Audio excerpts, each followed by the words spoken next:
Yeah, yeah, yeah.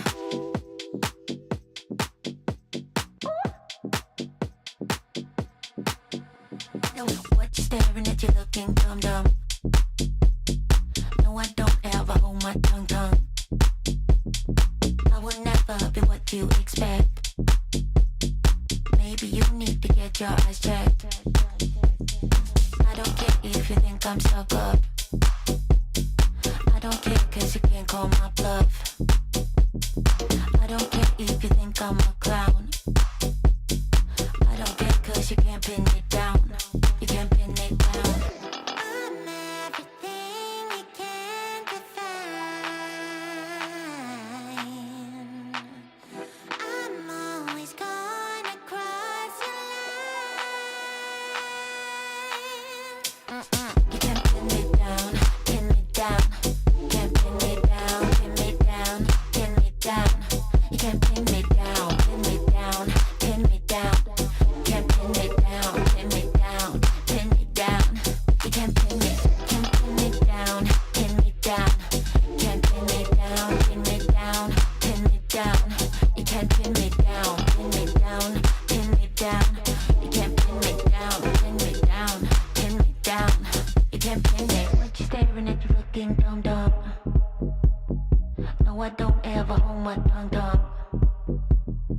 I will never be what you expect. Maybe you need to get your eyes checked. I don't care if you think I'm stuck up. I don't care cause you can't call my bluff. I don't care if you think I'm a clown.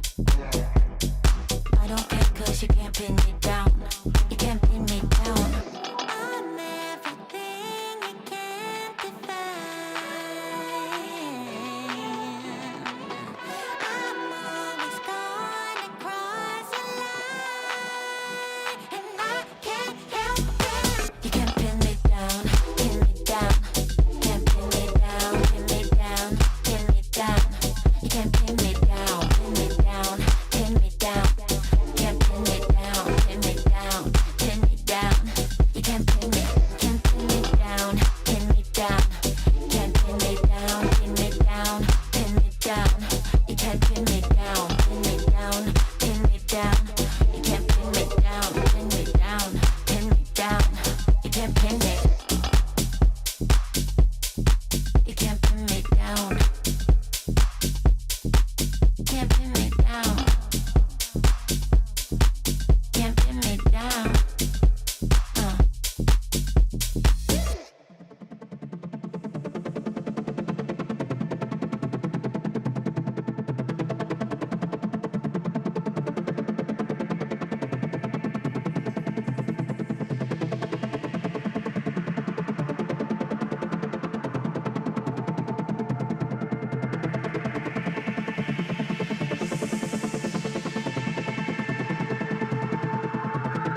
Woofer.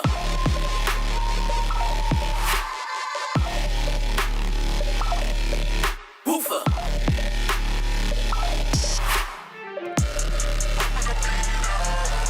Woofer. Give me my crown. Woofer. Give me my crown.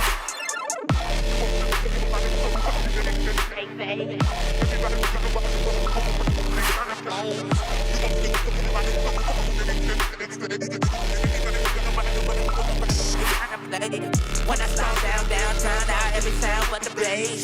Subwoofer in the party, knock 'em out, starting from through the place. You won't get the body, trouble talking, they say. Everybody looking about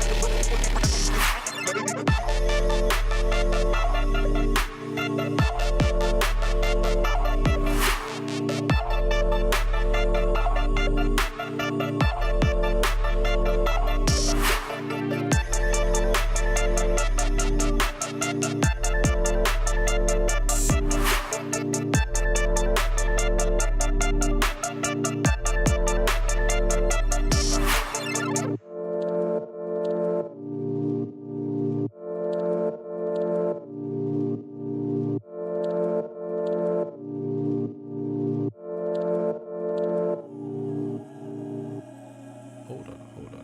Is that you? Yeah.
In the life of the highs and lows, I do not lord the Bible, Lord knows. Do what I can, but the feeling of failure, I don't see a right to the life I chose. In the hood for the lifeless souls, drug dealers to low-key hoes. Can't tell me about block violence, I've seen it all in these smoky roads. Can't believe that my day one day me die here, how could he?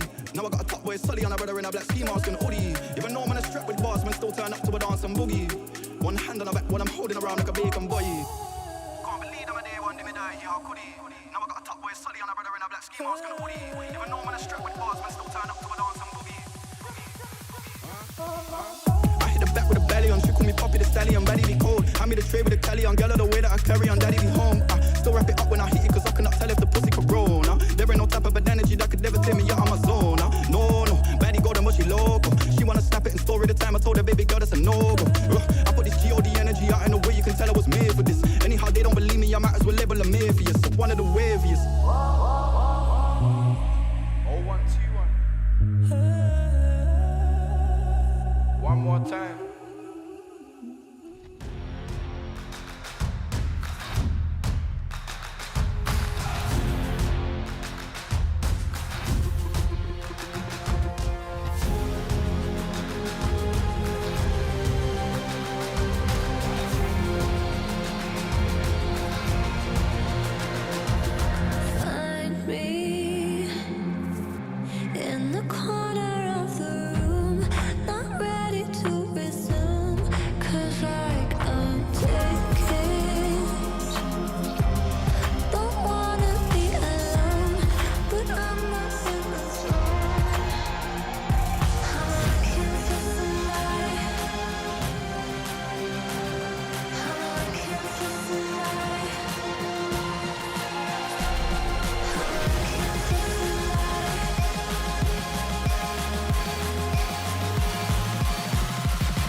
This stream contains fast flashing images that may affect viewers who are susceptible to photosensitive epilepsy and other photosensitivities. Viewer discretion is advised.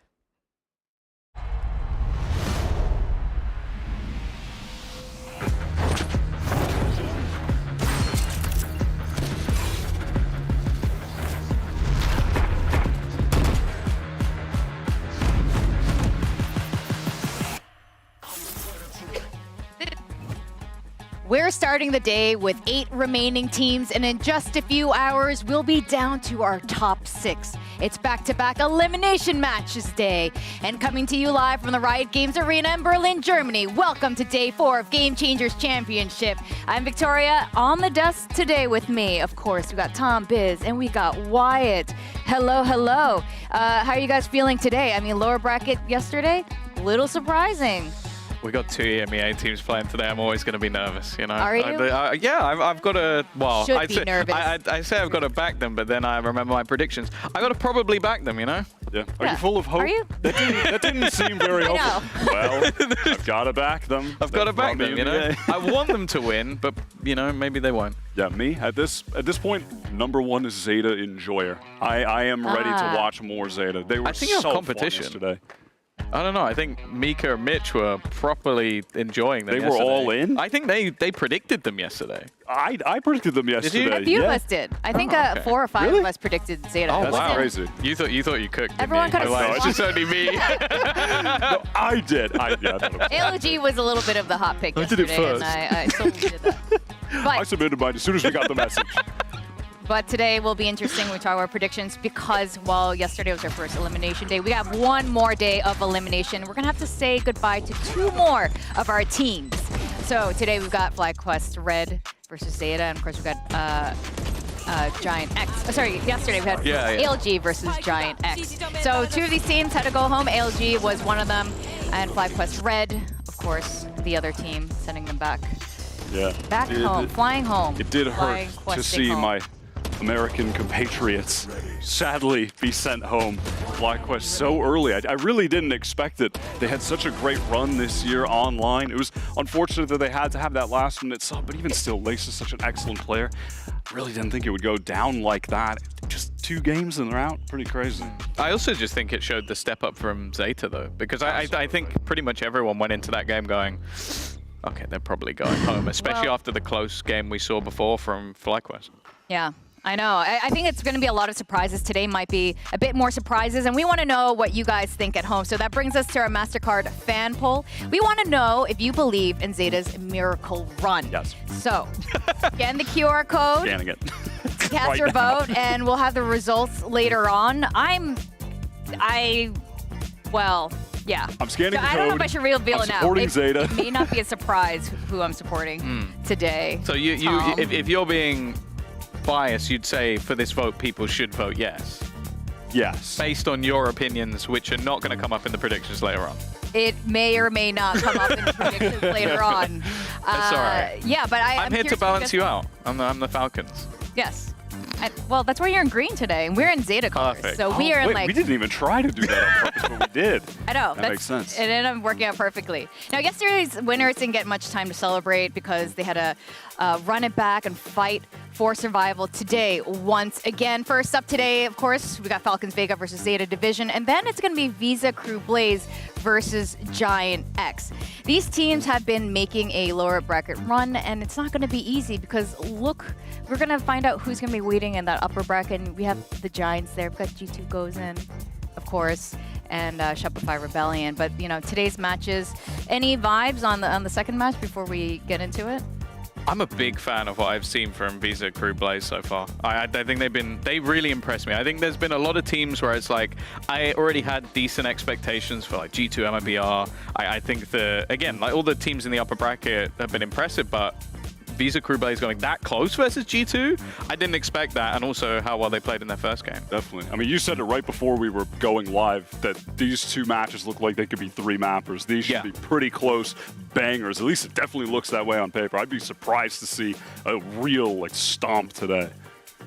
Now, We don't know because we've been surprised a lot of times, and like you said, some of these teams have pushed the top contenders already. So considering we have no idea about these matches, it's a perfect time to play what happens next. Tom, you made a game stealing for your us. job. Normally, I have to conduct these games, but now it's going to be you. Let me take. Okay. Let me take. You said the you're seat over excited to here. play, so I know. that's why I never I've come get up to with a play game. the games. He's a little iPad baby, Victoria. I do have games on here. Do you? Play some games.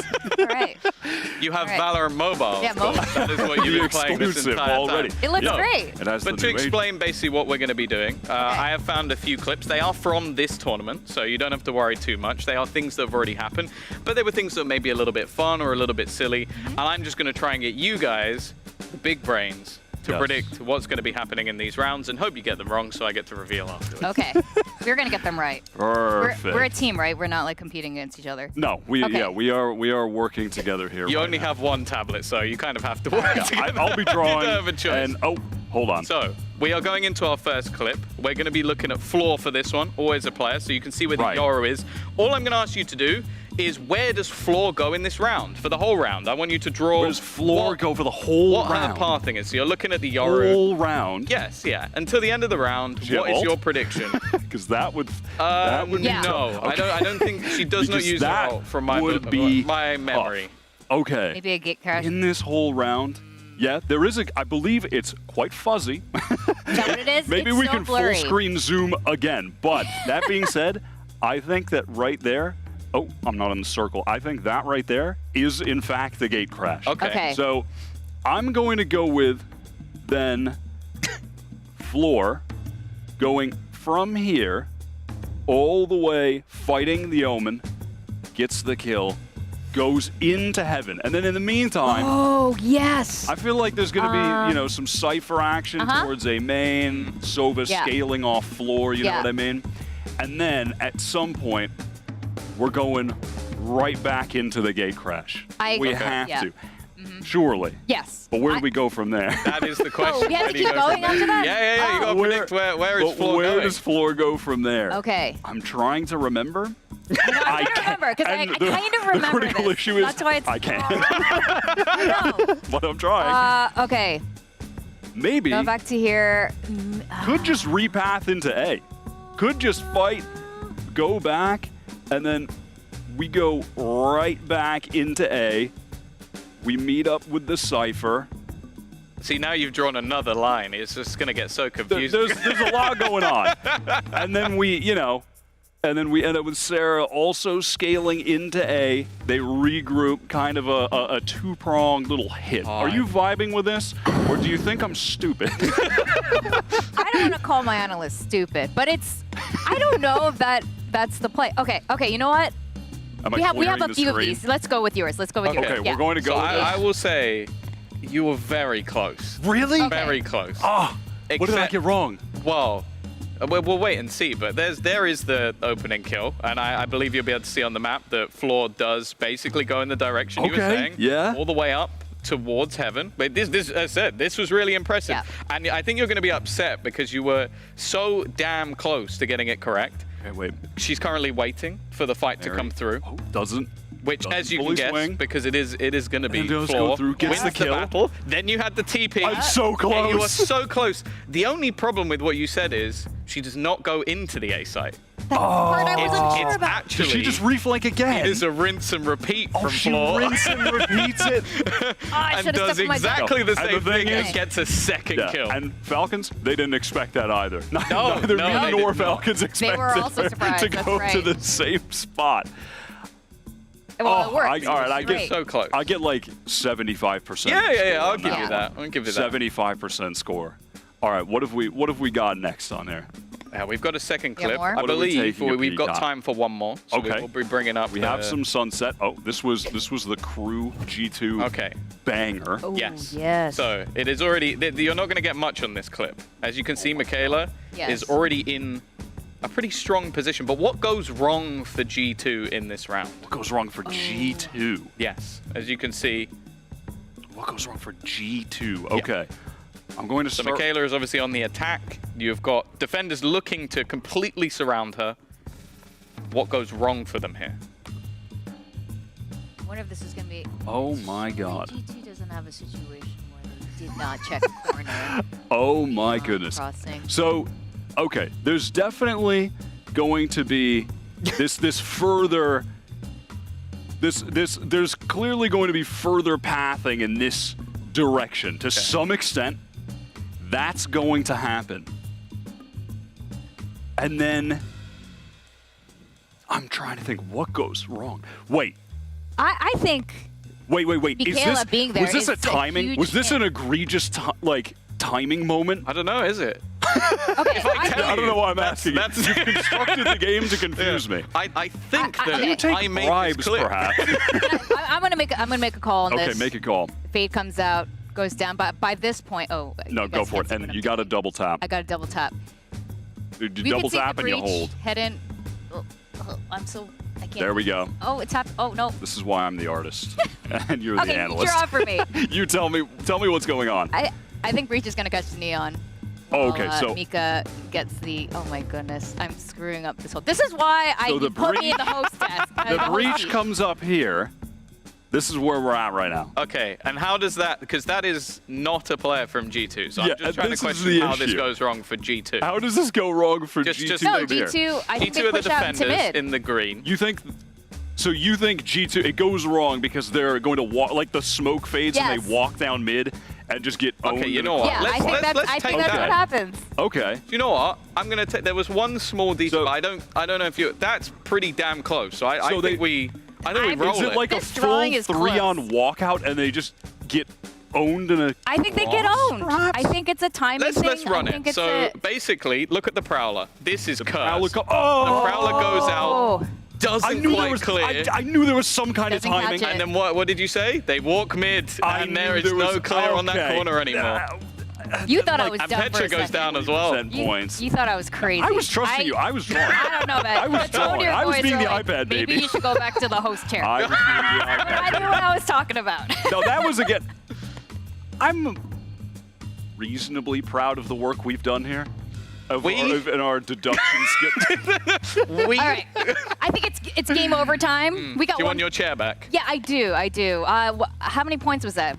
We got 1 point for that. I'd say you got a full point for the second one, and he got 75% So for the so the first one. The scam is it that's actually was a tough. competition. Other than the breach drawing, I don't know where that was going, but you know, it's All fine. right, we have to move on because the real game is definitely not us playing that. So today is, you can see on the board behind us, the first match is going to be between Falcons Vega and Zeta, and both these teams have had some of the most wholesome comps so far this event. I don't know if you at home have been seeing it, but here are some of the tweets. Oh, they got and it, of course, Sooks, baby. Sooks. It's nice, nice, nice, I just want you guys to hear this. Nice. No. Nice. We're losing. You know what time it is? It's 9-3 time, and you know what time it is? We know what the they're doing. I wonder what word got put down. oh, I know. Was there an audio cut? What was that?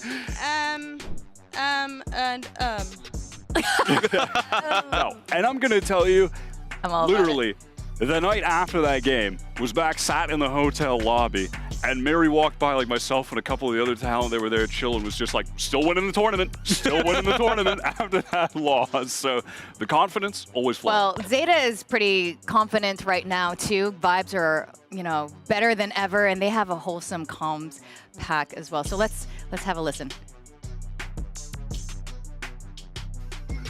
That was Not a lot of listening. that was another that was a visual.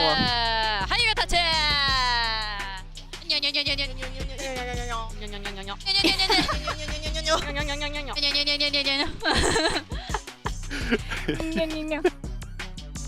Got a Hunter's Fury here. So for context, and it's explained behind us, and Moko tweeted about it, and it was supposed to be because they were too far. So I'm a little like distant fist bump there. Yeah, but you don't fake it. It's only if you can't reach. Now, Falcons Vega, we were just bringing they had a great opener against ALG in a dominant 2-0, but then they had to face the returning champions in their second match. That was going to be Shopify Rebellion. Of course, that is a very tall order for this roster. But how do you feel about that, Mr. EMEA? It was a rough game. But I do think you have to kind of look at who they're up against, still playing with the stand-in as well. And I think that you just see how strong Fluorescent is. And that's the thing, when you have even slight gaps or pieces missing, it's always going to be incredibly difficult when you're up against a team that has been together for such a long time and has some of the best players in the world. Yeah, that's right. I mean, any thoughts? I mean, Before we have like here. they ran into a prime form Shopify right now. They were hitting on so many levels. Like that game started out with a Noya 4K clutch into an unbelievable mechanical like 3K from floor, just flicking around with the classic. It was like, all right, well, this one's gonna be tough. Like, that's gonna be a tough game, but they haven't lost hope. Well, we spoke with Toki after the loss against Shopify in this Omen player moment, so check it out. Hola, soy Toki, juego para Falcons Vega, equipo de Europa. Así que ellas tenían más teamwork, se notaba, y yo pensaba que con el plan que teníamos de nuestra compo, que era en base a la suya, íbamos a rascar muchas más rondas y íbamos a plantarles mucho más cara, pero no pasa nada. No hay tiempo para pensar en por qué he perdido, básicamente. Así que tenemos que prepararnos y no puedo decir, es que he hecho esto mal, es que ¿por qué he hecho esto? Prefiero simplemente pensar en que lo voy a arreglar, en que va a salir mejor la próxima vez y que tenemos otro equipo que ganar. O sea. Look at her smile! Unbelievable! She's to this round. Absolutely insane. Madvi with a mad dash to get back over. The timing, Madvi could be ahead of this one, and she's done it! Yo pensaba, y lo sigo pensando, que nuestro equipo a nivel individual es muy bueno. A nivel de disparar somos muy buenas. Entonces tú tienes que estar focus en disparar, focus en la comunicación y focus en lo que está pasando. Si haces eso bien, si hacemos esas 3 cosas, las 5, vamos a ganar a cualquier equipo que haya aquí. Pero hay que estar tranquila.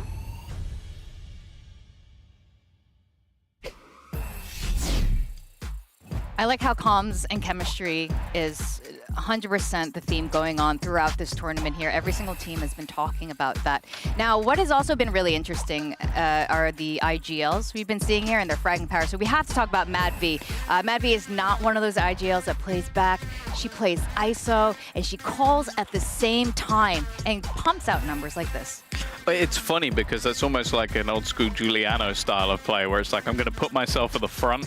If I die, I can now call everyone else. Like I can micromanage, but it does just seem like she has that extra flair and always has done within EMEA as well. Obviously, you see the good and the bad of it. I think whenever you're running an ISO, either you're at the top of the board or you're at the bottom. There's not really much of a middle ground. Yeah, definitely. And IGLing from that role too can be beneficial when it feels like you have everything, the utility that you're calling, it's for yourself. You know when it's coming and you can play around it in that way. It can be really impactful. It's nice to have that feeling. But no, big Madvi enjoyer here. The ISO and the Deadlock are 2 of my favorite agents right now in the meta that like you can play if you really want to on certain maps. You don't have to. They're not the standard meta thing.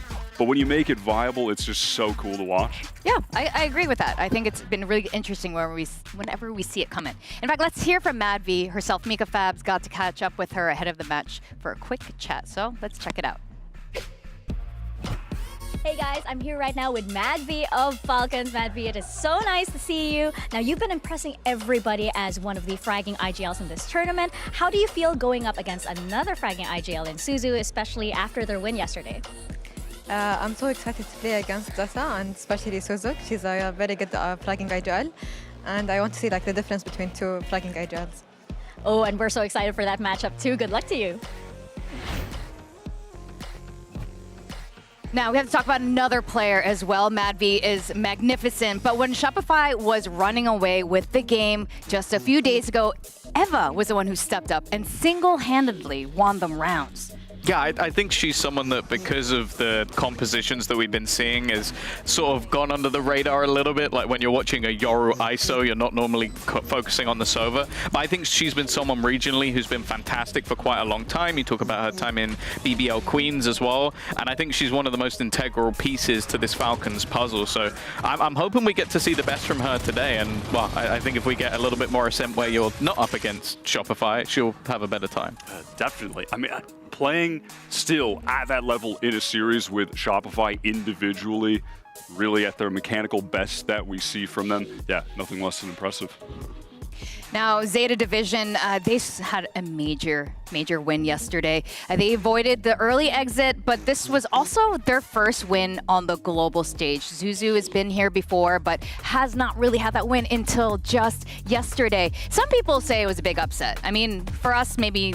Would you consider it upset for you? Definitely. Like Okay. even though I threw in my pred for them, I did that thinking that there was a chance, but it would still be an upset. I mean, FlyQuest are definitely the favorite going into that. They've been top tier NA all year long.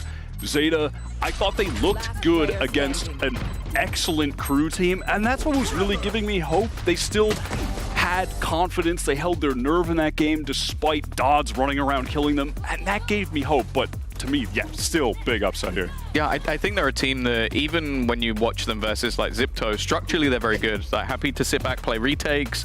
They have a lot of like clever ideas, but it was just, my main worry was firepower. Like they just didn't seem to have the firepower to match up in their own region. And then Suzu yesterday showed, okay, there's definitely some flair. Well, you know, let's hear from the ladies themselves. Mika Fabs is standing by with Zeta's Moko. Right now, I'm here with Moko of Zeta Division and Kohei to help me with some translation. Moko, congratulations on that win yesterday. Everybody was so impressed, and you mentioned how happy you were to get that win. So how differently is the team feeling today compared to yesterday's match? まずは昨日の勝利おめでとうございます。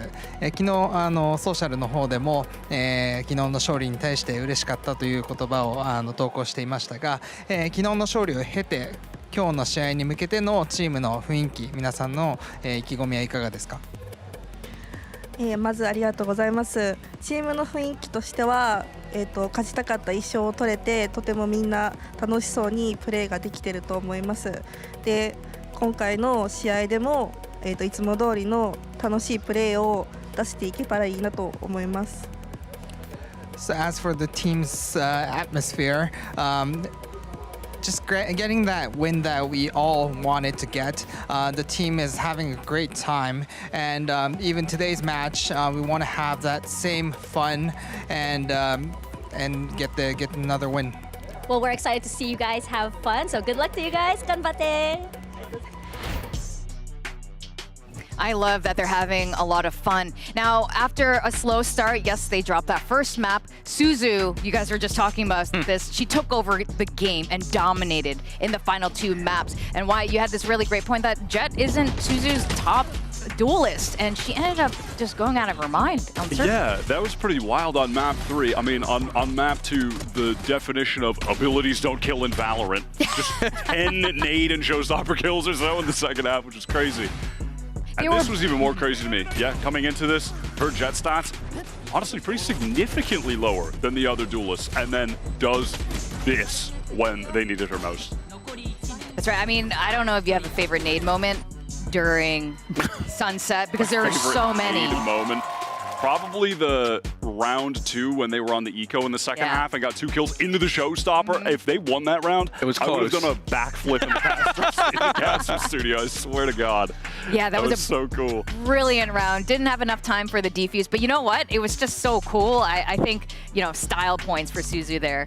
Well, I think it's as well, like, she's putting the team on her back in more ways than one, because correct me if I'm wrong, but she's also leading the team as well. So it's like, she is the star duelist, a leader within and out of the server, and it's just like, it's crazy that she's able to put up such significant numbers. It's sort of the matchup we have today with Mav V as well. Yeah, really, yeah. Didn't think about that, but you're right. It is, yeah, actually really interesting to compare the 2 IGLs. Both of them can really frag. Suzu has been here before in championships, but Mad V, for some on the global stage, so that's like it's very interesting despite that lack of experience. They're both just super high-powered. And I think that's why today is going to be really difficult to predict what's going to be happening moving forward. I know everyone's speculating about how this tournament will play out. So we have something that'll help us answer the questions.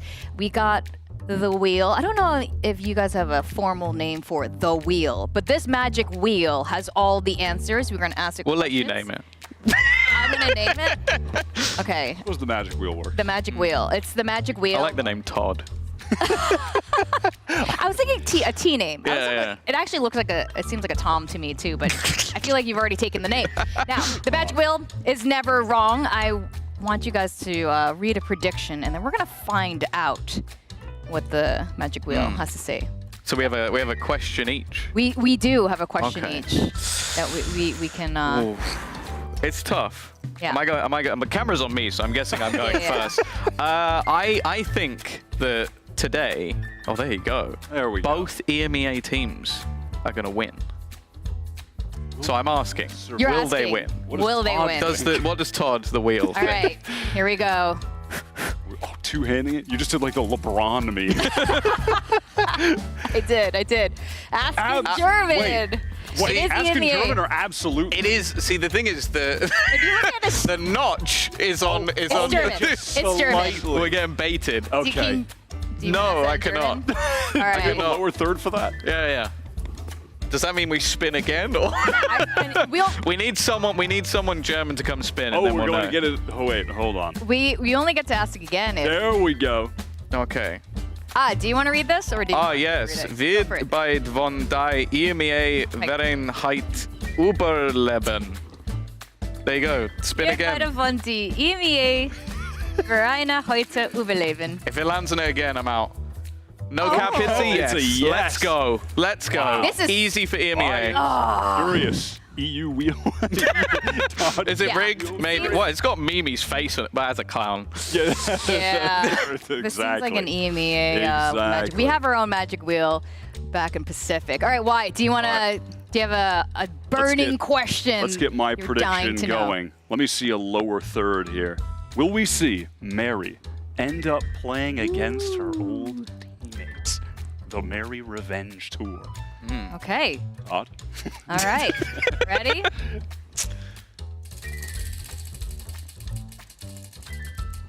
And we've got... You're kidding, right? Oh, that's tough. You know, the first two already contradict each other, so that's very interesting. Good. Wait. Maybe if GX lose and...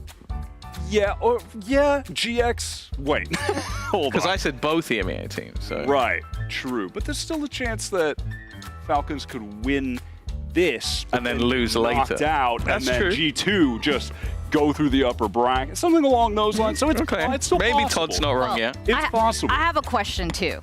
So let's throw this up on the screen. Of course, I'm going to ask about Pacific. Is either Pacific team, Zipto or Zeta, going to make it to the grand final? Because I think it's going to happen. All right, Magic Wheel. Give me something good. Yes. Damn, I wanted it to my land on the clown so bad. Well, it's got to be Zipto then. If Todd's right about everything, Todd could be right about everything. It is possible. Then Zipto just needs to this own everyone in the reality. upper bracket. It's doable. Oh my Or Todd hates one of us. Yeah, or And lied. Or that. Okay. Well, I want to know what the audience thought. It's time for the results of our MasterCard fan poll. Earlier, we asked you guys if you believe Zeta will continue their miracle run. And look at that. The people have spoken. It's not bad. 79.2%. Listen, I'm people. I voted yes. Well, I have Todd on my side, so how do you feel about that one? I mean, I'm not gonna lie. Something about the That's fact that true. all three things that Todd predicted could reasonably all happen Yeah. has me losing a slight amount of faith, but I still believe. We'll see. We'll see. In fact, let's pull up our predictions so we can see across the board what all the talents are thinking. All right, we've got a couple of Zeta believers here. Are we evenly split? I think we're pretty evenly split here down the board. Yeah, what is it? Is that Potter. just one more for Falcons than Miss Zeta, Potter if has I'm gone for seeing Falcons. that correctly? Or two more even. Yeah, that's 7-5 in the favor of Falcons. Yeah. Very different from the people's vote on Twitter. Yes. Yeah, it's actually more faith than in GX. There's only 3 GXs. Yeah, Crew are just, they've impressed me so Yeah, they much. have. It's just hard for me to... So you know that Pansy and Mitch, the play-by-plays, they're the hardcore EMEA fans. They clearly are. Actually, I want to ask you guys, how heavily in the favor of one or the other. Is it going to be a 2-mapper, 3-mapper kind of day? I think both 3 maps. I would be, I would say maybe if, like in this first game, Zeta come out like they did on the first day, it's possible that they don't know the style, but I still think it'll go 3. Yeah, I think I really have a strong feeling that the first series will be a 3-mapper. I think the second one will be too, unless Dodds is just in insane form and crew are just able to really out-mechanically skill them, then maybe that won't be the 2-0. Yeah, that is definitely going to be the question, and I'm really excited to see the head-to-head between Suzu and the other team. So it's time to put up or shut up because elimination is on the line. Let's go to day 4 of Game Changers Championship because it starts right now.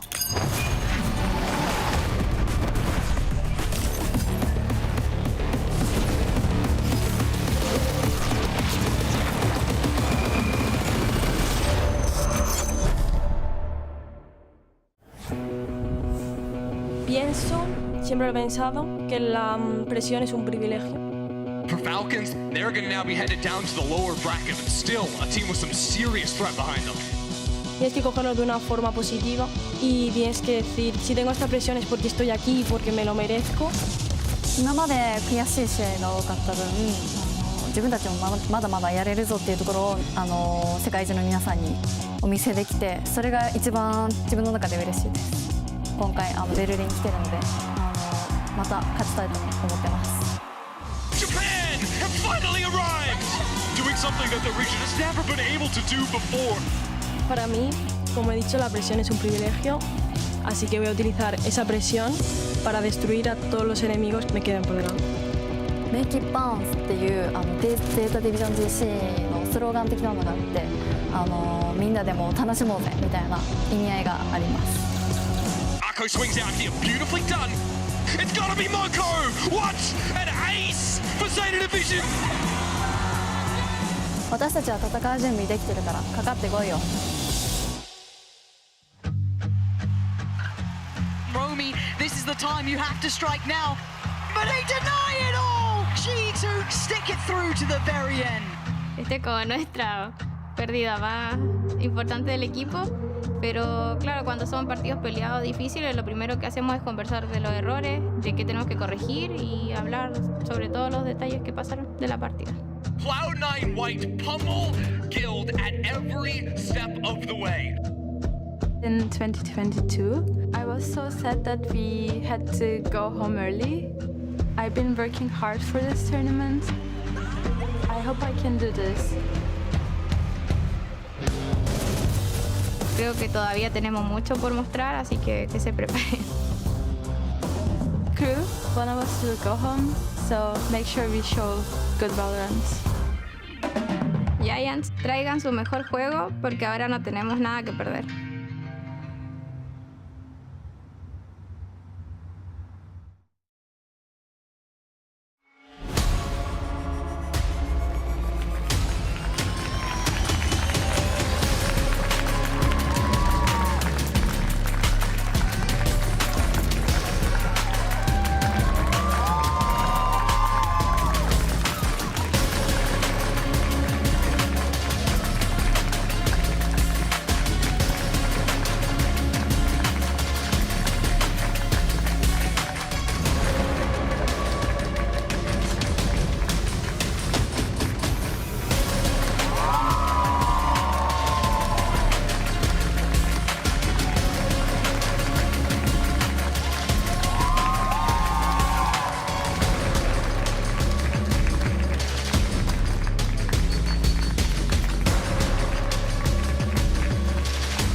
Representative is here to have fun. Zeta Division won their first match yesterday in a fashion that shut down any doubt as to why this squad is here, with some of the best tactical understanding we've seen so far. But in the blue corner, Falcons Vega were sent to the lower bracket and look incredibly determined to stay in the game. Now we're getting our map Vita, our map select happening right now. This is looking like it could be very much a 3-map sort of match, especially starting with the center. Yeah, I think that realistically we've seen Zeta choose probably their strongest map so far. They look really impressive on it, and we were sort of talking a minute ago, I'm not sure about the composition that we're going to see in a little bit from the Falcon side. What if they switch it, honestly? Maybe. That game against Shopify. Well, I think pulling out a Jet wouldn't be the craziest thing in the world. Like, I think they'll be comfortable on it. With the Haven, I think the choice just comes again off, like, a decent map, although they didn't go well versus Shopify, but also one that looked pretty poor for the side of Zeta. So I think the Falcons have just gone, okay, we like this map. You didn't look great. I think we can boom you on it.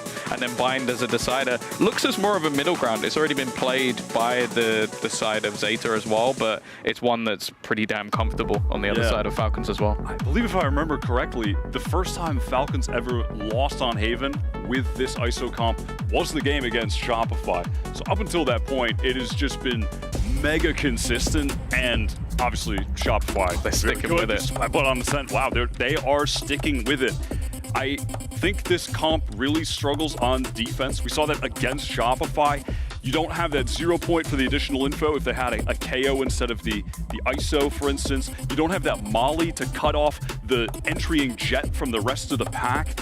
It's lacking in some areas, and I'm not sure where the ISO is going to make up for it. I think my only worry for Zeta is that you won't have played against something like this before. Like, it's such a hyper aggro composition, and they're starting on that defense. So I think if Mary gets going, maybe that Yoru up can stand out. Obviously, the other side for Zeta, we're looking at Suzu. She was insane on the jet, and if they're going to win, I think she needs to be at the same level again. What I'm really looking at right now is their vibe and their mental, because Zeta Division, when they seem surprised they won yesterday. I don't know why they seem like that, but they seem surprised, so they just let all expectations go and they just had fun on the server, and that was the result. It was a win. So if they're feeling the same way, this could lead into another win. With that, we have our maps. The agents are all locked in. All there's left to do is to send it over to your casters, the Panther duo. Yeah, thank you so much. Yeah, this game's kind of got me a little hard to define between these two. I know we made predictions, but talent predictions are worthless. So actually talking through it, they really are. Yeah, I know, it's awful. It's just like, and make a choice with no explanation. But genuinely, this is quite tricky for me because I think it's easy to almost fall into some of the recent results. But bigger picture, there's so many different win conditions for both these sides, Christine. Yeah, the struggle last night making that prediction and submitting it, I went back and forth consistently. I'm looking straight at Falcons. I made that prediction because this composition, it's a curveball. It's not something that Zeta's going to be very used to. So we're looking at the entries coming out here for ISO, proccing that shield. You can expect these defenders to consistently press the issue and find fights. MadV needs to find those opening duels, and for the side of Zeta, it is the cookie cutter comp. Suzu had such an explosive day yesterday. Ooh, speaking of explosive, look at this late mid pressure. This is nice. MadV wants to really apply this early, set the tempo and set the tone, but this is dangerous because Zeta are patient and they strike well. Suzu, Serena, Arco, all of them delivering in a way they need to. Toki's in trouble, gets overwhelmed, and Suzu off to a damn good start here. And that's scary. She gets going early. Now down to Mary. Too many targets, too little time. Zeta with the first. That was an awkward round, Lauren. Falcons, you know, you could tell that they had a plan in their mind. They really wanted to get that tile control, but when that dart didn't ping, it definitely felt forced. And Zeta, their entire protocol from the start of that round was, hey, let's be careful of a DRX fast type play. And they had the answer through and through. No, it was really impressive to watch Zeta coming into this very prepared. Now, you could say as well, for Falcons, they'd played this map very recently. They had to suffer against Shopify Rebellion on it. It wasn't a pretty result, but it is what it is. I mean, not many people are coming out unscathed from a game against Shopify Rebellion. So I think for them, let's see what they've learned going forward here. Looking like a gamble stack into this one, but we've seen Zeta are very patient on this attack. They're happy to play this out. Look for information like this. That should be able to be relayed across, and they've already got a nice exploration up through middle. Crossfire here between Eiko and Moko. The blind goes off. Everyone is grouped up for the defenders. I gotta keep talking about Suzu. Yesterday, the ADR, Lauren, was absolutely out of this world. And she was on Jet. When she was on that raise first on towards that, what was it, Haven? Yeah. I thought, okay, that makes sense. It is raised, you got that splash damage. Of course you're gonna have that much ADR, but even on the Jet, the way Suzu was just finding those picks and keeping her team in the game, it was incredible stuff. So Suzu, we'll see if she has that same kind of performance. I was hoping to see if we could maybe get Eva with that dart back to give them a little bit of a goer towards the site, but already Suzu's on the case. Not letting this get too far out of hand, and yeah, locked down in the end. Zeta keeping this clean, keeping this very composed. A little bit of pressure towards top middle then, but didn't really fall for any issues. They were happy enough and navigated away from it. Yeah, seemed to be in full control and very similar to their pistol round, just waiting and letting Falcons make the mistake. 2 rounds now, Falcons have pressed the issue and gone beyond their line of scrimmage. So I think this round, we'll probably see a little bit more of a standard set. We'll see their Sentinel and Lexa setting up towards this A. I will find all these trips in the Omen with that blind, plenty of stopping power. I think I want to see what a round looks like in a more standard approach, right? That patience from Falcons here leaves Zeta to have to press the issue further. And again, it looks like a high priority towards middle. Mary the one to greet, and that's stunning from Mary. That's what you need to see a little bit from her as well. One of the legends of game changers. She is going to have to perform today. And so far, taking down Suzu is a big name to claim. Yeah, flashing to get even more of a deep line, get that information. She saw nobody, but all 5 members of the defenders still maintaining their 2-on-2 perimeter. Looks like UR wants to drone through. Pretty soon she's gonna spot that camera that's on that wall in that A site and call out to her team that the Cypher setup is at A. Big information spotted now.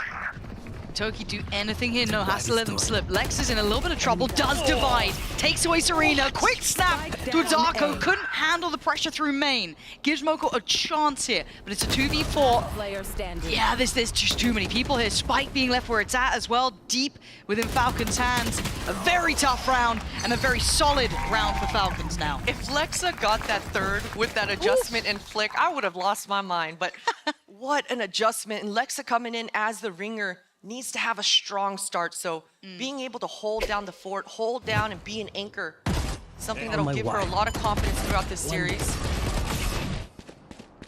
And that's as easy as ever. That's what you need on the defense side of Ascent. This is, you know, one of those maps you're looking for that 8 rounds, at least 7 rounds is okay, but 8 would be fantastic, so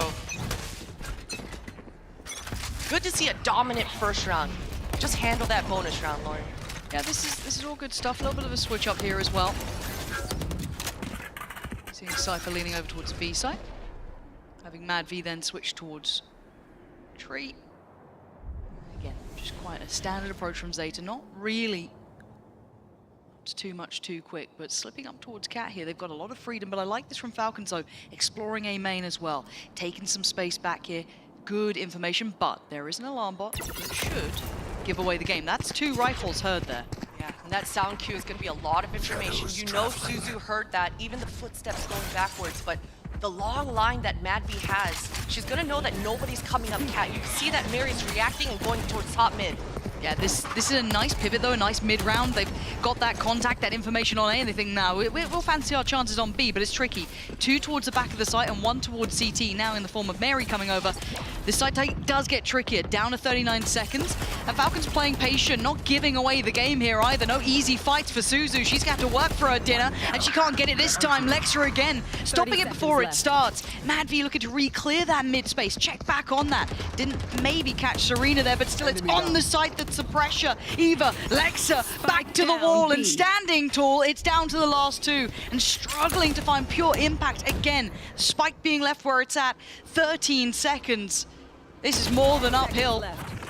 Good pick, but to find the last 3, I don't think it's going to happen. It's not. Falcons answering back perfectly here. And what a weird turn of events. That round was a B split all along, but it's the 2 members that were in backside of B that are the last 2 standing. So good help coming through for the Falcons to disrupt that hit itself, but I gotta say, that hit was discombobulated. The spacing that came through for the side of Zeta is just simply not good enough. You saw the dart pinging from the side of UR, alerting that there was no defenders in the site. So that process of elimination should have alerted them that they are in the backside. So for Zeta, they gotta clean up that spacing. Wouldn't put it past them. They're an incredibly good team. A lot of people, after witnessing that last Zeta performance, you know, very much going, oh, do you remember Iceland? Do you remember that lower bracket run? It has to start here, though. Big answer back for Falcons to course correct, but it stands to do. Sheriff's coming out. Just kind of taking the tour of the map. They get some damage, a couple of ults very nearby as well for Zeta, so they could find something here. But again, look how deep, look how passive, patient Falcons are playing, giving away nothing. Man, you can see that they just want to play off of Mary's flashes here on the back lines. Mary sending out that TP, a good indicator that she wants to go sniffing, get some deeper information, but 2 flashes still in her back pocket. The duo in Mary and MadV setting up a high-low crossfire here. Suzu. Good smoke. So dangerous around this corner. He shuffled in a little bit. There's the flash. Yeah, they're having to respect it enough here. Suzu's been given a little bit of room, but it's not much, and you can still see Toki as well. Making sure no one slipped further forward. They've just inserted, they've just put her in towards position by tree, and the rest of the team heading over towards that B side. This could be big. There's some real opportunities here. Do they commit off the back? They're going to hear all the rotations. Now they might call for another pivot. Suzu's timing. Suzu's got some information. She's gonna be able to almost get the pick. That's a lot of pressure in the spike. Time. It's going back towards A. Spike's down. Now they're running low on time. 8 seconds now, and I think the Falcons have realized what's been going on, and they've handled it to perfection. I liked what Zeta tried. They're very creative, but that is just simply not enough. Falcons keeping that composure locked in.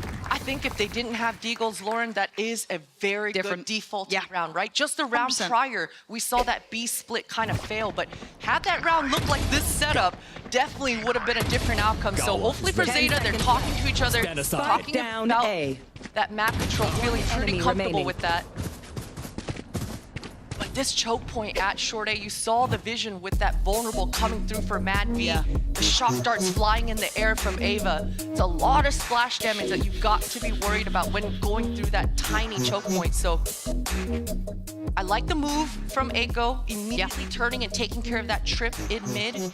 Gave a lot of pressure to Falcons, didn't alert them whether most bodies were in that middle or in that B main. So looking for Zeta to go back, sniffing towards that mid, take care of this Cypher trip, take care of the camera towards A, and then you decide where you want to hit.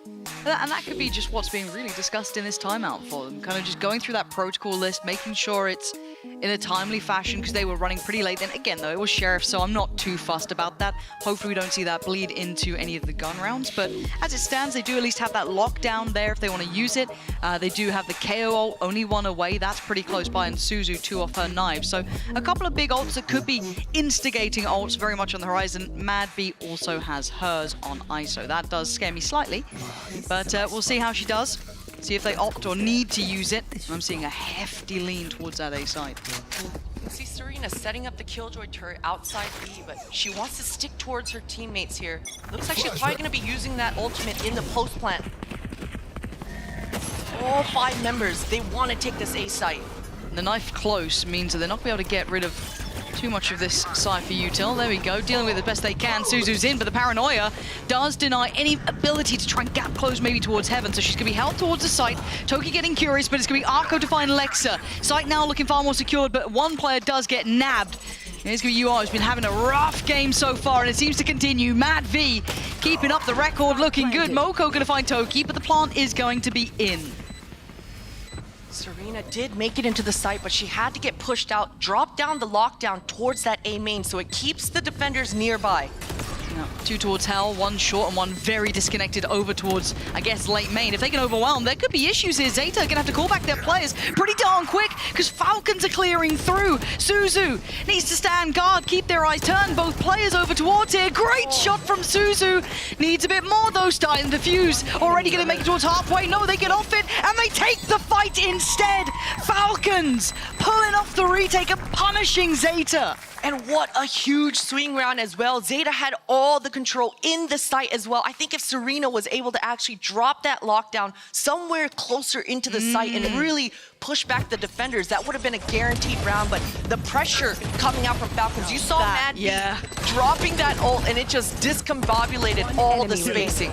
Finding the pick and making this retake work. Nice, man. It was a clever move from Suzu too, dropping that smoke, both her and Serena 3-2-1ing out of the smoke together, but... Get out of my way! This is getting a little bit scary though for Zeta, because you're feeling a bit kind of stuck in the mud almost. You've been held on that 2 rounds now. Let's see if they can break back through here. Suzu, Moko, both trying to make up a play out of this one. Suzu, knives are out, but there's plenty of targets. Moko just dives in towards CT, and Falcon's still holding on to this, though. They're not going down without a fight. Spike is creeping over towards the stairs, but Ava retaking the space over towards Catwalk, and Arco can do nothing but die. This is a comprehensive game from Falcon so far, Christine. This is looking clean from them. Beautiful hold, and it's the crossfires coming through strong, right? There was a moment where things looked like they might have got dicey when we saw, I believe it was Mad B that was stuck there towards that logs, but again, all three players towards that B, ponging to the ping off each other, maintaining that crossfire. Zeta, I think if Echo's flash was a little bit more to the right, slightly not as deep, maybe. The other part that worries me is that Madvy's one away from the ult again.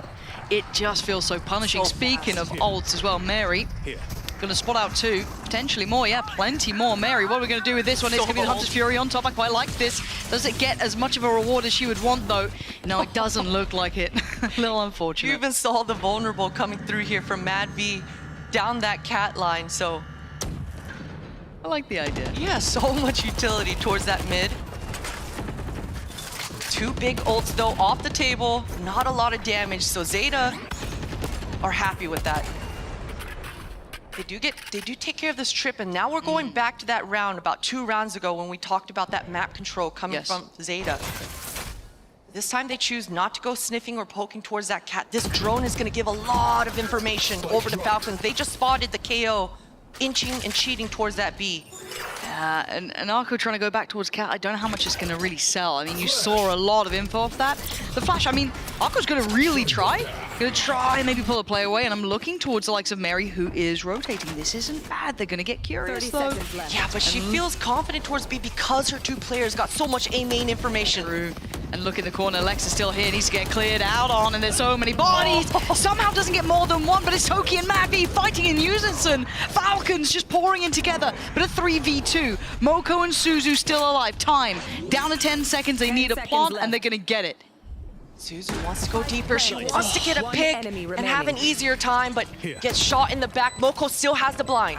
Yeah, Mary doesn't need to overextend, and well, good luck, have fun. I don't think you're getting out of this one. No, Madvy's record continues at an all-time high as the defuse is there, and Falcons again continue on this perfect pathway that they've been walking.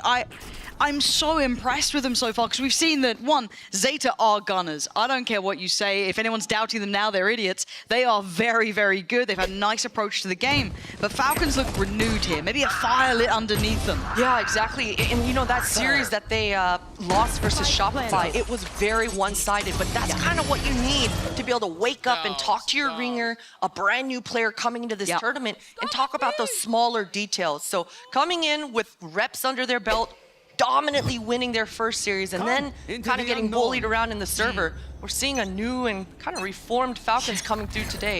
Yeah, that's 6 in a row now. Zeta, once again, suffering money-wise, down to Sheriffs. Yeah, 2 stingers. No knives for Suzu, sadly, either. So, a couple of issues here. I'm already seeing the Outlaw out. Those light shields will just get completely melted, but it's Mad V. The Yoru TP is so nearby at A. Gonna be able to provide insta-help is Mary. Ooh. And yet you're right, Mary. You blink and she's there. She is the one enemy remaining. Last hope if they need it. And oh God, she just started off perfectly as well. I mean, I feel like Zeta are really hitting a brick wall here. Yeah. I don't know if there's even a point for another timeout. I mean, maybe you do, but at this point you are running on empty, right? Nothing's really working. You're feeling a little bit uncomfortable, and maybe you're right. It is a bit of that ISO, a little bit of that Yoru, just not feeling comfortable against it potentially. Yeah, it is hard to keep track of those rotates, right? We saw the Yoru TP all the way up in that A heaven that whole time, and that insta help. It's hard to keep all of those things in mind. So many variables coming through, but I think Zeta, they just need to stick to the normal Ascent game plan. Take care of the Sentinel utility. Yeah, give the defenders, make them guess where you want to hit. Ooh, that should help look for some control. Early Hunter's Fury coming out here from UR, and no damage. A little unfortunate on that. Maybe, I don't want to say pause the rotation from Mary, but Mary's going to stick around, I guess. Bit of info towards B, so kind of showing presence on both sides of the map to an extent, but at this point, I look at the discipline we've been seeing from Falcons. They have been sitting quite patiently. Now, do they start aggressing further now? Yeah, another re-push in the mid-round coming through for this A main, and this has been giving Falcons a lot of control. Oh, they want to make this hurt. Moko trying to back away here. She can spot this. Okay, that sound cue is going to give a lot of information. Now Zeta, they just want to pause. So much damage to the wall. Moko, you're so lucky to be alive, but this is a good call though to then try and maybe pressure towards B, but we've seen what that duo can do at the back of the site by Boathouse. So Lexa gonna be on red alert here. This pause for Thor, you're looking at that mid pressure from Serena. This has to be massively valuable, wow. and it is. Serena gonna get 2, but Toki is the one to be cleared last. Finally, Zeta fight back. And that pause meant so much for Zeta. You saw the adjustment coming through on the minimap. It was the Omen's blind Moko. She held on to it, didn't use it to get into the site itself, but into the back site. So that dart allowing Zeta to know, okay, Falcons, they're doing the same setup. They're doubled up back site. Moko pulling through with the blind. And this time Zeta, they're spacing, their timing, a lot more clean, a lot more together. Beautiful call coming out here from Ryota. Exactly what they needed. KO ult here as well. That's pretty nice. But I'm looking at aggression. Look at the way they're starting. Suzu already going to find Mary. That should be pretty indicative that there's something up here. You've already got to walk out on Cat. Massive info surely from the owl drone there. I don't know how much it saw before it got broken, but Zeta looked to be very much on red alert. He's already seen Falcons kind of dissipate throughout the map. Toki, the Omen on the side of Falcons. She wants to go maintain that A main control once again, and that movement here, being a teammate down, Standing ahead. is definitely the play to make. No help coming through here for the defenders on B site this time. They want to fight this B main choke point. They don't want to get stuck and corralled in back site this time. I feel like they should invest it, would just give them everything they need. Lexa was playing by stairs and still is, so utilities down. Lexa just gun in hand sort of scenario gets revealed as well. Still clean on the shot, takes away Arco, and now for the follow-up, isolated but doesn't get the reward. So still, they get the site, Spike carefully making its way through, and it's a 3v4. A difficult scenario for the Falcons to work back in from. But the lockdown is going to make matters worse. This gets difficult now. Mad V starting to strike first, takes away the first player who's willing to greet them over towards Market, towards CT. I'll be curious if Falcons actually attempt to do this retake or just contain and really ruin the money for the last round, but they're going for it. Yeah, they want in. Okay, so 2 back sight. Serena already finding Toki there. Losing out on these numbers. It's going to be incredibly hard to clear this through. Moko's late positioning should be the final blow, and it looks like it will be as Madvi's gone down, leaving Ava the last. Zeta giving themselves a little bit of buffer here. Up to 4 rounds. Not done, not down, and certainly not out yet. And all off the back of an opening pick coming through here as well for Zeta. Giving that breathing room that they needed. Hey, if Zeta are able to somehow, some way convert and get this 5th on the board, especially with how this first half is going for them so far, that would be such a luxury. Omen ult to work with. And Mary, she's got that Yoru ult. Last time she had this, she insta-used it towards this A main and kind of corralled Zeta to hit that B split. This time, starting towards that M1 area, operator in hand. Early TP from that dart. So on either side, Suzu's feeling bold here. Walking up middle. Smoke just about fading. You're seeing the reposition here as well from the other side, right? Mary did show some presence at middle. Straight over towards Cat. This could be devastating. Mary could be the end of them. Couldn't get away. Massive punish. Zeta now could pressure this issue, but they pause. They're not going to just go in off the back of that pick. No, they take their time. Owl drone in. And rightly so. Additional player spotted. Now the space to be taken. Good combos. Pressuring Mad V off the line. That smoke cutting information even more. A site players and B site players, there's not going to be much help coming through. They've been punished a couple of times by a player being pushed up towards top middle on those rotations. I think it was Mary and Mad V last time trying to make that dash back around towards B, but now She was able to cross, though. That's going to be huge. TP has a little look. Eva, gotta be careful now. Paranoia in, smokes are in. Zeta stepping towards the site, and they've already lost the first. Moko goes down. The crossfires are outrageously good. Falcons just clawing back this final round. And that pause was so good coming out for Zeta, but the fact that Mad V was able to cross undetected really threw Zeta off the loop there. What rotations coming through, but Zeta, good for them for being able to convert those tough rounds. Those 3 rounds that they're able to actually convert later on in this half. That's everything. Yeah, if you look at this just run of rounds that Falcons had, the fact that Zeta got a couple back keeps them in this game. But 8-4, this is very much a close affair. So let's send it down to the audience where Mika is standing by with 2 of our fantastic fans. Hey guys, I'm here right now in the crowd with 2 very, very special fans. We have Ivan and we have Heiko here with us. Now, I'll start with you, Ivan. You are very, very striking. What is the story behind these tattoos and how long did it take you to complete this?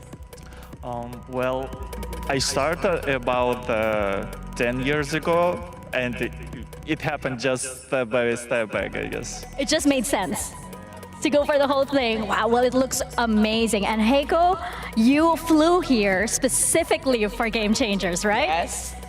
I come from China and fly to there. And that is, you're just here for this event. That is amazing. And of course, you're cheering for Zeta, and you mentioned that, you are cheering for the Asian teams here. Yes.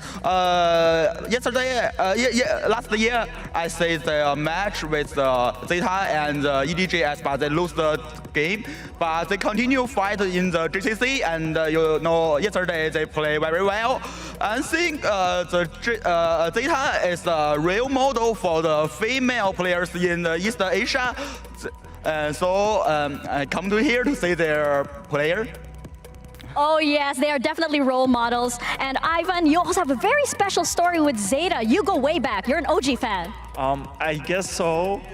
I rooted for Zeta since the running masters when they lost. But they tried so hard. I remember when they got knocked out, players cried on stage, and I cried with them. And since that time, I really wanted for Zeta to prove everyone that they can win.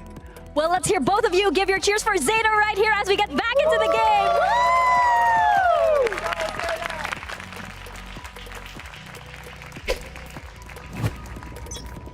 First map here is Zeta's choice. They do have 4 rounds. It's a little bit of a window, but it's a long road back. Falcons came out swinging, a wake-up call after the loss to Shopify Rebellion, and now an opportunity to build back into this tournament. You saw Mary dropping that Yoru TP towards that cat. The KO knife kind of delayed her, but that's a lot of sound cues. Not as good of a fake as they would have wanted, but it is keeping 3 members of the defenders at B. Yeah, and the utility getting cleared now opens up those possibilities. The paranoia not really dissuading much. Count paranoia might have caught Moko into a tail. Not sure if it even clipped through. No, Moko though just gonna get checked on. Very aware, but good damage. Serena now makes her reappearance up towards heaven, and now they're being corralled towards hell. Falcons back to the wall, and Zeta clearing this up. Get this one started well in the second half. Man, Zeta, that flood, the power in numbers, the willingness to just fly and jump into that A site. Beautiful thing to see. For Falcons, a little bit of a underwhelming pistol round start, I think. For sure, if Mary didn't get tagged with that knife, she probably would have used a flash, probably a clone, to really sell the sound cues off. But Zeta knew it was just a solo Yoru all along, so unfortunate. Such a big difference, though, to start this off with that pistol under their belt for Zeta. They needed it. That first half could have been pretty rough to recover from. Otherwise, Suzu already fighting Mad V. Hold on. Oh my God, Serena! Absolutely backhands them out of the park. What the hell was that? Just a quick Just a quick 4K with that Let me ghost. see this. Not a big deal. Ooh, that last shot as well. Oh, get the slow-mo. The lineup. It's reminding me of that Haven short A play. That one time. That's such a feel-good round for Serena as well, and for the side of Zeta. And you talked about it, the pistol round, one round at a time, especially now swapping over to this defense. Yeah, that Slowly but confidence. surely, yeah, that confidence starts racking up. Yeah, and speaking of confidence, look at that flash swing straight through an A main. It's on the bonus one. Oh my God, Suzu! Suzu goes ahead. Maybe a little too ambitious on that one. And that is a Vandal down. Now, not the end of the world, but would have been nice maybe to keep that in the back pocket. I'm gonna assume that that dash forward was meant to go to the dash to the right. Yes. Unfortunate for Suzu, almost making it work and improvising. Moko is in a good spot because of her weaponry here, forward, but we'll see if Eiko goes first or if she does. Looks like the attackers are just gonna slip by. No one towards this B site. A little scared, but okay so far. Losing out on your Omen can be a problem, but it's Lexa who's hearing everything. Zeta trying to make some impact happen on this bonus, but they turn around and Moko! Oh, with 4 quick kills!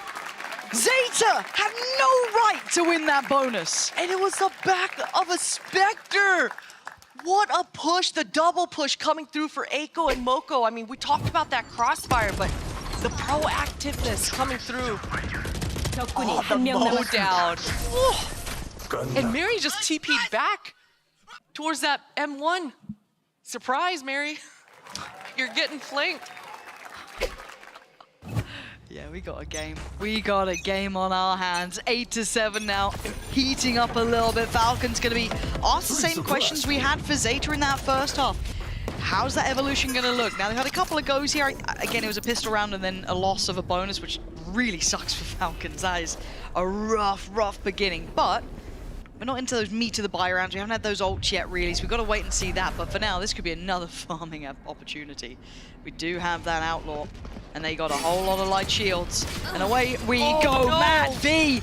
Here we go, game on now. Looking to chase down Moko and gets it. Matt V on a bit of a tear here. Oh, what a shot! She's got the ult. And now got the rifle as well. Yeah, that's going to be a body caught in the trap. You are good luck. Looking for the fight real quick, massive! Lexa now in the 1v2. Spike is still down. Lexa doesn't want to give away position just yet. Drone won't tag her. I'm wondering if the information came through from her teammates that both members are together. She's got 30 seconds to play with. Still hasn't picked up a rifle, but she's gonna be able to pick one up in hell. I like this, kind of staying together. Trying to play back around on short. They left the turret up towards heaven, but she's looking for a player to try and peek through. The timing is heartbreak. X-ray is off, but they're creeping closer purely in the eyes of Lexa right now. You can see it, you can feel it. They are right there. Zeta keep things moving, even against Mad V's desperate attempt then. What an eco round for Falcons. I thought surely something was a little bit funky at first because they gave the orb over towards Mary, and I thought for sure they'd want ISO to be farming that ult first, but Mad V, it didn't matter. She gets 3 sheriff kills, collects the ult herself. Would have been nice if she paused for just a second and let Lexa get a little bit more space to regroup a little faster, but there was so much pressure while she was underneath that hell side. Okay, Falcons, their timeout here. After 4 rounds on the trot, gotta slow it down. This would be the one that Zeta, rather than equalizing, would take back the lead. So you want Falcons to try and have that check-in, slow it down. They've got a couple of ults to play with here. Christine, what are you looking for from Falcons now that Zeta have set the tone, right? Yeah. They've set that like, hey, we're back in control here, we're back in the game. What's the answer that you'd like to see from Falcons? I'm most curious about what this Yoru ult is coming onto the table here for, because they definitely had an idea. They prioed the Yoru ult over the ISO one 2 rounds ago, or rather 1 round ago. So now that it's on the table, we'll see what they have planned on the attack side. On the defense, it was very aggro right as those barriers went down. Let's see if this is just a simple hit find a pick and allow Lexa to use her ult to follow up and then just scale into the side, or they're looking to do the spread, do the Ascente spread and poke and prod. Every now and then, the actual like just Christine comes out, the Ascente spread. Beautiful. But you're right, I think a lot of us will be looking towards Mary and that ult here as to how they want to apply it. On the other side, 1 away from the lockdown, they do have the Omen ult there as well in the back pocket, 2 away from the knife. So a couple of options on the horizon for Zeta, but right now it's how do Falcons want to approach this? This attacking side has been rough for them. She's gonna rip it. She's just Straight gonna up. rip it straight up. The Vold coming through as well. Look at this, Suzu in the corner with an Odin. Oh, that, but still look at the damage. Even though she goes down, Mary deals with her quickly, seeing it as the highest threat there was. You are still on the site, and Moko in support makes it over in time. And now suddenly, Falcons are left into the blender. Zeta not letting anyone on the site. What a hold! What a hold! And Suzu barely even did any damage. That combo between the ISO Vuln and the Sova Shock Dart was just too much to handle. But wow, the crossfire is coming through once again. And that's kind of the issue when you don't have a Jet on the Falcon side, right? When you don't have a Jet updraft dashing onto the back lines to create even more pressure, you're unable to get out of that tiny choke point. Mary unable to TP through. She was just in her ultimate the whole time. Yep, that's 5 rounds now in a row. This is starting to look like Zeta woke up after that first half, just had to get into the swing of things in the second. Falcons, you had that upper hand, you had that advantage. You gotta stick the landing. As it stands, they are just going straight up the gut, straight through middle. Not getting too much of a fair fight when Suzu's doing this, just sprays and prays. And Mad V's the one to answer. That's a little far for my taste here. We don't need to be overly chasing these, I think. Zeta, gotta be careful here to not drop too much. I mean, they're in a fine position financially, but still. Oh, you don't want to give them way back in. Their toes are burning, Lauren. The toes are burning. Should be able to get the spike down here, though. 2 flankers quick on their heels. Yeah, still got Dart, still got, I think, even the Owl Drone as well. So some decent util, but kind of noted at this point. Gonna need someone to over-deliver. Ava's the one who's got the Bulldog. The rest still just on Cherish. Paranoia is there for Toki too. There's a whole lot of other players going back in from that top side. Down towards Heaven. Toki does get one, but one's not enough. We're going to look at Ava. Can't do it. Overwhelmed, outnumbered, and Zeta with a defuse. They have not lost a round on this half yet. Looking to set the tone here. I'm curious if Suzu's going to continue to pick up the Odin, even going into this 19th round. Surely, or rather 18th. Okay, it is 19th. Good math. But now that the knives are in her back pocket for Suzu, it is time to bust out the operator. Yep. Give the Odin over to UR and let the Sova do Sova things. Beautiful stuff. Operator is out. Now the ultimate's coming out for the Falcon side. Going from the ISO ultimate to last round Mary's ultimate, it was kind of underwhelming. So I'd like to see Falcons busting out their best strats, combo those ultimates together. I mean, now's the time, isn't it, right? You're not going to get many more opportunities once you get to 11 and you look at the full hand that Zeta have. Every ult there, money, absolutely flush. And Suzu getting confident. She went nuclear before. Is it a time for it again? Already starting things off, and so composed as well. Didn't feel too flustered or threatened even then hearing Mad V coming around that corner. And the shield gets broken. Time to back away from Mad V. So unfortunate. Good protocols coming through here for Zeta. Heard the sound cue of the shield. You might as well just spam it. See if you can get lucky, and lucky they did. Suzu should have gotten traded there. Yeah.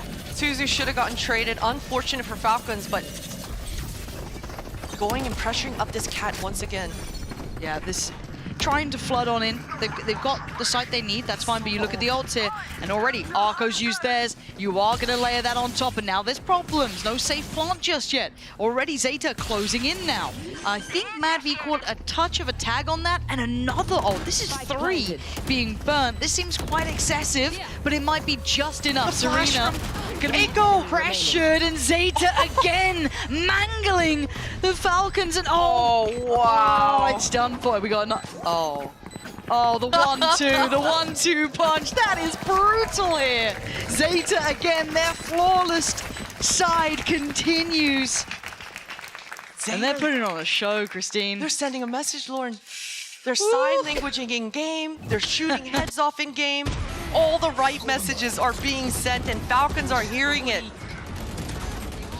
And every time that Falcons have gotten towards A site, it's been almost free. They've been able to flood in, and Zeta each time have been leaning hard onto that hard flood.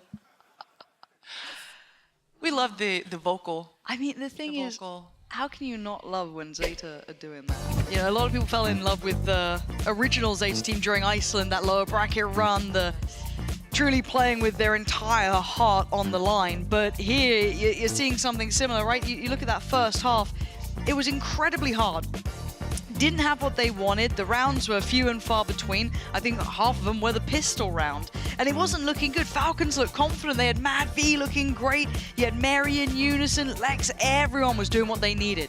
Side switch. Okay, pistol round won by Zeta. Cool. Well, you know, hey, we got a game on our hands. Suddenly, you know, did what they have to. But then it has been round after round after round, and they are looking more and more confident, and that is what scares me. It is scary, but the good news for Falcons is these ultimates that gave them those close rounds on those low buys are coming back up on the board. That round with just the Sheriffs, it was simple as hell. Just following through and allowing Mad V to rip that ultimate. So I think this round, they should keep it simple again and layer those utils. Ava's ult and this Hunter's Fury should allow them to actually scale into the site. And Mad V, I expect her to try to collect this orb. Doesn't look like she wants the A main one.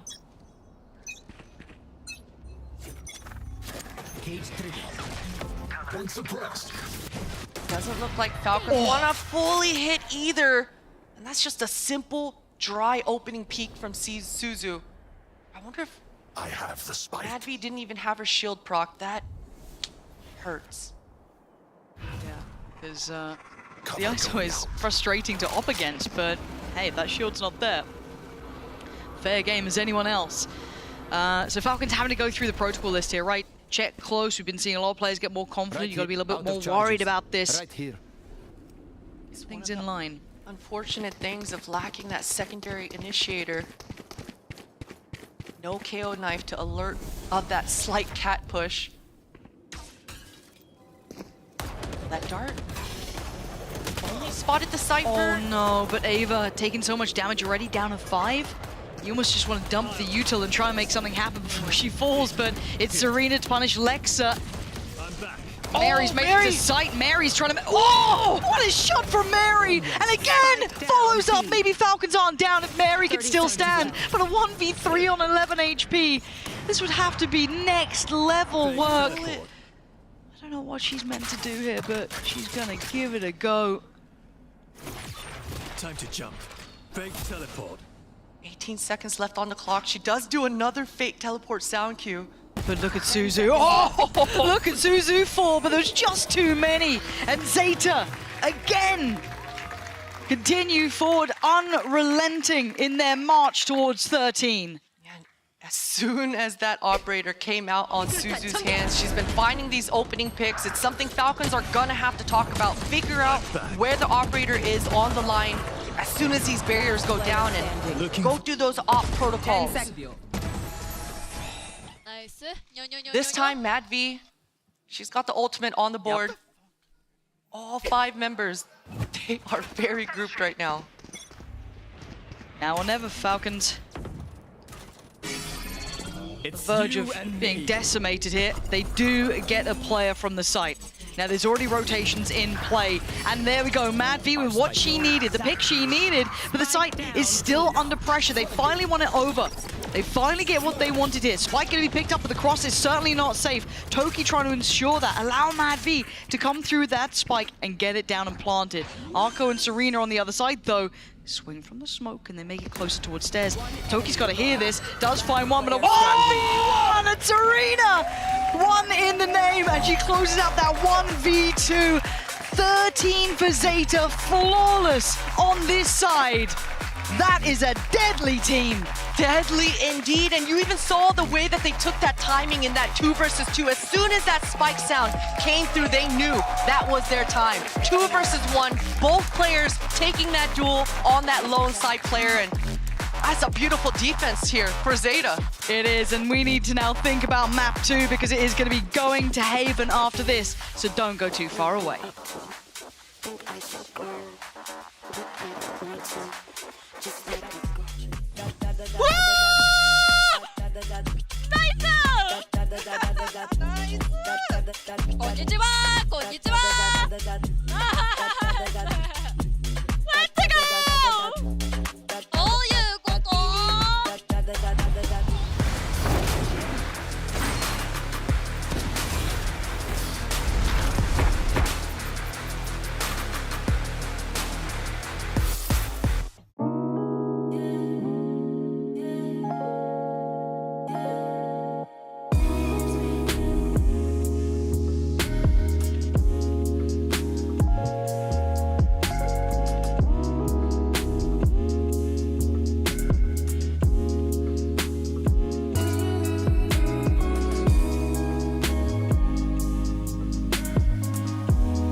Red Bull gives you wings.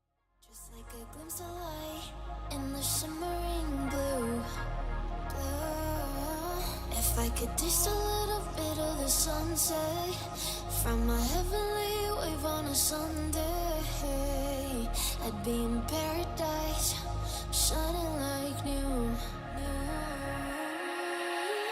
Chasing every thought in my head, pulling an invisible thread. Dreams that keep me out of my bed. I feel it all, take it all high.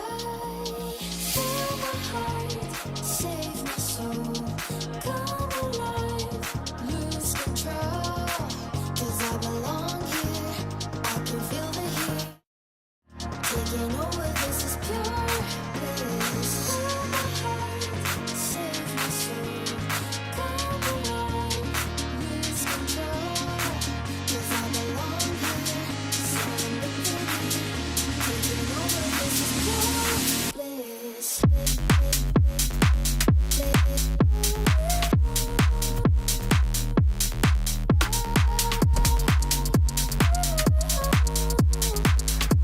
Taking over, this is pure bliss.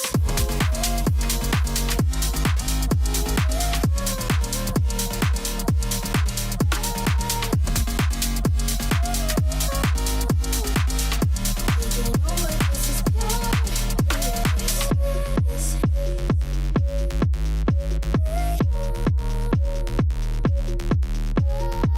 Tonight I'm floating on a crystalline view. What a trip. The silver moon is young, hearing these melodies too.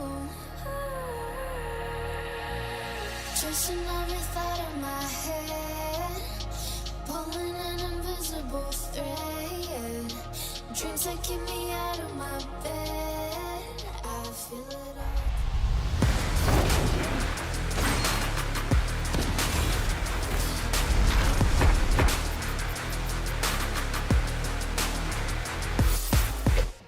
Hey guys, I'm here right now with Coach Ryota of Zeta Division and Kohei to help with some translation. Now, Coach Ryota, I want to know how you were feeling in that first half, and did you know that the girls were going to make a comeback because you were screaming quite loudly in that map? 亮太コーチにお伺いしたいのは、前半戦、しんどい戦いが続いてましたが、巻き返せる自信はありましたか？亮太コーチもだいぶ後ろで叫んでたのが聞こえてました。なんか自分たちいつも立ち上がりが悪くて、どのマップもなんかわかんないですけど、それでも根拠のない自信なんですけど、まあみんなだったら取り返してくれるだろうなって気持ちで、見てました。So we're always a slow starter, so I don't have any specific reason, but I just knew that we were able to come back, so I was believing in them. Well, let's see if they can manage to close this one out. So good luck to you guys. Ganbatte. Welcome to Game Changers Championships 2024 in Victoria. We got Wyatt, we got Tom, and we just witnessed an incredible comeback on the defense side for Zeta Division. Yeah, this team has just shown so much resilience in this tournament. A confidence, no matter what the deficit they're facing is, no matter how excellent the other opposing team is in terms of the mechanics. And I felt like that was something we weren't seeing from them in their run here in the qualifier, and it's just completely contrasted that. This team never lacks in confidence now. Yeah, it's a completely different Zeta Division, the whole vibe. In fact, let's see a little bit of a highlight for our Verizon HyperX Reflex moment. Here's Serena's 4K. She had a couple of them.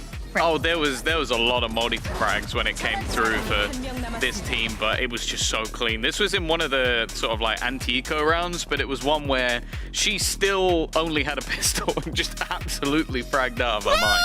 Yeah, it's just so crazy. That's the classic, you get your Sentinel, a ghost, everyone else has guns, and then just gets the free gun after that. Got all the kills. Yeah, Serena's been so good for this team the past 2 days. And then again, Moko, who yesterday was stepping up for the team. This 4K on the bonus, that right there is just, it feels like GG from that point on. You could see the coaching staff as well of Falcons. They were just stunned, head in hands after, like, how does that play work out? It's just mental. Well, we had to sort of split up because we started off looking for 4Ks, but then the crossfires were so strong that we basically just turned it into 4Ks between 2 players.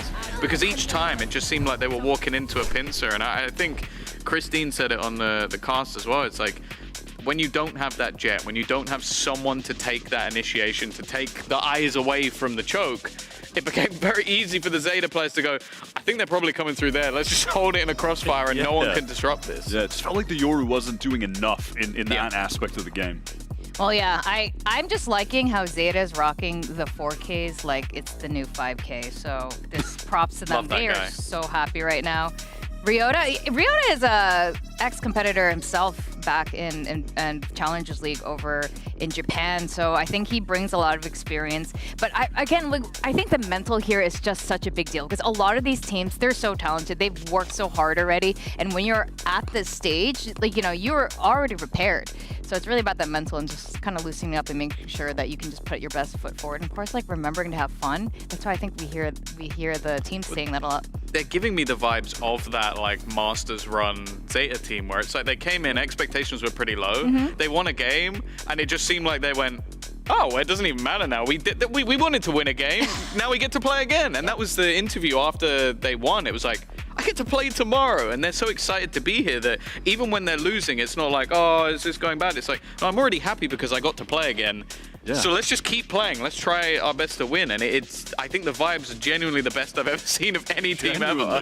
Yeah, I think Falcons, though, I'm curious where their headspace is right now. We're going to see what Coach Bubba Beast has to say ahead of Map 2.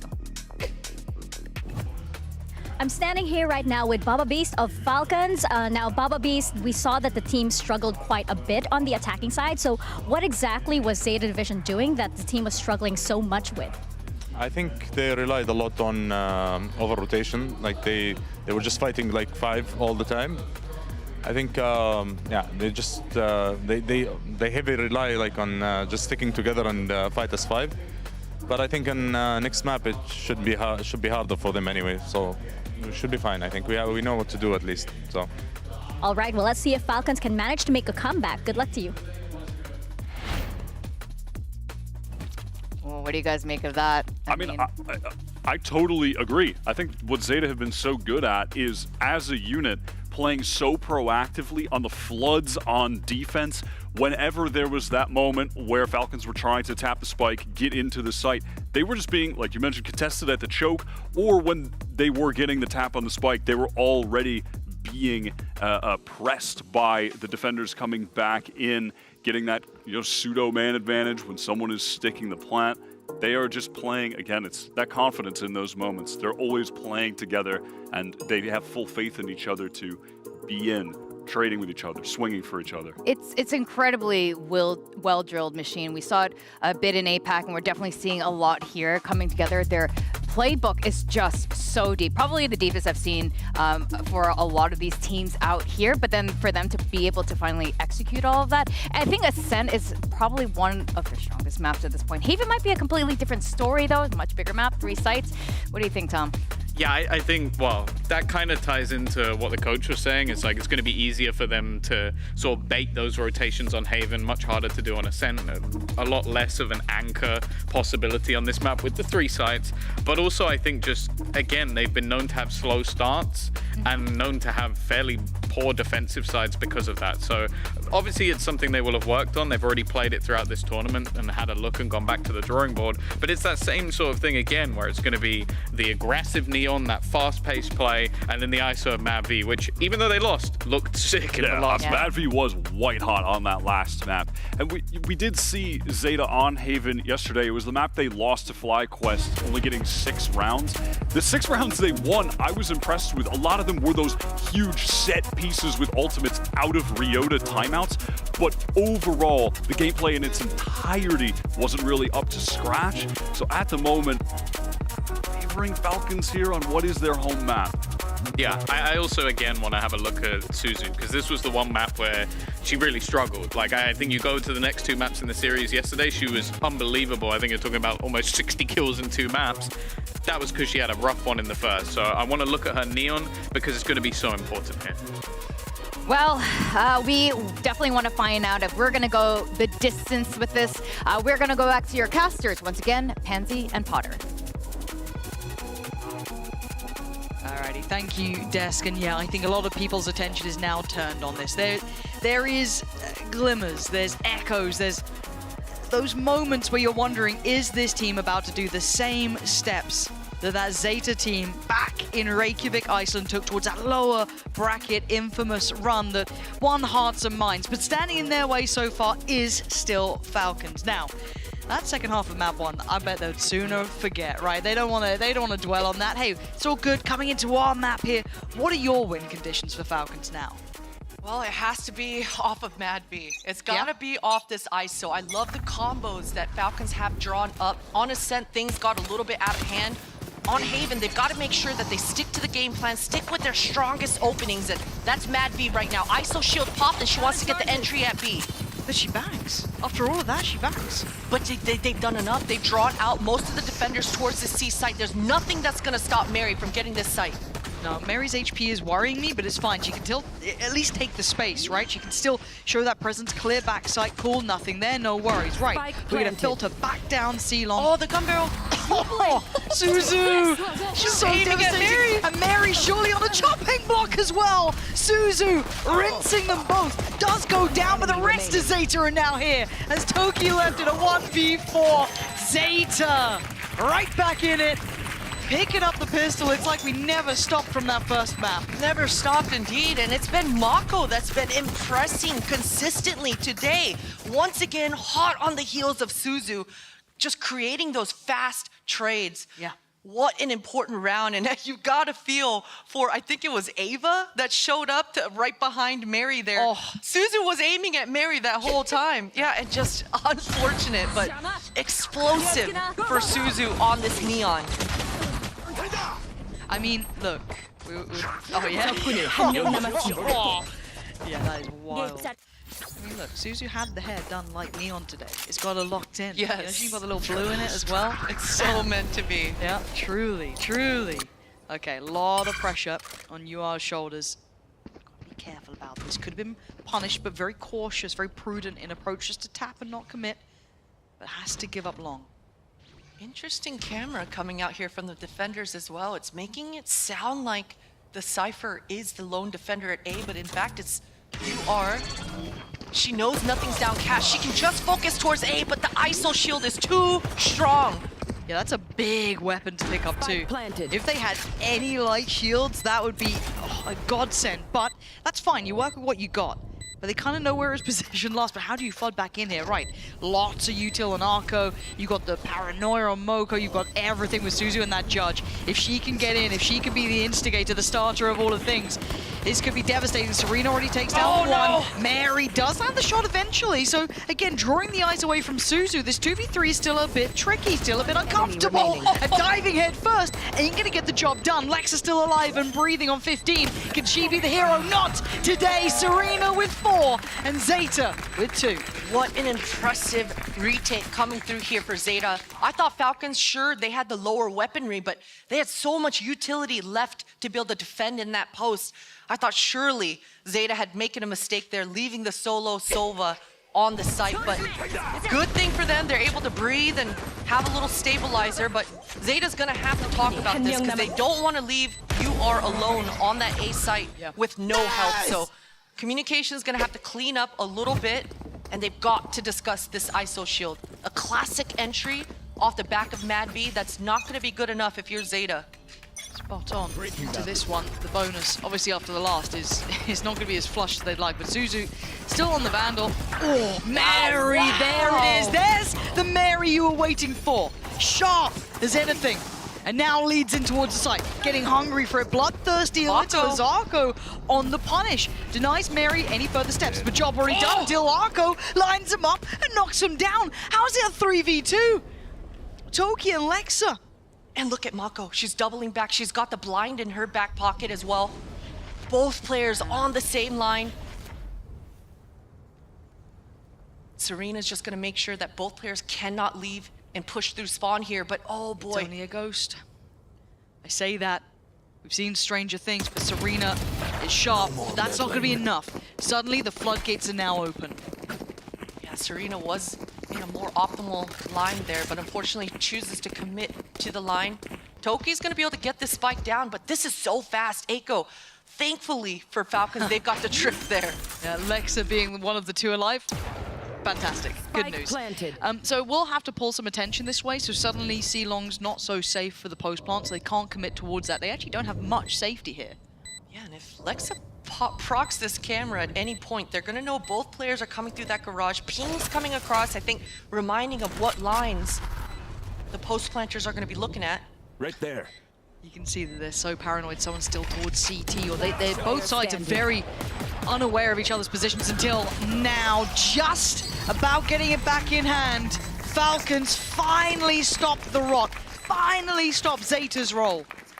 What an opening for Mary and the side of Falcons. Just vintage Mary. Yeah, Zeta they didn't even get to shoot a bullet. They just got wiped out completely. So unfortunate for them, and Zeta's gotta feel okay. This was just their bonus. I know it feels bad because you had control. It was a 3v2, but maybe talk to each other about reminding on the weak side, just hold an off angle. I'm ready. And make sure you have the perimeter covered more so than the kills. But either way, Zeta, it's a strong start on the defense here, and they want this A main fight. Suzu going down towards the short A, and this time the dart is towards long. Aku's got the stun ready as well, potentially.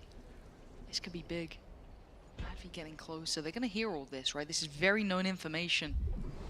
Last time Falcons, when they just walked up, it was a solo UR, but each time Zeta has held onto this A site, they've been congregated towards this short A choke point. Ooh, contact. I'm out of here.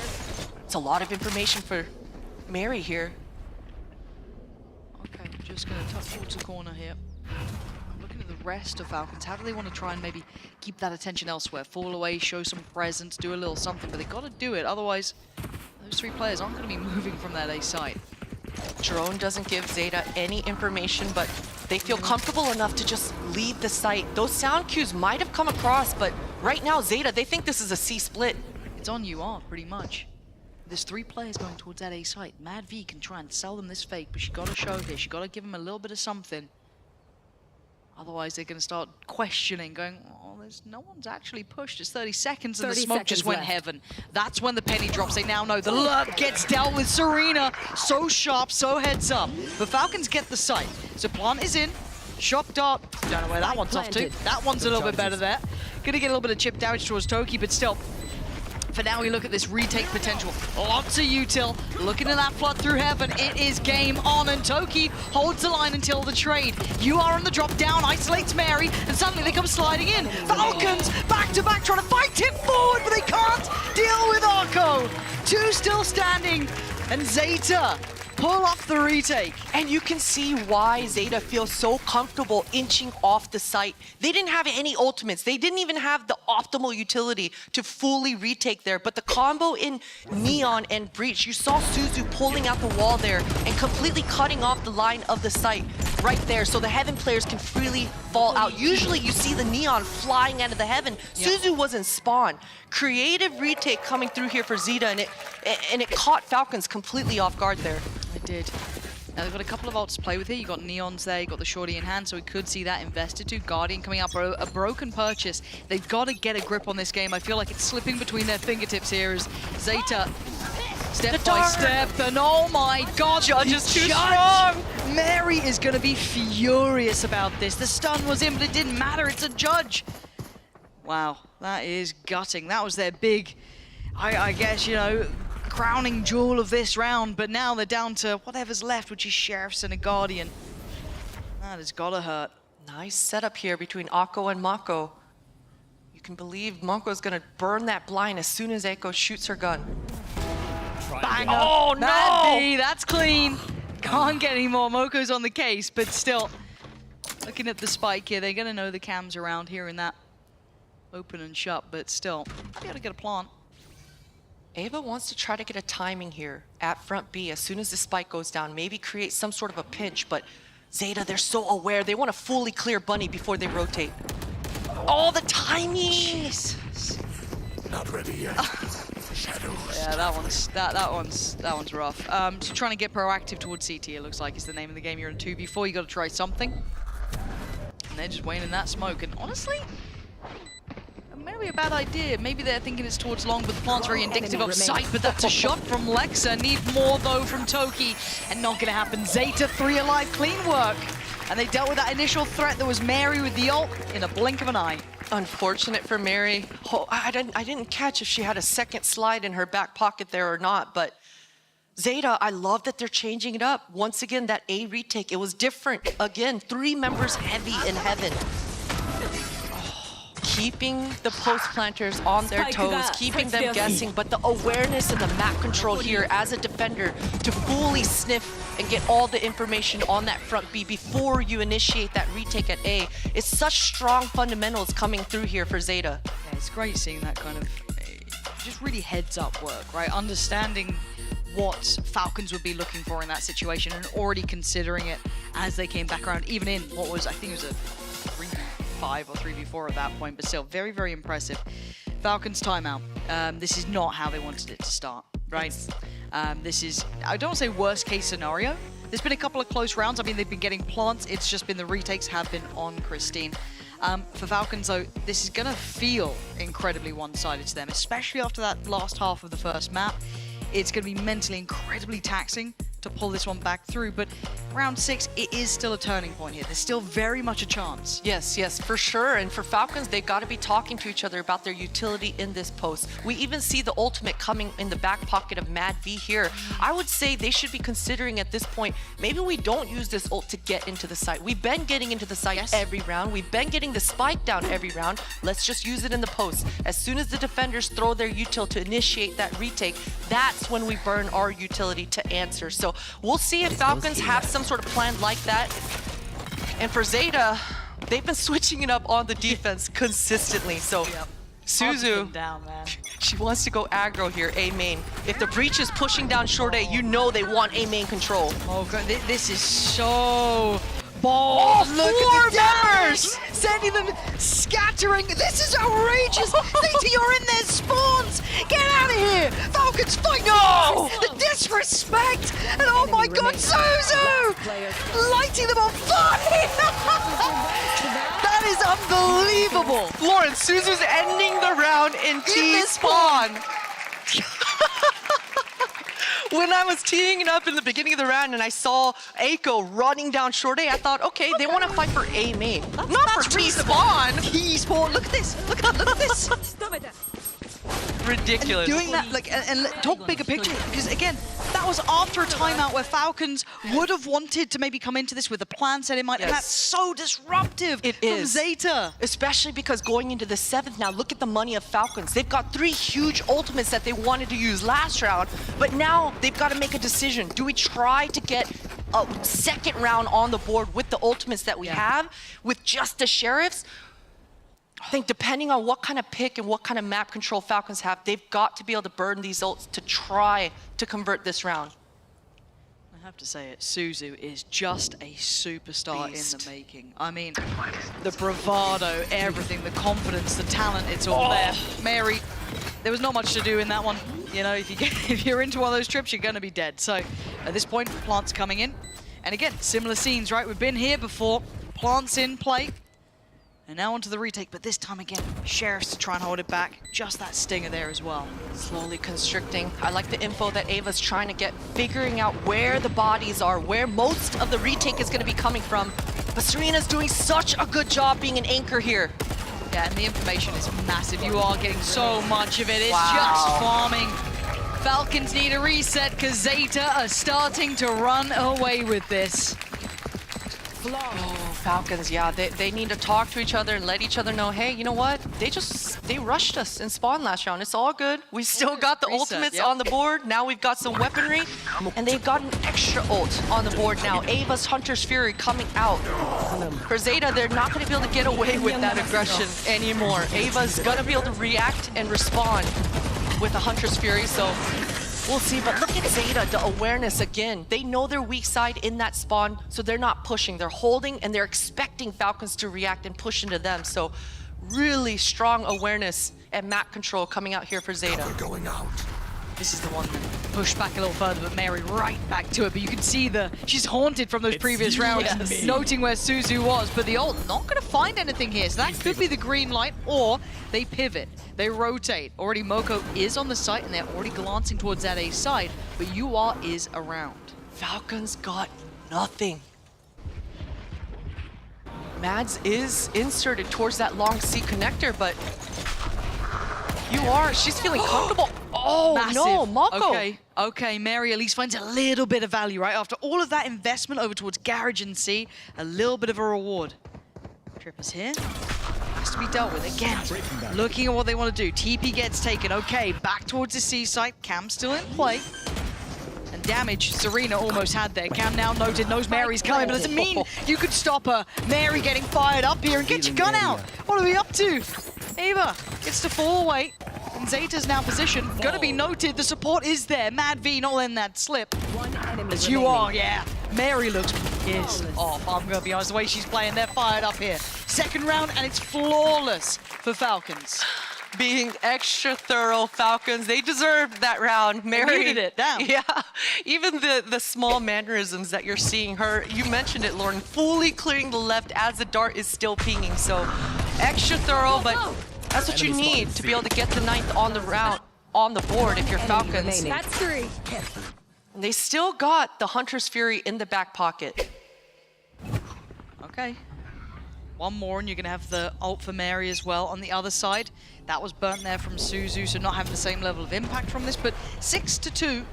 It's still a very Zeta-sided game. And speaking of Suzu, have a look. Mary, yeah, felt... Oh my... Oh. She's gonna...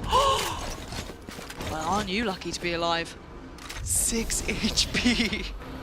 Mary thought she would punish, but she's the one to get knocked back. They look a bit scared here, Falcons, the way they're moving around. It's trying to play as 5, stick together. Are they in our spawn again? It's all a bit topsy-turvy. And they weren't able to take care of any of the trips at Garage or C. And because Suzu got so much information, broke this attacker Cypher cam in the beginning, defenders are feeling real comfortable right now. Here we go, though. Can they survive past Mary here, or do they even commit? 3 players. They've got to fall back. This is not a part of the plan. You saw Mad V's shield just dropping and going away. By the time they entry onto this Cypher at C, she's not going to have that util. Also, do they have anything to break this? Okay, I don't know how you're going to get past this. Ava's got 1 shock dart left. So They're going to have to try and do what wow. they can with just what's in front of them. This is devastating. Desperation. It's gone from bad to worse, and it's falling to pieces. Serena's laughing. She'll be sat there happy with that. So much value for that one trip, and now Ava and Toki back away. Yeah, they've got to save. They've got to tuck their tail and just survive at this point. Not sure exactly what the comm was that came through for Falcons. Wait a minute. They're going for it. I mean, give it a crack, I guess. Getting A-Link control. This is doable. Time, Wait, they're not playing. Time. Okay, they're not going for it. Never mind. Time. Okay, well, going back to my point, I was saying, let's rewind it a little bit. Yeah, that was Falcons completely distracted. They did not stick to their game plan. You know, the great thing about ISO, the reason why you put her in the composition is so that as soon as that shield is proc, you 3-2-1 and you go through that choke point together. You use your ISO as a bait and you're able to get that trade, that domino effect coming through on the execute. But Falcons, they gave up. I don't know what happened. They said they don't like what they see and they went towards... But they had the stun at the back of the site, they had all the util put towards it, and then something didn't click. I think this is the second timeout, if I'm not mistaken. It is. So Falcons burning both of their timeouts here. They know that this is the side they can't walk away with just 2 rounds on. And if I'm a coach, I mean, I'm funny enough stood next to a very good coach. You wouldn't like what you just saw in round 9. Whatever that was probably the worst outcome of what you're hoping to see. Yeah. I don't even think this is a tactical timeout. I think it's a check-in because the players look frustrated. They look like they're making very last-minute decisions, very fraught decision-making. So I hope whatever's going to be checked in on gets them back in line. Yeah, and you have to remind each other, hey, look, this is a ride or die situation. This is the time when we said, hey, we're going to go in together. So being okay and trusting that the chips will fall where they should as you enter that site together, that's what that synergy and that's what all those reps were for leading up to this event. So for Falcons, they've got to double down on their game plan and just trust that it's going to work out. See if that faith holds strong here, starting to wane at 7-2. Now, ult for Mary is there. We do have Lexus and Serena on the other side, and one of the Hunter's Fury for UR. So, do we see them go for something, again, quite aggressive? Suzu certainly is! And the backline gets broken. The second you think you get a timeout, a moment of respite, you don't. And Mary out again! The spam! Oh, this is heartbreaking. This is heartbreaking! Everything is right for Zeta, and it is going from bad to worse for Falcons. Oh. And Serena, yeah, she just wants in. She wants this round done. Get me out of here. Give me the next half. What do you want to do, Ava and Toki? And we were complimenting Falcons for at least getting the plant down, but now they're not getting that. Zeta are looking brutal in approach. Yeah, Zeta can do no wrong. Suzu just spamming a Cypher cage to find an entry for herself. No big deal, but Serena's setups have been so dynamic. She's been towards this A site, swapping it up, C, A. Sometimes the camera just towards B here, but those double trips are so deadly if you're a Neon. You're just not having fun if you're Mary. So this round, Mary and Ava need to be talking together, and wherever Mary wants to run it down in space, Ava's shock darts need to be hot on her heels. Absolutely. You gotta dial in on this, but Suzu's here. There they are. You can see him go, oh God, again, Mary! She is, oh God! Jesus. Honestly, when you're struggling to even get those trips broken, you're feeling absolutely bullied around when you're having UR on the other side lighting you up, you've got ults hitting. This is hard. This is hard to witness. A beautiful game from Zeta. Have to say, if you're looking on the kind of flip side of things, Zeta here have been marvelous. Hard to handle, slippery in ways. After every timeout, you'll see Suzu try something different. You can't pin her down. You can't predict where she's going to be. The setups coming out from Serena. So Falcons, with 3 left, have to approach this site. They've got the information on where these players are, but how do you get past them? How do you deal with them? Well, that's one way. Toki going to get you 2. Hightails it towards the side. Trade out of the paranoia, but the TP gets taken. Serena on the spray and loses, but it's Moko up against Lexa in the 1v1. 38 seconds, and Lexa is 10 HP, but she's got him alive still. 3 rounds for Falcons, digging in, clawing in as best they can. They don't want to let this be the whimper they go out with. Oh, and I can't even fault Zeta for that double peek on that long A. Both players were supposed to be stunned, but one of them just slipping out of that line. Unfortunate for them. What a shot for Lexa there as well, because you know the communications came through for both players. Yep. That Cypher, that Lexa is low, but just barely surviving there. Yeah, double up on the defense.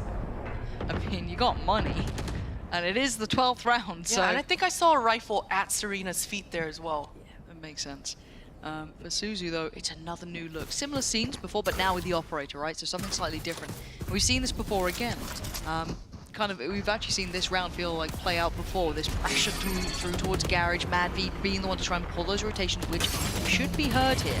Oh, great spam! Ava's gone down. The communication, they didn't let Ava know that the breach drilled her. That is so unfortunate. Not only that, but Mad V's ISO shield has been spammed. They're walking mid. Look at mid, look at the minimap right now. You saw them want to try and find that pure information. They didn't like that there was pressure on two fronts, right? They just lost the player towards A, and they have felt presence towards C. Look at this read. All members of the defenders are nearby. They're peeling away. Maybe toward middle, maybe just to double check. You got it kind of through Garage too, so they've got the site right. Here we go. So that's pretty much everything known now. Ult going to be used on the body. 30 seconds left. Spike planted. So a 4v4 post plant. It's been these retakes that were the traditional downfall of Falcons and the upswing of Zeta. Oh! Mary is in your face. Only for one though. Serena stops her in her tracks, but Mad V picks up where she drops down. Moko now next in a line to try and get this fight going. The paranoia not quite there, but Suzu's on the site. Hello? Suzu. Last player standing. Someone, please. Oh my good god, oh my god, oh my god. Don't be doing that. Don't be doing that to me. 8-4. Zeta, what a half again. Incredible stuff. And you know, Falcons, they've got to be counting their lucky stars that they were actually able to convert these last two rounds, because this was a one-sided half. It was 8-4. You don't want to miss how this ends.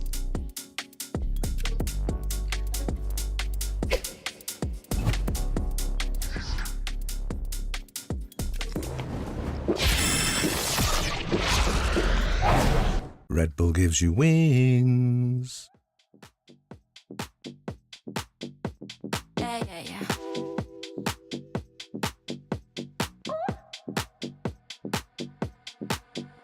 No, what you staring at, you looking dumb. No, I don't ever hold my tongue. I will never be what you expect. Maybe you need to get your eyes checked. If you think I'm stuck up, I don't care, cause you can't call my bluff. I don't care if you think I'm a clown. I don't care, cause you can't pin it down. You can't pin it down. I'm everything you can't define. I'm always gonna cross your line. You can't pin me down, pin me down. Can't pin me down, pin me down, pin me down. You can't pin me down, pin me down, pin me down. Can't pin me down, pin me down. 8-4. It felt like Falcons at the end just about clawing those rounds away to give themselves the smallest of chances. But it is enough, right? But Zeta looked so scary. So scary. I mean, just all the different setups that they had, looking so prepared on that defense. I'm looking right at this pistol. Zeta have been fantastic in these openings, so definitely looking at these combos, trying to set up Suzu to get an explosive just sequence to try to find that opening pick. But again, it hasn't just been the Suzu show, because I think in their last game, a lot of people were looking at her, rightly so. Those last two maps, absolutely off the charts. But here you're seeing kind of everyone finding their moments, everyone really chipping in, which is a really good display, honestly, for a team. So good, because one of the biggest questions was how sustainable is Suzu dropping 250 ADR every map, right? So Serena stepping up right when her team needs her most. That Cypher camera getting taken out instantly should give them an idea that, oh, there it is. Oh, okay. Well, we wanted aggression.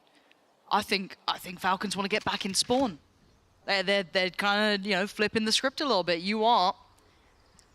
Yeah, this is now a little bit of a tricky spot here. How do they go about this? We've got half of the map controlled by Falcons, and you are still the one succeeding against Lexa. Okay, there's the trade. Mary's got it back in hand, but even Zeta are now questioning what do we want to do with this. Suzu getting all this deep control in spawn, though, will give Zeta a little bit of breathing room in this post.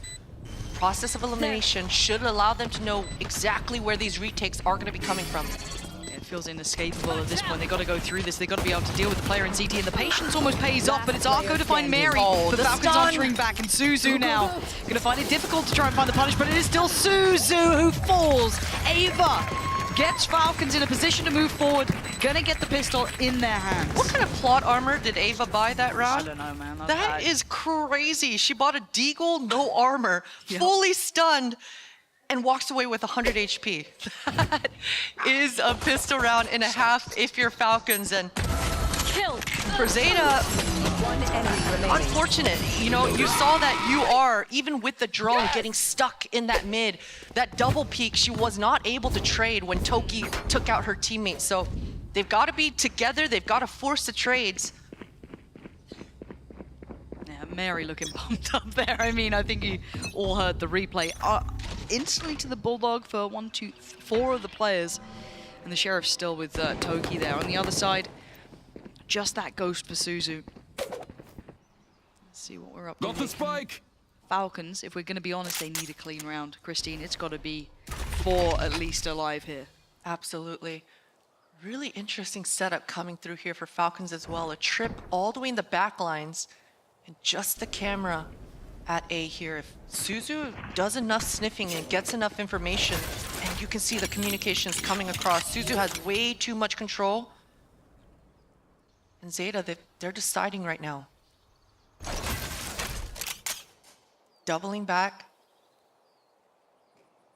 I want to see if this trip does anything back here, back sight, you know, because usually the Neons, they're always worried about the trips being forward here and here.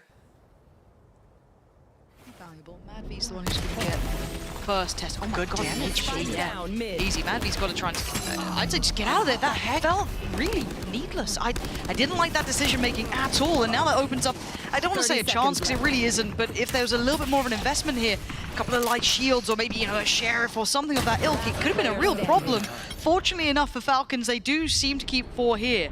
Moko has a chance to take away another, and that would start making things a bit more costly. Yes, it does, considering they had those 4 Bulldogs at the start. Now they're in a bit of a deficit. They can maximum come away with 3. That's fine in the end, but I didn't love what I was seeing from Mad V there. Yeah, 1 round at a time though, Lord. 1 round at a time. Hopefully that gave Mad V that sort of oomph to be able to take more duels as we go into this bonus round. She's gonna need that confidence, but just a deagle, it looks like, going into this big round for her. I'd actually like to see one of those rifles pass over one of those weapons over to Mad V. I agree. For sure, her Sheriff is incredible, but really utilizing mid-max that initial opening with that shield. But nevertheless, just a deagle, but 4 members going strong onto this A main. Okay, this could be awful. Moko? Wait, that's... Where was the... Is that just in straight the corner blind? of A main? Yeah, just through the smoke again. I think that's the 4th spam kill for Zeta in 2 maps. And I feel like Mary's been on the receiving end a lot of these random, like, in the dark shots, which it's got to be frustrating for her. But I mean, I always say I don't mind on a bonus, trying to be a bit more proactive and take a couple of risks, go for something a little bit more out there. That's fine, but that's a really unfortunate way to start. There's nothing much to be said or done about it. It is what it is. And I like this explore down the middle. I kind of like what they're trying here, Falcons. At least they're not just being standard in approach. Yeah, and Serena had such an incredible setups on the defenses, all up to Lexa now. Trip does get taken out, and yeah, nobody nearby her to be able to flood or anything, so she's got to play passive. It's fine to be placed, and it is. You are just slipping past. Do about this one. We're gonna have to eventually start building back in. It is more than 1 player though. They only know about the Sheriff. They don't know about the Bulldog down here. Ava, again, still the one to show presence. Still trying to keep that at least, you know, a little bit of a surprise there. But now they're gonna know that Mad V is also towards C-Long. Might push them towards CT here. Here comes the trap. Here comes the pinch. Falcons do land the shot. Serena though, again, still pulling her weight and then some. Mad Vianeva, position noted earlier. Zeta, very clean first buy round here. Beautiful stuff for Zeta, looking very similar to what their pistol round looked like. UR found herself in such a peculiar position in the backlines. It's usually the Cypher that you see maintaining the perimeter and the backlines, but it's been Sova 2 times now, and it doesn't matter. Suzu is so willing to go sniffing deeper into the sites, and she's finding too much information. And you mentioned it, Lauren, that was off the back of Falcons sniffing down for more information front B. They were actually able to get into the attacker side window and initiate that flank, but it was too late. Suzu's finding everything she wants. Yeah, pace as well. Look at the speed in which she's already in garage. I mean, it's 1 minute 30, and they're already very headstrong in this. This is the big round, really, for me, when it comes to at least Falcons' chance in this. Once you get to 10, it feels like then the ults start to cycle in for Zeta, and it gets easier and easier for them to make someone like Suzu have those sort of runs. For now, though, showed presence towards garage, but I like this re-clear again. I like the Falcons are trying to take that space back. Yeah, because they just lost both trips, rather the front B trip, and they thought the attackers were in the garage, but now they know Falcons, all the information coming through that they are all outside A main here. Ava needs to be really careful to not get overrun. She's getting off the site. Cautiously slipped back, and I think the second that they've started to clear through window and that far down, you're thinking, right, I just need to live here. Site take is on. Zeta gonna be in the post plant. Spike planted. Can be deciding what to do with this. Yeah, like, we could give it a go, but for now, just opting to go for it. Again, very similar scene to that last round, right? 2 through CT, 3 on the wrap, and a freebie. Serena this time didn't seem to cotton on to the idea of what was going on here. Now Mary kicks it up a gear, looks for a player and finds one. Zeta on the fight back, but it's still a 2v1. Moko tucked in the corner by Quad. Finds a fight on CT, and the spacing was far from perfect, and that's a punish you won't forget. Moko stepping up huge, just the sidestep once again, just completely breaking ankles there. And man, there was a breakdown in that post as well. Serena, as the Cypher, her own trip getting broken, should be aware of that play coming through, but what a lucky round if you're Zeta, and unfortunate for Falcon not being able to convert this one. Yeah, I mean, you can see how much that round meant, right? Because again, it's going to break the money from Falcons. That's going to put them back on the Sheriffs, struggling. They don't have an ult to bank on. Mary's got her, so maybe if they can get... No, sorry, Mary's one away from her, so maybe they could go for it. But look at Suzu. So smart, so heads up. It's Mad V who gets punished on that. Mary will get her ult, but do you want to invest it here? Do you think you got a chance at this one? You might do now. Feeling confident. Use the drone. And maybe right. Mary gonna find UR and still gonna go through this one. Suzu trying to catch the cross if they try and pour in, but still they are taking the tour, and Mary is taking names. That's what she needed, but there's still one to go. Arco against 3. Sheriffs have plenty of rifles to pick up here. Don't make a mess of this one. You've been given a gift here. Lock it down. As Arco has to fight 3. She can't. Falcons just get back through. Their MasterCard thrifty. What a round, what a strat call coming out here for Falcons. Simple, but effective. All 5 members sticking together. Their point, their intent from the start was always just to get Mary the orb. They left that camera on that A side, and they just wanted to flank and quickly create some sort of retake for themselves. But Mary, the explosiveness coming through here. Thankfully, they're able to win that and are gifted with a thrifty for themselves right in the nick of time as well. Zeta, they just got to shake that one off. They've got to shake that one off and do what they've been doing all game long, which is give each other the information. For UR, she's got to be able to lean onto her utility, lean onto that drone, let her teammates know how many numbers there are. Zeta have so many ults here. URs, you've got Arcos, and one away from Suzu's. They get that opportunity, like Mary had in just that last round. You've got to go for it. Oh, Toki could be dead here. You know you're being hunted. You're being chased, and you just about get away. You are thanking your lucky stars for that. Suzu's one off as well. I think that long C orb is still up for the taking, and the defenders in Falcon right now, they're nervous about this A hit. Oh, it's already gone. They took it. So Suzu. Give her the spike. Yep. Get that ult cooking. Not not to be. It's still Arco with it. So Suzu just taking the call with just the classic. I say just. But Mary looking to take the space back by Garage. Oh my word, there is a play around that door, and it is Moko, and Moko might be on for an absolute monstrous round, and Mary checks it, but Moko still gets the shot. The reposition from Moko still has the ult, still has the blind as well. TP taken, she doesn't even reveal her position. Toko, you can see them look around. Toki's like, what is going on here? How is Yuri in this position? We've been trying to deal with the site. We've got so many problems on so many fronts. Falcons need to get this one started. Ult gonna come in, they can't get it to halfway. Can't avoid the ult. This is going terribly wrong. And Serena now makes her hand no. The timing is outrageous. Again, another attempt at another ult. They've at least got, half. Yua gets 2, 3, 4. The Mastercard thrifty right back at him, and Zeta are up to 12. Anything you can do, I can do better. And we saw how the size of relief coming through for Falcons to be able to convert that one, but Zeta just answering right back with their own. Wow, and that was really great map control coming through here for Zeta as well, right? 2 rounds in a row now that we're seeing them poke through that garage. Suzu getting all that information, quickly going towards that A, misdirecting a little bit, grouping together and hitting the opposite site. So they're keeping the defenders guessing, and they're calling extremely well here. I'm almost surprised there's a timeout from Zeta, because again, keep in mind Falcons used both of theirs on that first half. This is... Falcons will be happy with this. They get to check in themselves, right? They get to have a moment of respite, but I feel like Zeta are doing a lot of things right here. I don't think there's much here, but maybe, hey, maybe they're hearing something. Obviously, they've got the comms going on. They want to check in on, make sure they're staying in the right place for this. But again, overall, you got to feel for Falcons. You saw the relief in that round 17, and then the fact it got just flipped on them straight away. Zeta... I think they're the real deal, you know? I genuinely do. The more I'm watching them, the scarier they get. Yeah, we'll see if they look even cleaner with this timeout, or if they've iced themselves out here. But yes, looking fully in control here. Mako still has that ultimate in her back pocket as well. And Mad V, this ISO has not been as successful as we've seen coming from the Falcon side of things, so it's up to her to warm up back into this rifle in her hand.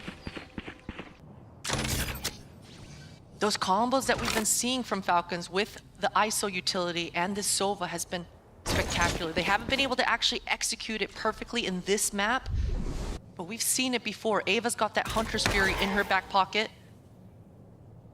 So I think for Falcons, they're going to be okay without over-rotating this round. They're going to be able to play pretty standard and provide that cross-map help. I got Spike. That's gonna be a burst, yeah. Suzu straight in. That's gonna be the ult coming in. Actually, hold on. Maybe able to deny this one. Let's see. Mad V can do with this. Oh it's messy. Suzu so clean on the other side. I got Spike there. Oh, the early Hunter's Fury for Ava as well, Spike not planted. landing on anyone. Suzu's got ult. Oh, she's going deeper. Suzu, come on, punish there. Lexa takes a big stride forward, starts clearing close towards that B side, but also, again, look at Moko's positioning. It's terrifying. Really nice denial on the defuse. They're going to buy a good couple of seconds for someone like Moko to gap close. Serena needs to keep a check on this. There is a chance they can do pretty well. Yeah, they are trying the best they can. They've got the defuse towards half, but Arco steps forward and takes them down. Zeta up to 12 in a blink of an eye.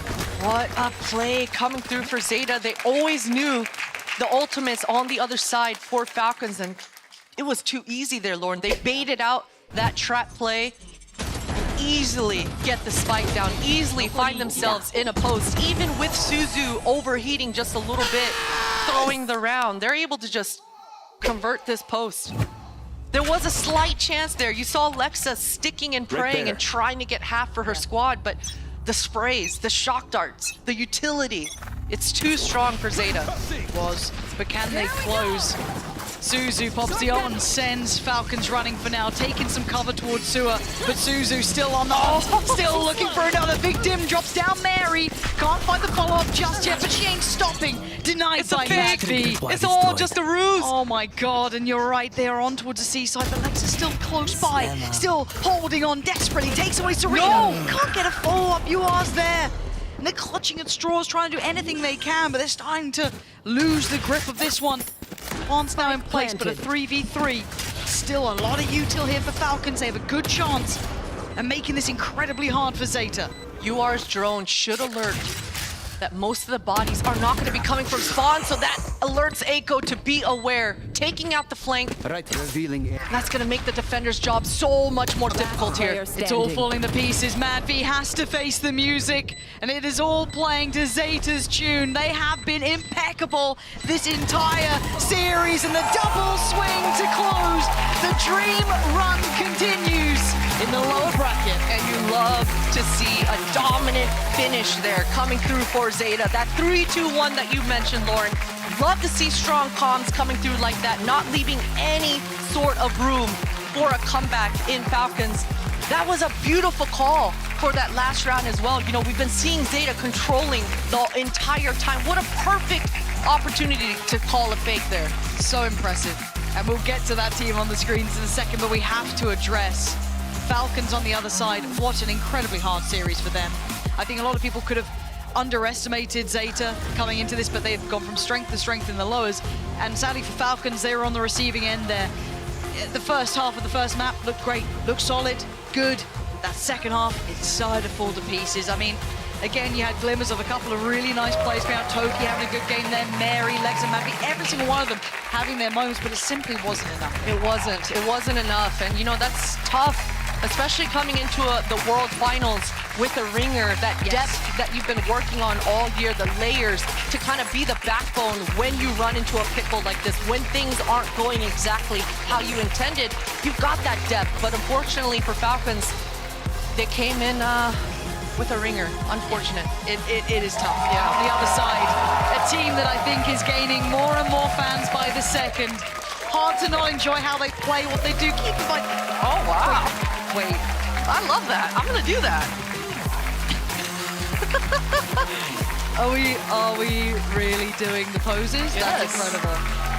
Beautiful stuff there. Now, this team, as said, it is truly magnificent to witness Zeta, that jersey back down on the stage doing lower bracket runs like this. Suzu is a superstar in the making. I mean, the confidence, the pizzazz, the aggression. I mean, they were in their spawn half their time. Yeah, that play was insane, out of this world. And Suzu just, it seems like each match that she's playing, the confidence, each match she's busting out a new move, the aggression, and being able to follow through and keep these rounds looking as clean as she's been. It's been impressive so far. Yeah, what a team. What a bloomin' team we have here. And you don't know how far they can go now. They've gone through Falcons. They've done well there. They've done incredibly well throughout this. And I have to say, it isn't just the Suzu show. Serena had a fabulous, fabulous map just now. Yeah, and she's the player that yesterday stayed on stage, was DMing, getting the AIM Lab session in, said, you know what, I need to warm up into this. So big questions yesterday. Is this team going to be able to sustain? Is it the Suzu show? But today they've shown that not only is it Serena stepping up and their Omen stepping up, Echo stepping up, everyone's stepping up, but their game plan as well, it's solid. Yeah, it is. There's that consistency to it. And I've just seen on the replay there, it wasn't a shot through the dark. She was expecting the push-up from Mary. They were so prepared for that. That's actually nuts watching that back. Okay, no, I'm all aboard. You know what I mean? I'm all aboard now. Let's see how far you go, Zeta. It's one of those things where confidence in this game can make so much difference, and I think we might see that here genuinely. Those lower bracket runs, they happen more often than not. Those underdogs do have their day. God, watching this again, the third. You are having a great map too. Every single one of them. Every single one of them. However, if they're going to be hitting those dress to impress poses, I feel like we need to send it down over to Mika Fabs, waiting by with the Verizon post-match interview with Susan. We are here right now on stage with Suzu of Zeta Division. Suzu, congratulations to you and the team. And of course, we have Koei to help with some translation. Now, Suzu, you were part of the first roster from Japan to make it into Game Changers. And now you have that first map win. And then you had the first series win. And now you're making history, basically. How does that feel? スー選手は、最初にフェンネルとして、ここゲームチェンジャーズチャンピオンシップに来て、その後に、今回の初勝利を経て今回の2回目の勝利と、まさに歴史を刻んでいっているというところだと思いますが、そのことについてどう思いますか？そうですね、やっぱりアジアで戦ってきたその日々スクリームしてる相手だとかも結構強いので、普段通りのプレーが最近できるようになってやっとなってきたかなっていう感じで本当に嬉しいです、勝ったのは。So we think that our opponents in the APAC region is also very strong. So we're starting to feel like we're playing as usual, as we usually play. So I'm really happy to get that win today. And I noticed your hair is, there's a little bit of blue, and I noticed your walkout earlier. Can you tell us about that? What inspired you to do that? 今日は、髪に青も入っていて、入場の時のポーズもありましたけれども、何か話したいことありますか？ I like neon. No nerf neon? No nerf? No nerf for neon? Yeah, no nerf, please. No nerf, please keep neon this way, says Suzu. Now, I do have to ask, of course, about the no. What is the story behind that? I think Moko posted a little bit about that, but we'd like to hear it from you. モコ選手がおそらく少しだけ投稿していたと思うんですけれども、ニョニョニョニョニョの掛け声について教えてください。私もよく分かってないです。I personally don't know about it either. They just do it. Then you just follow. Well, you have so many fans. Social media is popping off with so much love for Zeta Division. You have so many fans here as well. So much love in the audience for you. Do you have a message for all of the fans that are supporting you right now? ファンの皆さんにメッセージがあればお願いします。現地まで来てくださって本当にありがとうございます。本当にラウンド勝ってうわーとかって言われるのめちゃくちゃ嬉しいんで、もうずっとお願いします。Thank you everyone for coming out today. Every round, all the cheers that we get, really happy about it every time. Thank you. Well, congratulations to you, Suzu, and the rest of Zeta Division. Don't go anywhere. We still have one series coming right up here on Game Changers Champions 2024.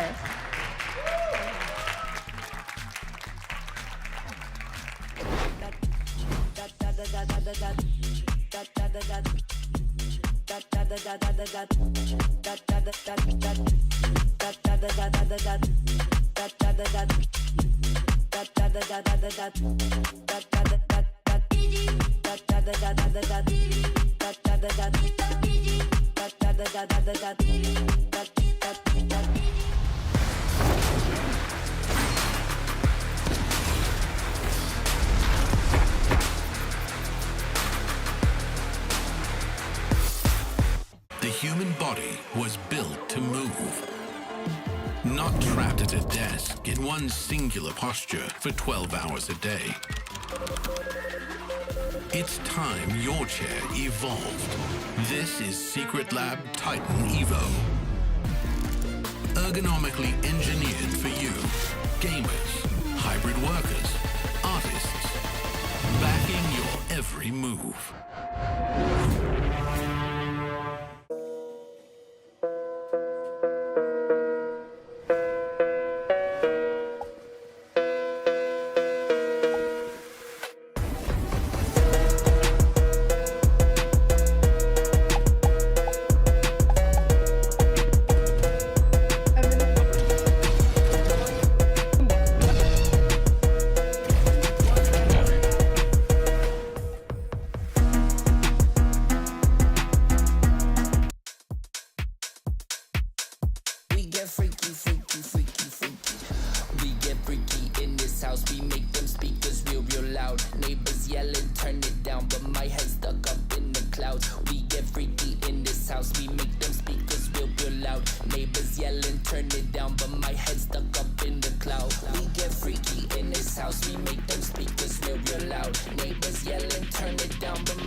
Welcome back to day 4 of Game Changers Championship 2024 live from Berlin, Germany. It's time for our second elimination match on this Monday. It's Visa Crew Blaze versus Giant X. I'm Victoria here with Tom and Wyatt once again. Have you caught your breath from the last match? A little bit. A little that bit? was a banger. I mean, it was a gotta lean back. 2-0. I didn't expect the 2-0. I really didn't. But for what we got, that was a sick match. I mean, it was Zeta insane. were crazy. So many clutches, so many aggressive plays, a lot of neon as well. So can't complain. Hunter's furying too. That's true. Now, you guys are with me, but imagine if I had to host the show alone. It wouldn't be as fun. Love you guys here. So it's always good to have friends around. You guys at home know that too. And same goes for queuing up in Valorant. Scan the QR code to join the community in the LFG Discord. We also have a QR code for the Valorant server, which is exclusively for women and non-binary players. So go find your squad, go find your people, go find your team. We were talking about queuing up and the frustrations of it. Sometimes it's just better with friends. Yeah, you were asking me very toxic questions. I did. Would I rather die to an Odin or a Judge? It's Yeah. Like, what would... Pick your poison. It's a valid question. You didn't answer that yet, and you At guys least someone can might type in be chat. able to trade the Odin. Trading a Judge? Hilarious. Hilarious. Well, they're both very frustrating to die to, but it's very satisfying if you're the one holding that gun. But let's get into this matchup and talk about Crew Visa Blaze. They broke their opening match curse finally, and they were very close to taking down G2 Gozen. It was probably the furthest I've seen Gozen pushed at all this year. Oh no, yeah, like G2 Gozen have been flawless when it comes to EMEA and stage 3. It was impressive if anybody even took a map off them. That series, in very small moments, easily could have gone back in the other direction. I think this is going to be toppled. Yeah, this is Crew's third straight Game Changers Championship. So they have a lot of experience. They make really good calls, but they've never been able to really push past, a certain placement. And I think this is where they really want to make a big difference. Yeah, absolutely. They came into this saying that they feel like this is the best they've ever been since adding that Brazilian duo of Biazik and Dodds, obviously, on the Neon, who has just been taking over every single map they step in. We're about to see some of it. I think the thing I've loved is the calling, and that's what these clips are sort of displaying, is the fact that we've had these really aggressive rotations in rounds where they look done. Like, okay, we're in a 3v5, we're in positions where this doesn't really look doable, and they just gamble stack players into the sites. I think they've been so impressive It's with kind that. of akin to what we just saw Zeta do, honestly. Both of those teams are incredible on those fast, aggressive floods as a unit. Just bringing out the deep pushes like that on defense. Why not just run at them? Yeah, just faster feet, just run into their spawn and get it over with. Crew has been incredible. They've got open communication. They've been talking a lot about that, and we put Visa Crew Blaze to the test. We put them on a different game, not Valorant, but a game of quick on the draw. Have a look. Hola a todos, soy Romy y estoy aquí con mi equipo Visa Crew Blaze y vamos a estar jugando un jueguito que se llama Quick on the Draw. Bueno, se trata más o menos de que me van a decir una palabra y yo tengo que dibujarla a la espalda de mi compañera. Ella se va a dar vuelta y va a seguir dibujando hasta llegar a mi última compañera, que es Connie, y ella tiene que adivinar qué cosa dibujamos. Horribles. Dibujen bien. Muy malas la trupe de... Ni siquiera sé cómo es la cara de esa persona. Dibujen bien, gracias. Vamos ver a foto. Tienen pistas. Eu quero ver. Escriban. Mas escolheram uma foto feia minha, eu vou lá agora, mano. No sé cómo es la cara, pero...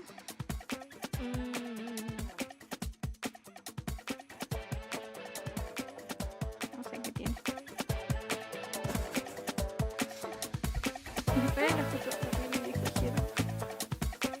Não, sério, se a minha for sem meu Juliette, eu vou lá agora.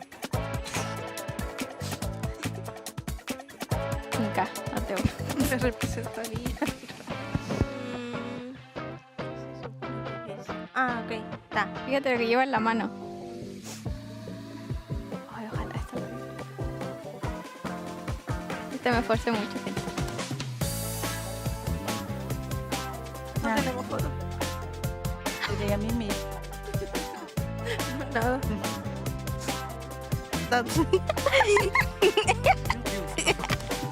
Fíjate la mano, ¿qué hizo? Es nuestro sexto player. Nossa,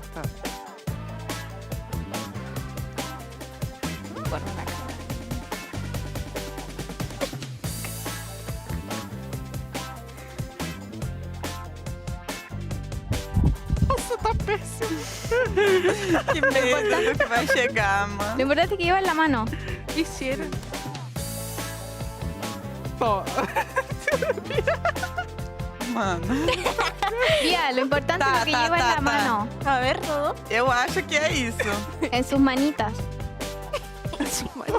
Capitão. Todo. Não tem 4 patas. Não, eu puedo imaginar que llegó. Uy, Ah, yo creo que hay que adivinar, Tony. o que mais que tem? É tipo assim. Não, vai em dele.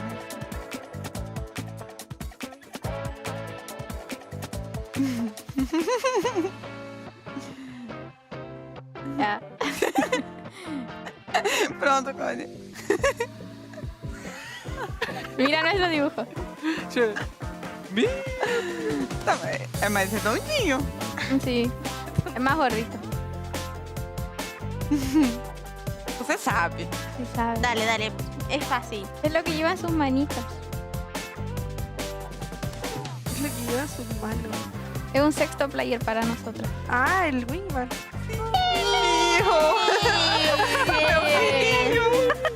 Meu filho ficou parecendo o Patrick, mano. Mano, era o meu também. Sim, eu olhei, eu falei, eu descobri pela Spike o seu. Ya. E esse Spike aqui parece um Doritos. Bueno, este fue nuestro juego. Se nota que igual nos entendemos un poco. Así que eso, nos vemos en el servidor. Chao. I just gotta say, thank goodness Biazik's play on Sova is so much better than her drawing of Wigman, because her play on Sova kept the team alive no matter what the situation.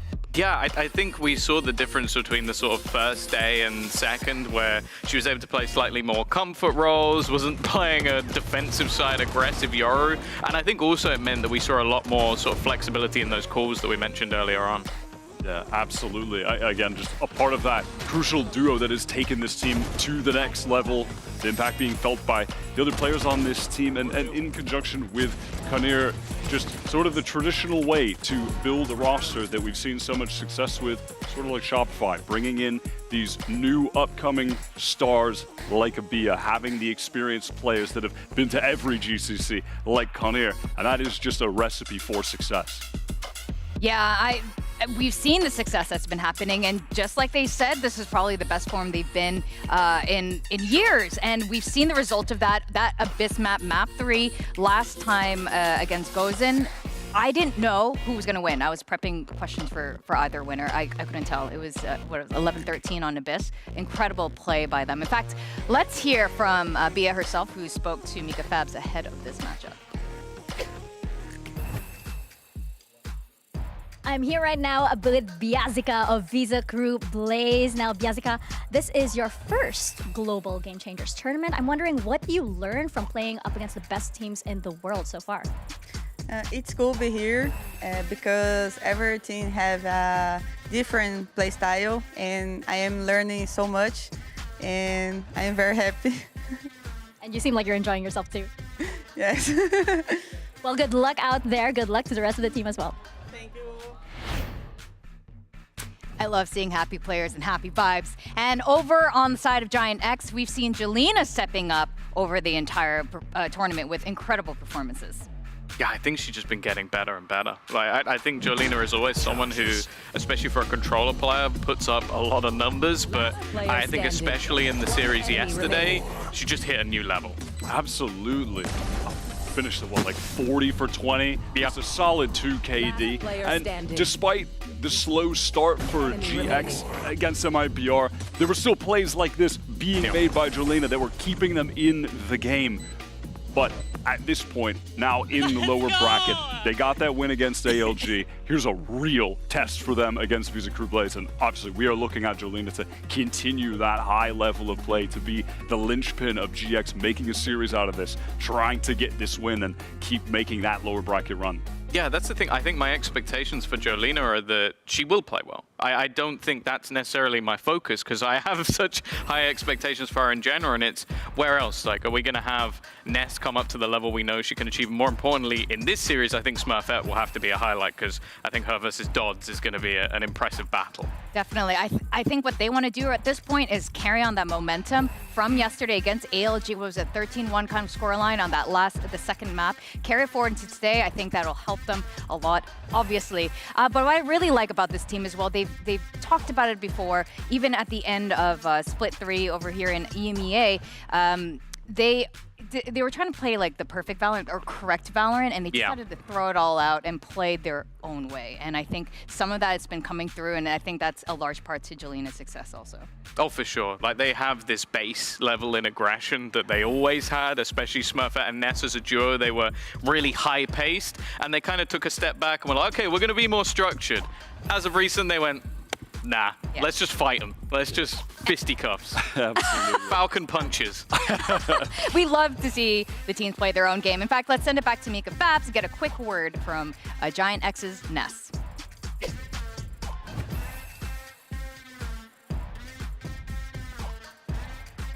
Thank you very much for that tag to bear. Now I'm here with Ness of Giant X. Now Ness, I heard you guys enjoy lower bracket runs. You guys mentioned it yourself. I'm wondering though, with that comes the challenge of like successive matches in a row. So how does the team keep the energy up in this instance?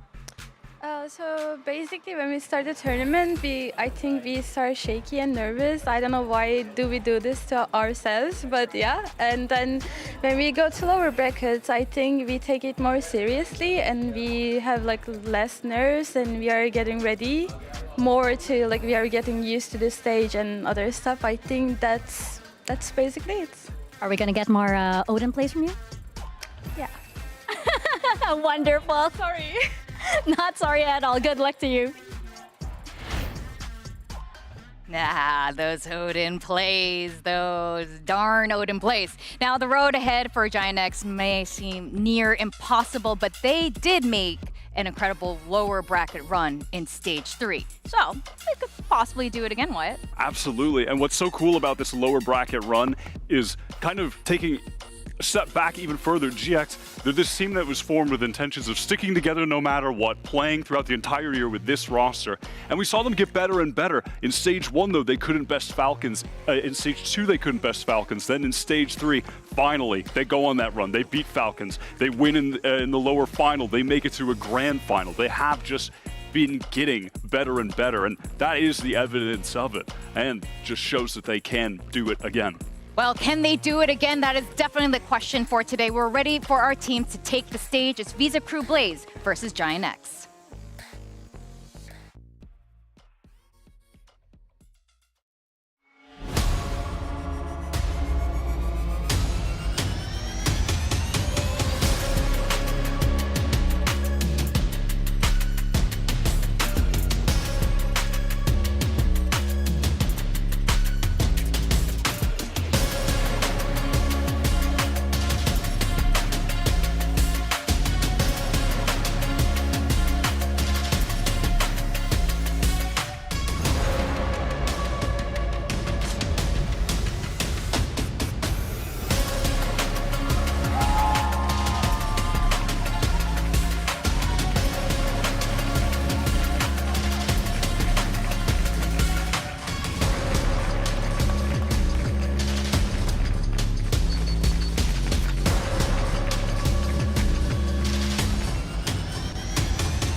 They're in the lower bracket, but they did push G2 Gozen like no other. And Giant X on the other side are here to defend their turf in the home of EMEA. Okay, an immediate ascent ban from Visa Crew Blaze shows the respect that's being given. And that was always going to be my question. If ascent's gone, what is the pick going to be of GX? Split's an interesting one. Historically, not a good map for them, but clearly work has been done. Yeah, and going by the numbers as well, Bind hasn't been good for them either. They're 1-4 on it this year, and we saw in Cruise, it was the very first map they played this tournament, I believe. They were running around with the Yoru, Sky, Neon, just inting onto sites, flashing through their own sky smokes from the brim, all-out aggression, an unorthodox approach. It was very cool to watch, and it's going to be very tough to prepare for, and it's something that I can't imagine this GX team has ever really scrimmed against. Yeah, that's the thing. It's like if you look at the stats, you look at the numbers, this is Visa Crew Blaze a series to lose. Like, I feel like these are the maps that they've looked good on when it comes to their own regional performances, even having some decent showings on them here as well, whereas for GX, you've lost your sort of safety map and now have to go into maps that, okay, I'd say Abyss is pretty 50-50, but the first two, based on history, doesn't look the best for them. Yeah, definitely worrying. You just have to expect, picking into Split, they must have cracked the code on something in this off time. A new comp, a role swap, something has to have been done that they feel confident enough to pick it in a do or die situation. Exactly. Well, we're going to find out what the agent pick is for this. I can't believe this is going to be the last of this. Oh, things are switching up. Whoa, that is not what I expected to see from GIANTX. Oh, the Harbor and the Sage with the Viper. That is... Okay, they were running, like, obviously the double controller before, but pulling in the Harbor is not something I expected to see for Jolina. Finesse, this comp on defense at least feels all about delay. Like, you're going to try and slow your opponent as much as possible. When you're up against the Neon Yoru, I don't know if that's going to work. I think the slow orb just puts Neon at basically normal speed running through it. And also, I guess the wall could block the Yoru TP? I don't know where else you're going with that. It looks like an attempted counter, so I'm really very much intrigued. Yeah, it is intriguing. Very cool. I think this is going to be a really fun one. Obviously, they've cooked something up knowing how Visa Crew Blaze like to play on this map. I think we're going to have a 3-mapper today, especially on that Abyss. We're going to have a situation where we're going to be going the distance just like the last Crew game where we really don't know who's going to end up winning this. This is going to be a crazy... This is an elimination match as well, so one person is going to have to go home today. It'll be interesting to see if this GIANTX game plan to counter Crew's comp does work early on. Can Crew actually adjust in the moment then? Do they have the ability, or is this comp just too narrow in its goal of aggression? Well, we are about to find out. Let's give a big welcome to your casters for this one. We found the most serious and stoic of casters here. It is Mimi and Ender. Famously stoic, love Marcus Aurelius. We got a good one though. Crew just lost 6 rounds in a row to let the game versus G2 slip. Now they're in the lower bracket, and this is a match for survival. Yeah, they're starting off on a strong map for them up against a wacky comp from GIANTX, but my eyes in this series are going to be on Dodds. This is the star for Crew, but in that loss up against G2, Dodds was not performing at that top level that we know we should be expecting for him. And starting off on the crowning agent, it's the Neon for Dodds. It's all 5 players leaning towards B for Visa Crew Blaze. Yeah, just gonna be Ness jump peeking down long here. Oh, sees just the one player. Early wall comes out, and yeah, Neon tried to slip in front of that one. Not quite gonna make it in time. So the wall stalls him out for a moment, but Crew still ready to go here. Flash through the wall. And in goes Dodds. Not finding anyone just yet. They're gonna wrap towards Elbow and Ness. A little too much to deal with there. She goes down alone, but Sarah's reaction is great. Would have loved for more than one. GIANTX, no position on site, although they did throw that flood smoke coming out there. And here got that one down before. Miori wrapping around the corner. No one's looking at Elbow. What's going on? Double shocks. The nades coming down. GIANTX crush on the retake. In just a moment, they're back in control of that round. And Smurfette, I mean, what a way to start that one off. 3 kills, a perfect nade to fight back in. Where did that come from? I mean, the round was looking so good for Crew. And then the combination of that nade with that smoke going down, yeah. Smurfette playing nicely around that one. Indeed. So GIANTX get themselves a pistol round. And for this GIANTX squad, I think playing at home, playing against a squad that is proven potent, almost beat G2, I think that would be a win here. Would be such a big kind of proof of how good this team actually can be. There's questions of how legit a second seed GIANTX is. Especially with debuting this new comp. So much stall there. You can already see that wall being put down into Showers. This time having a lot more effectiveness. And the pulse around that just got instantly broken. And Crew able to get past that. And really my question for the rest of this half is how much do Crew want to try to like force their way through the Viper wall, the Sage wall, and blitz their way onto a site? And how much do they want to just like play these early rounds to bait out those critical pieces of util, and then, you know, wait out the rest of the round, wait the 35 seconds for that one to fall, and go on with their lives, really. For Biasic as an IGL too, I think figuring out that slower pace, they in LATAM are so dominant, sometimes just get to run around, rely on some of the star power from players like Dodds, that adjusting to other styles, adjusting to weird comps. This is where the real test comes in for Crew. Yeah, I do think like Crew do have so much mobility between the Yoru TP and the Neon jumping that they can almost disrespect a lot of the like the double smokes, whether it's the decay coming through from a Viper or even the slow coming through from a hard wall. They don't have to respect that as much as you would with a much more standard, normal-ish comp. One enemy remaining. Still in a round like this, you can see Giant X playing very nicely around those pieces of util. And getting the energy going early. So Giant X, again, looking down the barrel of a similar start from Crew. Yeah, so far we've just seen Crew play B-Long, play for Showers control early on. There's a creep going on outside Showers right now. Kunir takes down Smurfette. That's a big one for Crew to come away with initially. Does feel a little early walking that deep for Smurfette. Takes that risk. And now that's one of the big tools for Giant X out of this round. Yeah, the call came in. Hey, there's all this presence down B-Long. We saw Yoru flashes, we saw Neon stuns, we saw it all. And that is the same exact util pattern they showed on the pistol round when there was 4 players there. Exactly. Smurfette thought she could step up, and now actually has called her teammates to do a very similar step up outside of Showers. Pretty interesting that. Can Crew catch this rewalk? Romy responsible for it. Naori swings way ahead of her teammate, but there's no way Romy expects a second. Jelena will mop that one up, but on the other side, Crew are into the site scot-free. Yeah, look, if 2 people are flanking at that point in the round, it means the B site is absolutely cooked.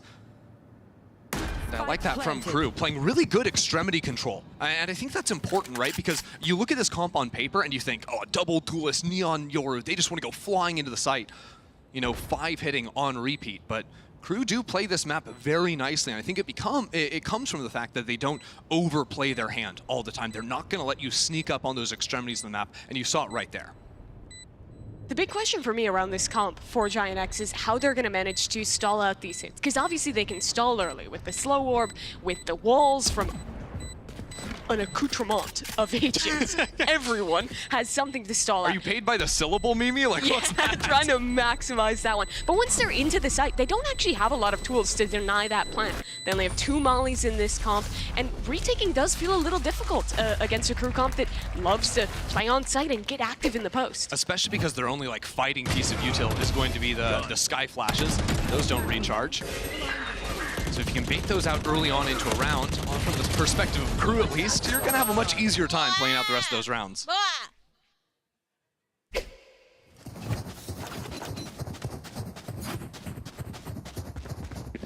Crew going to change up how they start this round. Instead, Dodds will posture over towards Showers this time. Yeah, it looks like they want to double play the map a little bit. Michaela can use that flash down B long. All these 2 players move into Showers very quickly. They want to put bullets into that? They do. Yeah, just threatening the break on that so that Giant X can't fully rotate out of Showers. It's the same thing twice now. A little bit of pressure from Crew. Smurfette walks up and dies. It's always Kunir watching for that step up too. Good reset there from Jelena. Gotta respect that, but now she's got to hightail it out of that one. All that was going on though. A walk up from both sides again. GX working their way down short. Romy spots it out, but can't find the shot on the Sheriff. Giant X are so active, but Dodd wants a little bit of the same. She's going back, wrapping around into lamps right now. Absolute madness. Miri has no idea where they're coming from. They're all over the place, and they're going to keep on looking. Nesh shuts that down, but as a flash comes in, there's nothing else you can do. Same time, Jelena slipped on back into sight. Can Crew jump into the teleporter? 2 players make it. There's no one left on B to stop the plant. So it's a post plant secured here. What did Giant X have to work back in? 1 sky flash, but a lot of utility on that harbor. Crew are going to play on site. Keep 2 players close in. Sarah flashes out from spawn. But Biasic is wrapping back around from above his Kunir. And the two work together well to close out Crew's second round. Yeah, I think that's the second time Crew have seen that push wall on the retake that helps Giant X get out from CT. And you'll see in the replay how nicely Crew were able to sort of dance around that wall, get that double swing high-low on top tube and underneath. Yeah. Don't forget this round started out with Kunir getting that big kill.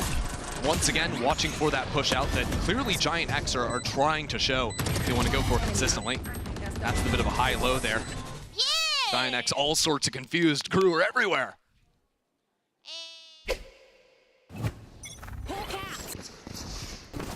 Fast opener towards Showers. Dodds slides straight on in and deals with the problem. There are questions about how much Dodds can do on other agents but the Neon, but I don't think there's a doubt that she is one of the best when Dodds is locking in that Neon. Yeah, Dodds is absolutely scary. It's crazy, and I'm really curious for the rest of this series. You know, it's a first time seeing Crew on this split. Is that a Neon map in modern era 2024? I mean, they're making Bind a Neon map. I think for Crew, they'd like to win on the Neon maps before going to a decider of Abyss. Smoke's gonna come down, and well, there's two dead players waiting behind that smoke. Dead on arrival. 3 in a row now for Visa Crew Blaze, and they're starting to get some of the power ults online for this composition. That Yoru ult, really interested to see what they cook up with it. This is going to be the major deciding round. Of course, it starts off, Crew just dominated on these extremities, right? Whether it's B-Long or crushing over into Showers. I think there needs to be a better answer, because right now the stall utility has not been effective on that front. Giant X, what is that going to be? It looks to me like Smurfette went for an operator here, so going to try and control B-Long with that. Turkish Duelist has been shut down in these last few rounds. She has another chance. Sarah will bait in, take a little pressure from that utility, but your ult has arrived, and Biazik knows all. Both Giant X players force back towards elbow. A stun coming in, and Dodds is just gonna go straight on through. Can't find the kill though, and Sarah doubles up. Suddenly, Crew don't have a tip to this spear. That is so major from Sarah. Smurfette has that rocket to get back into sight. Crew can't really get off of it either. They've got to hold their ground, using all that stall on CT to make sure those elbow players don't jump the gun and make it out, but there's still a lot of time for Giants to work with. And a rocket for Smurfette if they want to use it. Dog and flashes to follow. Sarah's gonna wait for the util to go down. Michaela a chance, she doesn't convert off of it, and GX will just scale their way back into the site and deal with their final problem.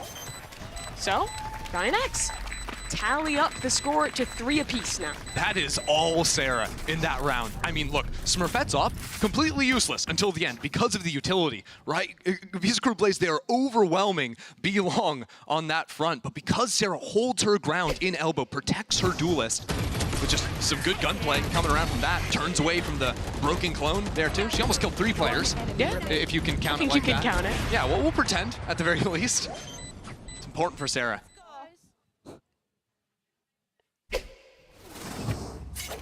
I think in her last showing too, Sarah wasn't looking so hot towards the end, so having a good game here, having a couple of big impact rounds to kick things off. To stay alive here in Berlin. Crew go fast up B-Long yet again. Sarah this time, considering contesting past it. Smurfette has the angle with the operator. Dodds walks straight in. That is a free little opener there. Watch up A short here. Yori and Jelena have played together very consistently, and Romy stepping straight into that, shoulder seen around the corner. Biazik might want a little piece of it too. Push wall goes down onto short though, and that's just gonna stall things out. So far Giant X, a couple of excellent openers.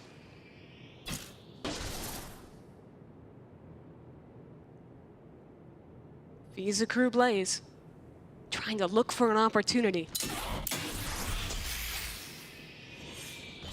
Uh-oh, there's a push down B-Long, and that's going to allow this this stack to happen over on the B site. On the A site, rather. the permanent stall is now 4 players and the op rotate in. Yeah, what can you do against that? Finally, they'll break through, but there's still a lot of straight up players holding the space here. GX have 3 on the other side of this smoke. The flank is pressing in. Once that fades, it'll be trouble, but for which team? Okay, it is Crew going down. GX straight that one out. Biazik is gone too. Very nice work from Giant X. And there, I think we're seeing the power of this comp. Yeah, I'd almost expect to see Crew switch up the tempo a lot, right? If Visa Crew players decide to, group up and fast push for an advantage here instead of, playing 3 different lanes at the start, because that's where they've been punished, right? Crew have decided to now play a little bit slower, One enemy remaining. and now these walk-ups when they're in tandem with one another, holding hands. Giant X have found those openers and now have stacked up 5 ultimates. When you look at this comp, I think it is pretty surprising to see how much GX is going for these walk-up plays. Yeah, right?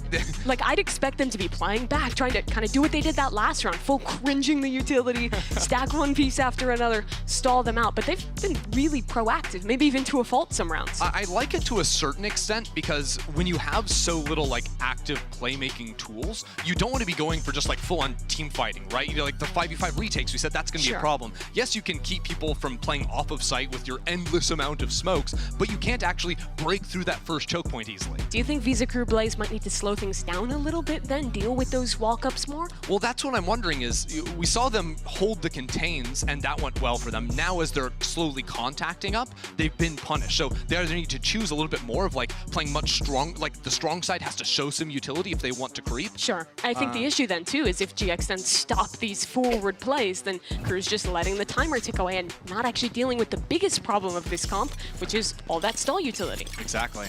And now, because Giant X have those ultimates, it's not even like the retake is poor. Like Showstopper, Harbor ult, even the Sky Seekers are all very effective tools at breaching your way back into a site.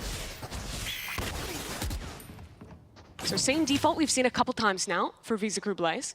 But it is without the walk-up showers, for example. Early Sage Wall was placed, so that's been pretty consistently done by Ness. And what this allows Giant X to do is focus on just 3 lanes. Diori's getting dogged out here? No, she's just getting swung by a couple and not finding the kill there is gonna turn this into a bit of a tough situation for Giant X now. The thing is, Crew, because they've been playing 3-1-1, they don't really want to accelerate into B site. And Sarah, now that she recognizes her team's at a numbers disadvantage, IGL is going to decide to creep down B long and take that space for herself again. There might just be a gap here. Go, go, go! Shortcut! Dodds is going into the A site. But that Sky is slowly working on this flank, and you see how the way Giant X is playing around that. Oh no. Never mind. It's all gone wrong. Now Crew hits a teleport, and this flank could still find value. Yeah, they got past Sarah, but now Sarah's gonna be there so quickly. 5 to 10 seconds before that one snaps online. But remember the ults, they have so many tools on Giant X. Sarah activates the flank, gets hers. Now the reaction for Crew. They'll fight into spawn, and Biazic has to go for more, running out of bullets. They're gonna the classic in hand. They're gonna TP out with the spike. Konir left herself over on the A site, and now Biazic is stuck on B. It's a madness round, Mimi. Biazic is still in B. The Sky is flanking back through spawn. Giant X is completely separated. Smurfette needs to clear this angle. She will not. Crew have somehow turned this chaotic situation into an advantage, and Sarah, who has been working her way through spawn this entire round, is again spotted out. And you're not giving her anything. Michaela's spotted as well, but there's already so little time. Yeah, they're just playing with her. the barest of jiggle peaks. And Sarah just felt like she was kind of playing offsides the entire game because of how Visa Crew Blaze were abusing the teleporters. And to me, that is the quintessential round when you were watching Visa Crew Blaze back in LATAM, right? They're so good at kind of creating these chaotic moments and just leaning in to the team fighting. They're so good when they're just dumping utility at you, creating this chaotic situation, letting Dodds thrive in it, and then actually finding the right call in these weird round states. And I think they do an excellent job of calling on their solo, lurk players, right? When all of a sudden Biazic is left in this elbow position and, holding out to get that late flank going in. Or, for example, Konir is over on A site bringing her teammates back into her. Visa Crew Blaze are leaving all of their options open permanently, and that's the benefit of playing this spread out style where you're not just all in committing 5 players running headfirst into a site. Timeout for Giant X here. And I think there does have to be some consideration about the leadership for this team. When they were starting this year, they didn't really have a true IGL. They were trying to do the kind of paper X style. Everyone had the ideas into the mix.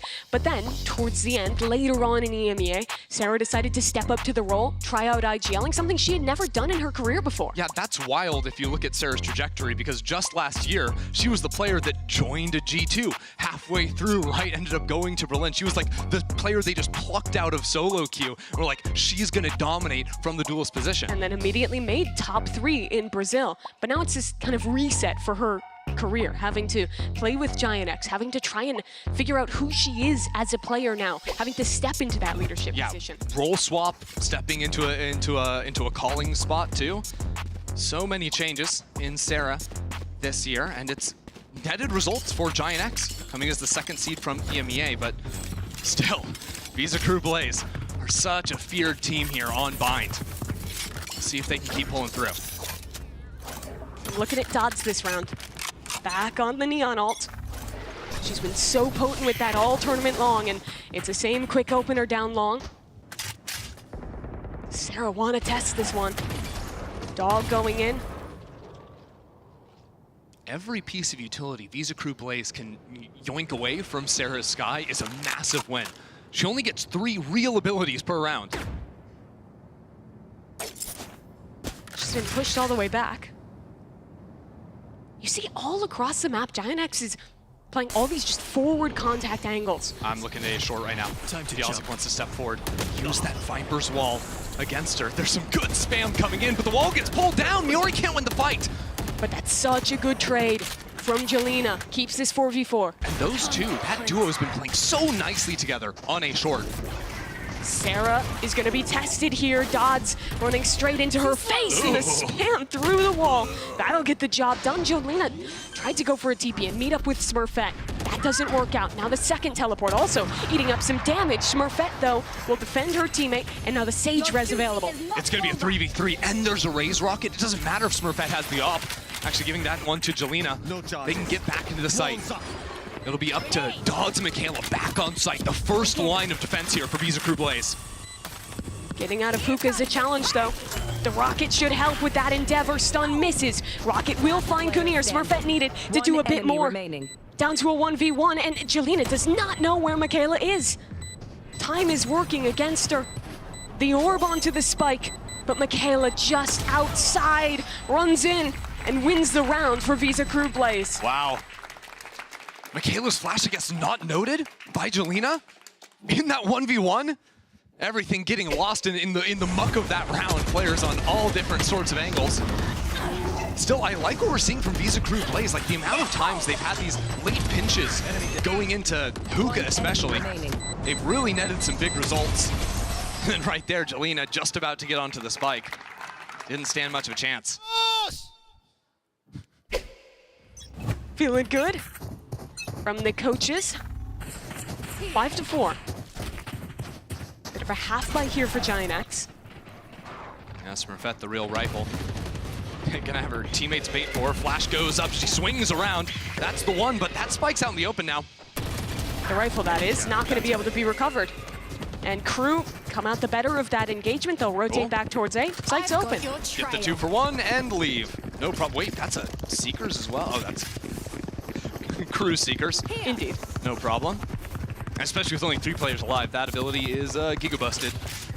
Perfect information at this point in the round. I was half expecting Miori to go for a late TP pinch. I mean, honestly, with those players going down, that's 2.5 rifles really for Giant X. They can try to get up some funny business here, back onto the site.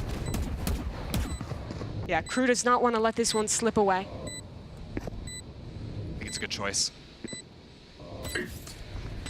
Biazik holding. Spots out the first player. A flash, again, just buying time for the team. Another flash in hand, and off her knee. Sarah is so wide on that swing. Kinnear just past the wall, swings in as well, and suddenly this one is flipped into even territory. The Viper down, Pit falling, so a lot asked of Michaela again, but she can see that spike. She knows Jolena's holding it down in the spam. Oh, it doesn't work out. Is there time? Jolena just doesn't have it. Jelena pulls off of the spike to get the kill. but she couldn't quite stick it through. That's so huge for Visa Crew Blaze there to win that one out at the last moment. Although you wouldn't notice it looking at them. The Red Bull clutch at the end there. And look, they spent so much into that round too. I mean, it was an anti-eco for them in a 4v3. They dropped a Viper's Pit, the Seekers as well. Threw absolutely everything into that one to make sure they won the round. If they lost that, it would have been a disaster going into round 11. Who's next? Yorualt used similar scene we've seen before, but this time Giant X will react walking down short. Yori's gonna go pretty quickly here. Dodd's already flanking, fast around, sliding straight into their face. And Jolina...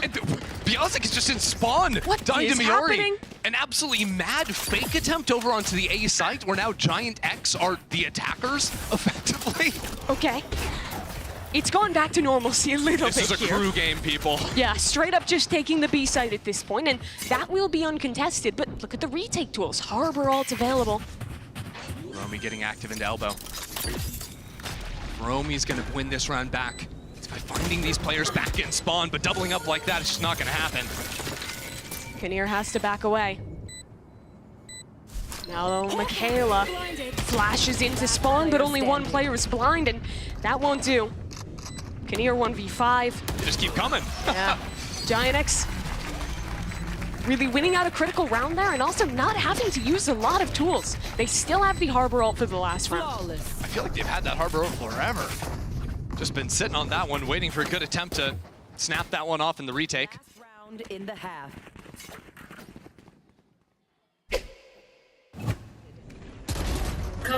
I do think Miori holding down the enemy fort here remaining. in spawn was so important, because this is the weak side, if you think about it, for Giant X. They had 3 players going off on the flank. Had they fallen back in spawn there, all of a sudden Visa Crew Blaze, they're flipping the map, they're planting for CT. Sure. They could even run it to A, something like that. Have a lot more options to play with. Yeah, I think Giant X have done a really good job of finding the right reaction, the weak side of these executes to push up on. Oh, it might be a 5-hit for Crew. We haven't seen this all half from them. They finally grouped for it after 11 rounds of conditioning, and this time they're running straight into the permastall.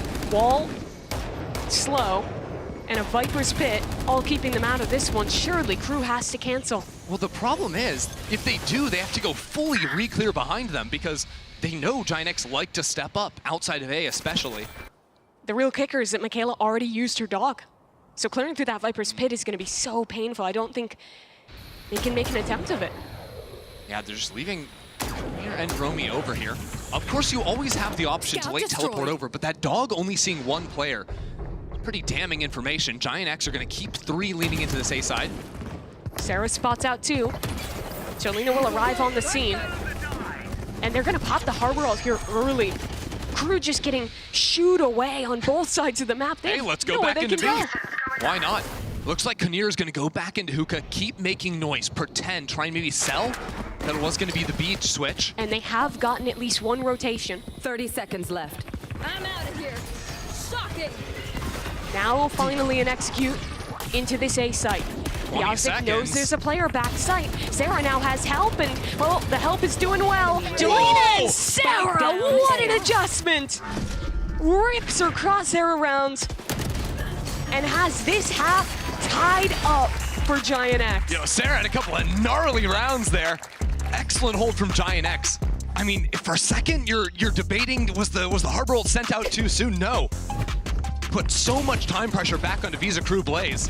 And then from backside, Giant X calling those rotates, shut things down completely. Just a really strong recovery there for Giant X. But earlier, we spoke with Visa Crew Blaze's Romy about the tough loss to G2 in this Omen player moment.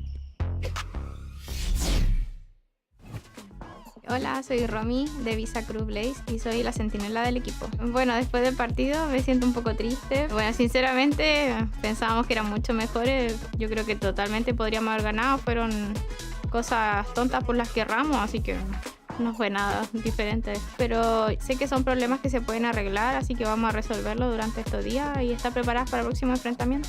Oh, that's so early. Dots still evades it. Yeah, they're going to find Amy on this one. This is still going to pieces. G2 looking like they're in danger because of Dots is holding the door and no one's coming through. Vanya dead, Petra dead. Hasta ahora sé que podemos demostrar mucho más. Este no es el juego 100% que tenemos. Creo que todavía tenemos mucho por mostrar, así que se preparen. A los fans de Crew quiero decirles que nos sigan apoyando, que falta mucho torneo por demostrar, así que un saludo a todos.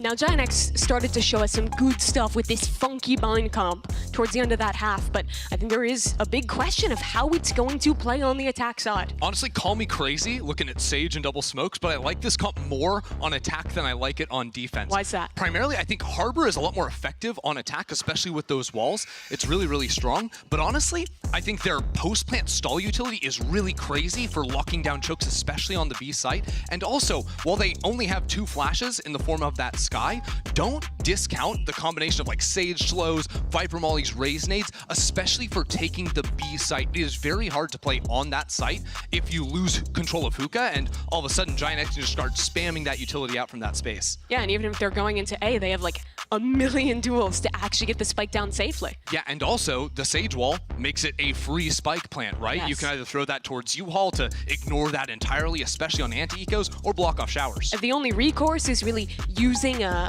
Brim molly or a Viper molly, but you only have 2 of those pieces. It's not like you have a massive plant denial comp. I've got 2 better pieces for you Okay. for Visa Crew Blaze. They're called Biazik and Dodds, and they're going to get real active as they always do on the defensive side. We talked about Dodds needing to prove their consistency at the top level.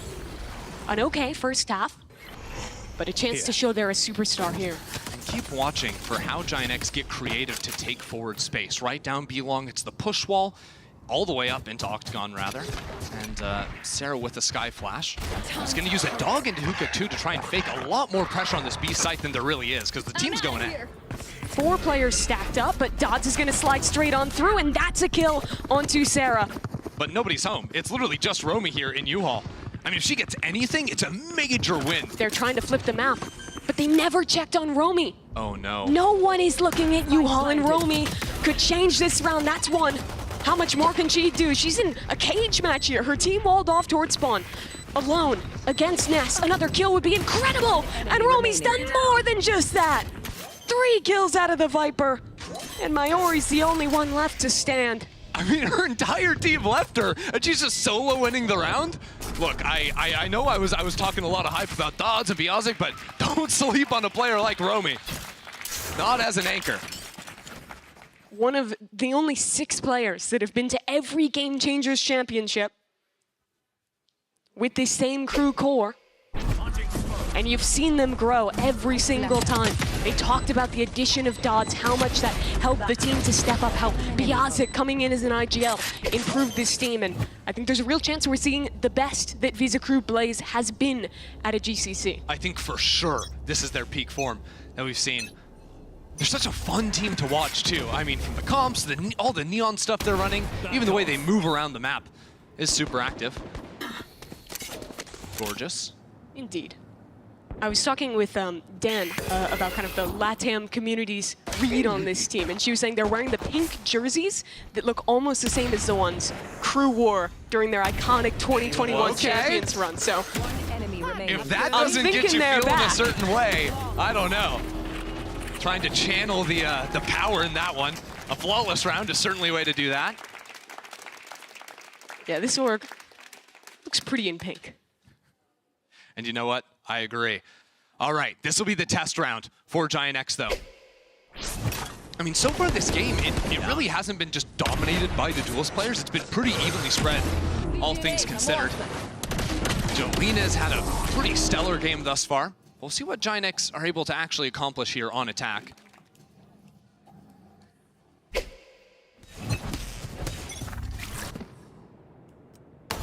Walk up from Visa Crew Blaze down short.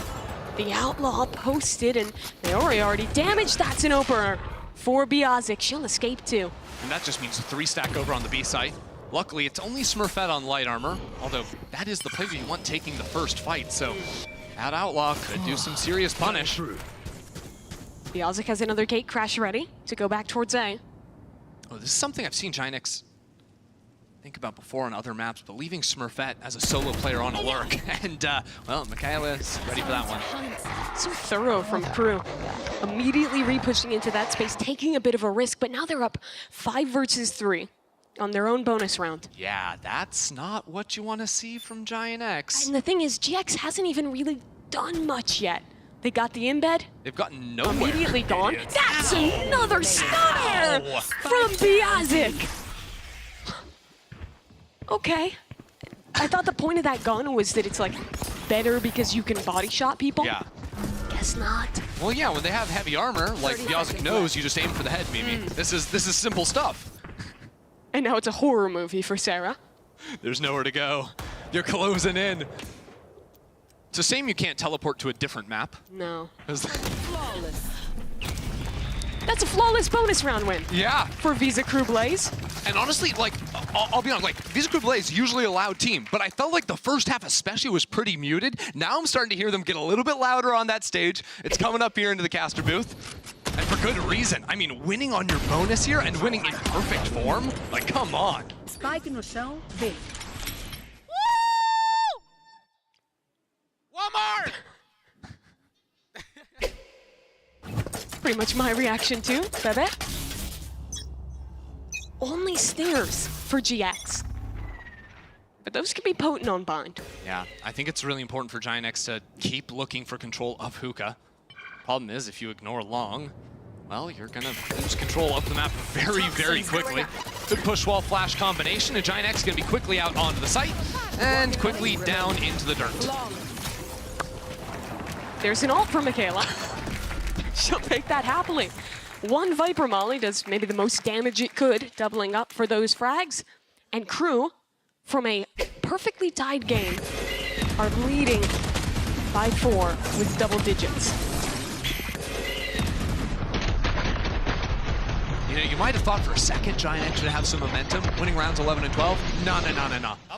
Visa Crew Blaze took a breath at halftime and came out ready to fight, and they are crushing. GX might pick up the pace. 5 players, all A short. I mean, at this point, they just want to get the spike down. It's been a struggle to plant. That's what you were telling me was the big strength of this comp. Yeah, it should be a lot easier. Problem is, with these Yoru TPs, it's always 3 players, no matter which side you're hitting. The Ori is massive, shutting down showers, and that spike's gonna go down. Spike planted. So finally an advantage for GX. Here. And Biazic caused some trouble in this round. 3 low players. But needs to be given an opportunity. There shouldn't be anyone presenting one. Wall needs to be broken, and Crew will do so. This is what I'm talking about, though. Like, retakes, all this utility, it's just so hard to make it back in. Good turn of a flash. Allows Smurfette to just stay completely posted up here. That's another flash turned, and yeah, nobody's allowed in. So, quite possibly, the exact rounds that Ginex were asking for. Waltz on into the A site. Get the spike down, and Miori's double outside showers. The cherry on top of that one. Yeah, you can't undervalue the fact that Ginex survived with 5 players here. Allow themselves to start building some money back, because Crew are fine for a long time, winning those first 4 in a row. Biazic has bought an operator. Together. And she'll do that on this map. One of the nice things about running Yoru next to that Neon. It's going to be on A short this round, but Ginex fighting definitely for that B long space.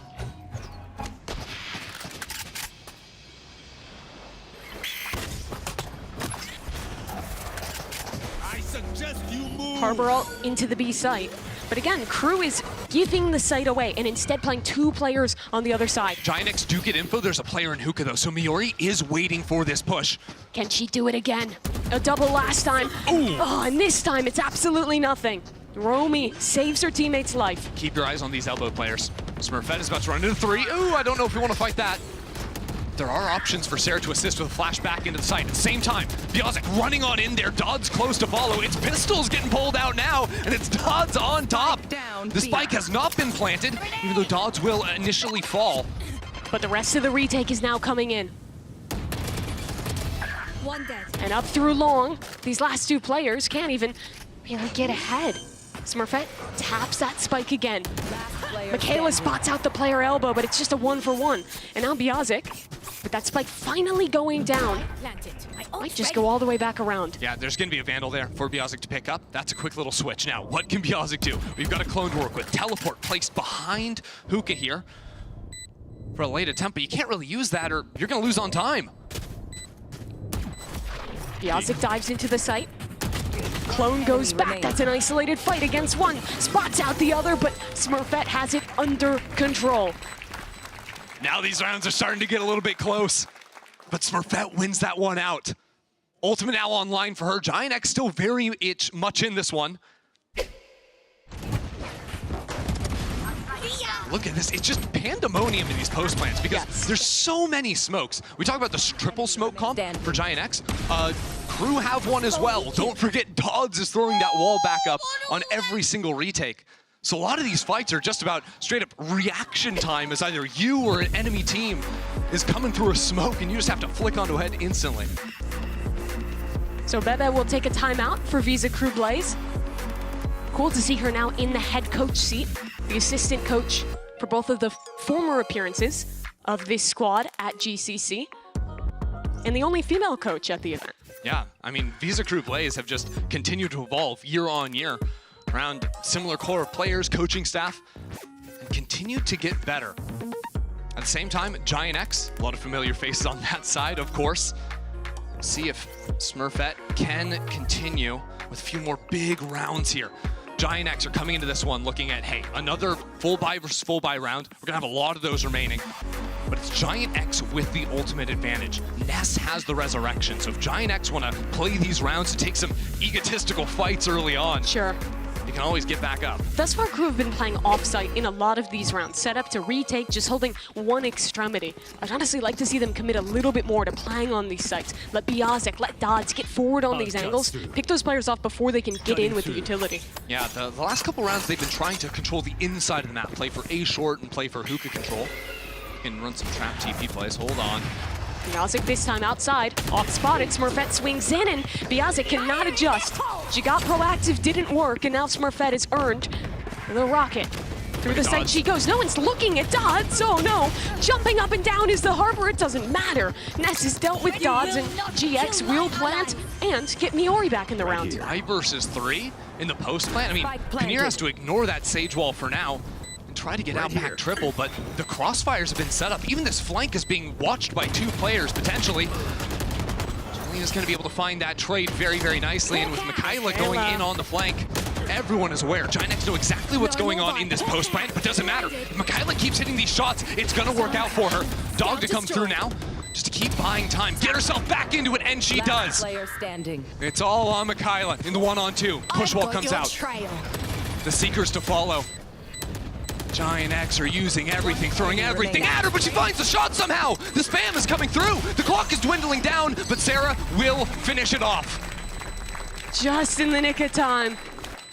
Sarah keeps the round in control for Giant X. And out of Crew's timeout. They keep building their momentum.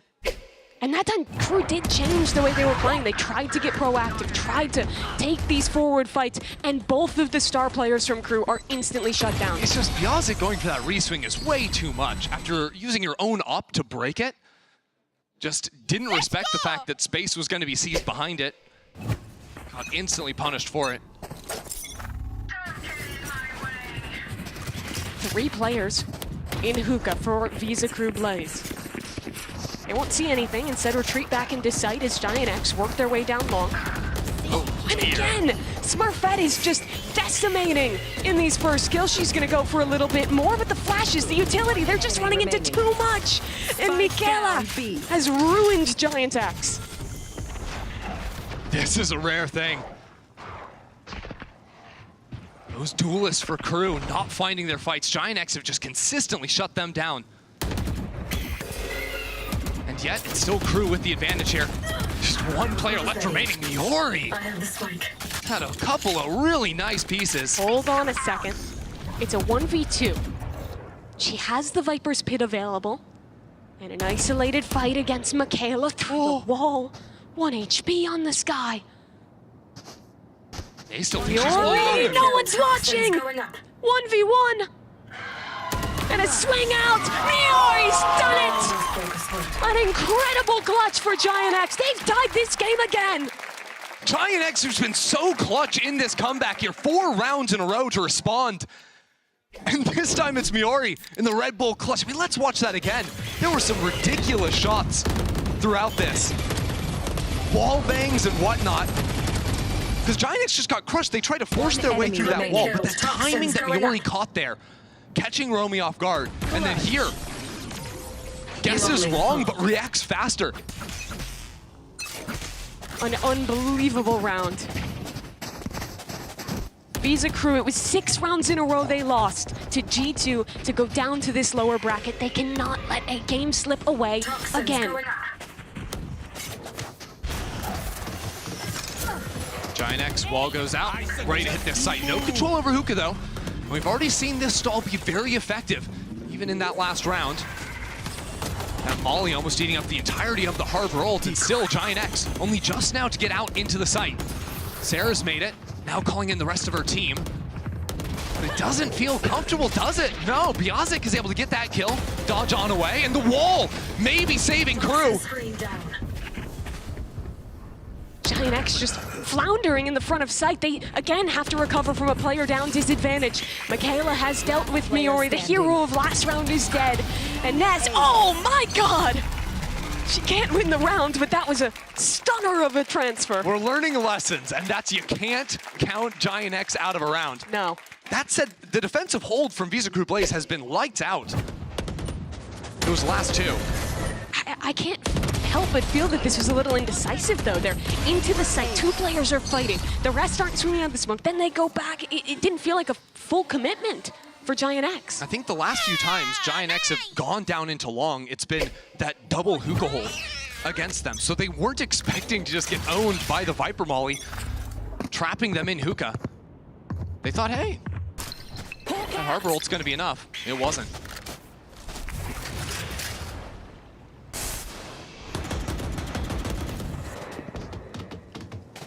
Visa Crew Blaze back in the driver's seat here. With 4 players over on this A site. Right now, it looks like Giant X are going to be walking into a stack, and even if they're not, I mean, Smurfette's been taken low. The spam onto Jolena does some hurt. Giant X really have no space on the map to save for themselves. No, 40 seconds gone. They don't have anything to show for it. All they know is they don't want to go A. I think they're going to be relying big time on a late lurk from Miori, right? With the rest of the team gearing up for this B-long push. If Miori can find something on A, that teleport could win the round for Giant X. But look at the tools. Visa Crew Blaze. They have the perfect concoction to win on a retake. Yoru ult, follow that up with the Brimstone Orbital Strike, flight back in off it. They're comfortable giving up B. This round is all on Miori right now. She's activating quickly, but they're ready for it. Romy waiting and watching, and Kinnear shuts her down. The TPs came in, and they came in too early. This site is not free. 20 seconds left. They have no choice but to charge head on through the Molly, and that is a mistake. No time, no options, and Kinnear burns them to the ground. You just can't wait that long. The first 40 seconds, they didn't get any information other than that there was players short. Yeah, I mean, they got spammed out on that short fight. I think they then regrouped to get healed off by Sarah, but then between the combination of that one-way... Oh, they even used the res in that. Yeah. Last player standing. That is brutal. Flawless. And it's looking like this could just be an incendiary end to an attempted comeback. GX will take their last time out of the game. And look, Giant X, similar situation in the first half, down 2 with 2 rounds remaining. Looking at things, it is a half-buy for them. I mean, it's a force, but it's not pretty. Couple of sheriffs for sure. just thinking about it, I don't think they can fully commit like 5-hit. Their comp just doesn't thrive in that necessarily. But I would like to see them maybe focus more on hookah control early on. They've been playing so much for B long, and I think mainly because they want to have the option to go for the late teleport going in. But I at the same time think it's a much harder for crew to just hard stall them if they're trying to jump out of that hookah space, especially with all the utility Giant X can throw into cubby, onto tube, etc. I think of it, a lot of this has to come back to Smurfette. She was, I think, the catalyst of that comeback, getting the opening kill in almost every round. That's when they were just going for a lot of these faster executes and finding some success. It's real bad news too for Giant X if they can't beat Visa Crew Blaze with Dodds continuing to not put up the insane numbers that we expect from her. Giant X, what's it gonna be? 3-2 split over towards this B site. So a little bit more attention put on that hookah, which I do like, but it doesn't seem like that's necessarily real from them. They called Sarah over to watch and make sure no one's stepping up on A short. Still keeping their options open.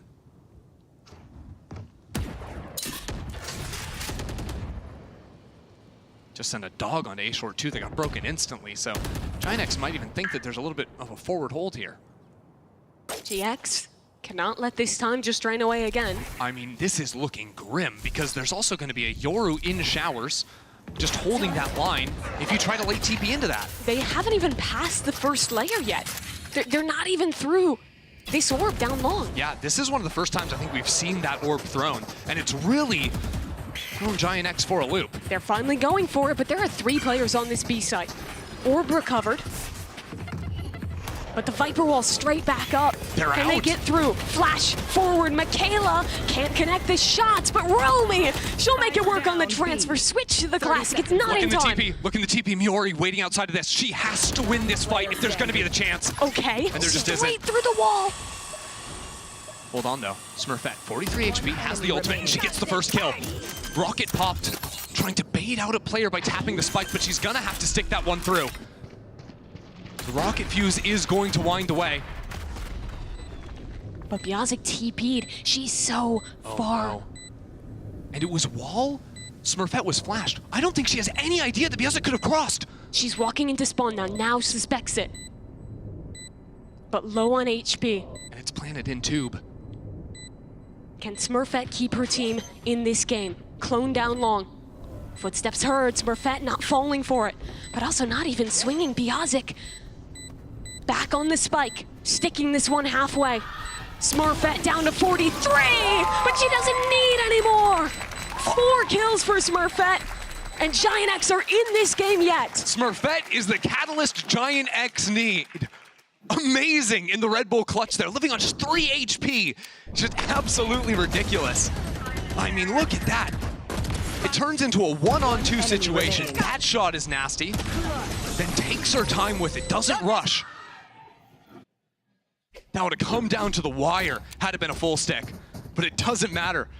Smurfette called the bluff and keeps her team in this one. But how many rounds can you rely on heroics? GX have not shown us a real solution just yet, and Biazik this time. Crossfire setup, a little bit of baiting from Michaela. Giant X not gonna play with that too much. In short, that's a judge on Miori. I love how Visa Crew Blaze are playing double trouble on both A short and B long, trying to fight together. This is gonna put Giant X in a similar issue where Biazik is time. walking up long. Jolena trying to hold it. She does her job well. And that's the opener Giant X needed, right? They were waiting for Visa Crew Blaze to overplay their hand. Now it's a 4v5. Post-plant with the Viper's Pit would be nice, but there's still resistance. It's gonna be a solo B hold, just this guy in long. You deal with that player, Giant X have the site. But Michaela has been a monster this map. 22 kills. She's ahead of the wall, tucks into the close corner. 3 here now. Do they clear it? Molly's coming in. Giant X again is stalled out. There's only 30 seconds left. And they have to get in somehow. And they have to get past Michaela. And she does nothing. Down in an instant. Romy the next one up to bat to try and avoid overtime. Spots out two, not looking. Is that enough? Kinnear now left alone. There's time to get the spike down, but again, it's a bad plant. Inside two, Ness wins the shot. We're going to OT. Giant X, they bring it all the way back from 6-6 to then trailing by 4 rounds and now recovering to overtime. I don't think either team has felt fully comfortable in any of these rounds. Again, this is like the quintessential bind Valorant experience. Yes. With just infinite levels of smokes, infinite amounts of particles on your screens. It's so hard to communicate in moments like this, especially when the pressure is getting to you. Remember, these teams are playing for their tournament lives right now. It's just map 1, but going into OT here already, you know we've got a long one in store. So the side switched again, and now Crew, the team, tasked with dealing with all of the utility that GX has to stall them out. The consistent default from Giant X was putting this Sage wall down in showers and then fighting much more heavily on other sides of the map. Biazik consistently too was breaking the wall, although was very concerned about the gap placed. A lot of times can be tricks, whether Sage is boost on the left side there or swing you out on the right. Especially as a solo player, you don't want to overextend there and fall early.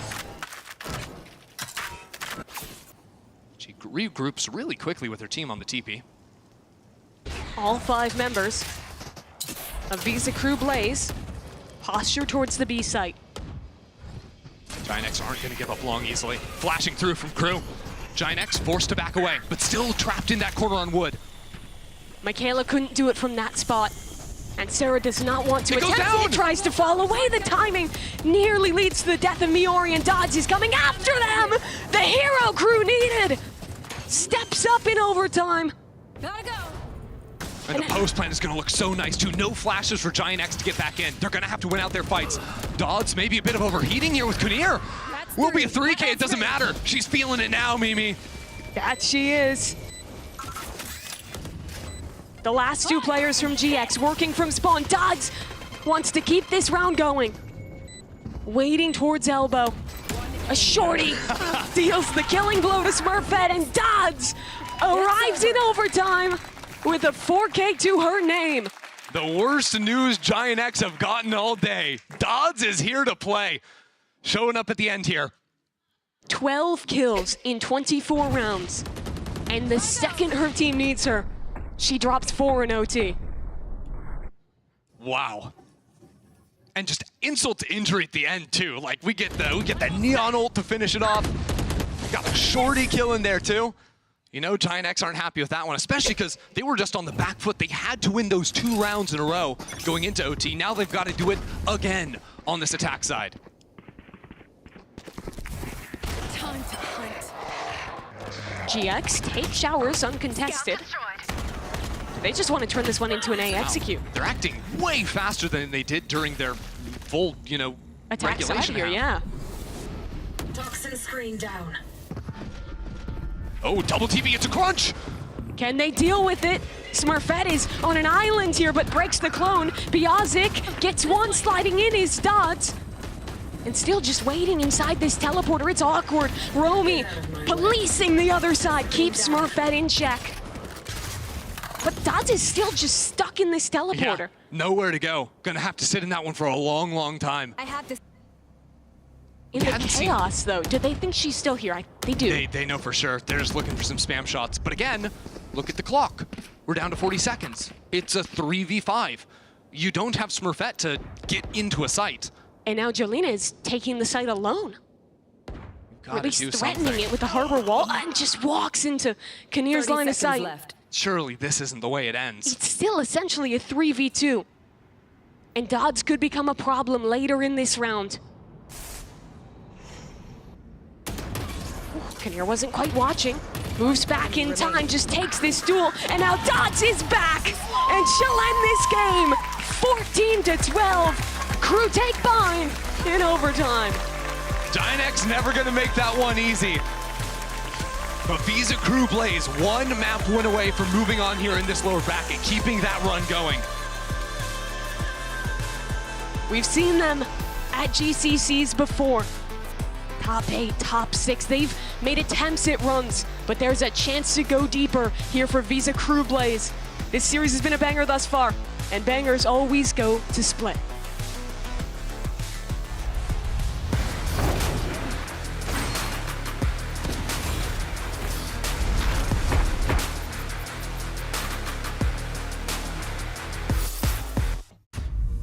So, you want to work in esports? Great.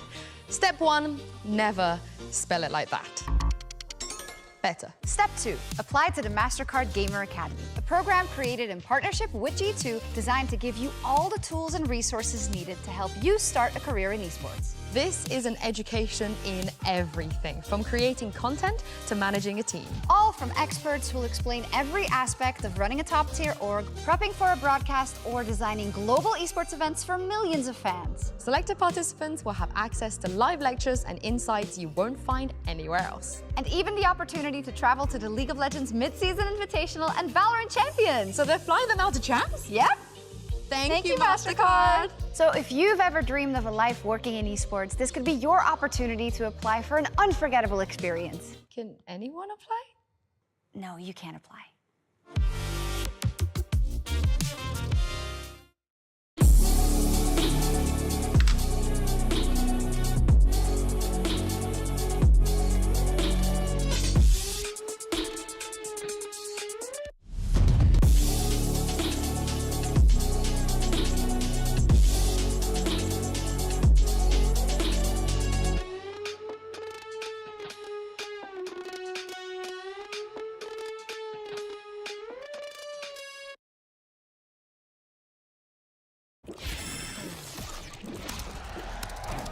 Red Bull gives you wings.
I'm here right now with Bebecita of Visa Crew Blaze, and we have Jesus to help with some translation.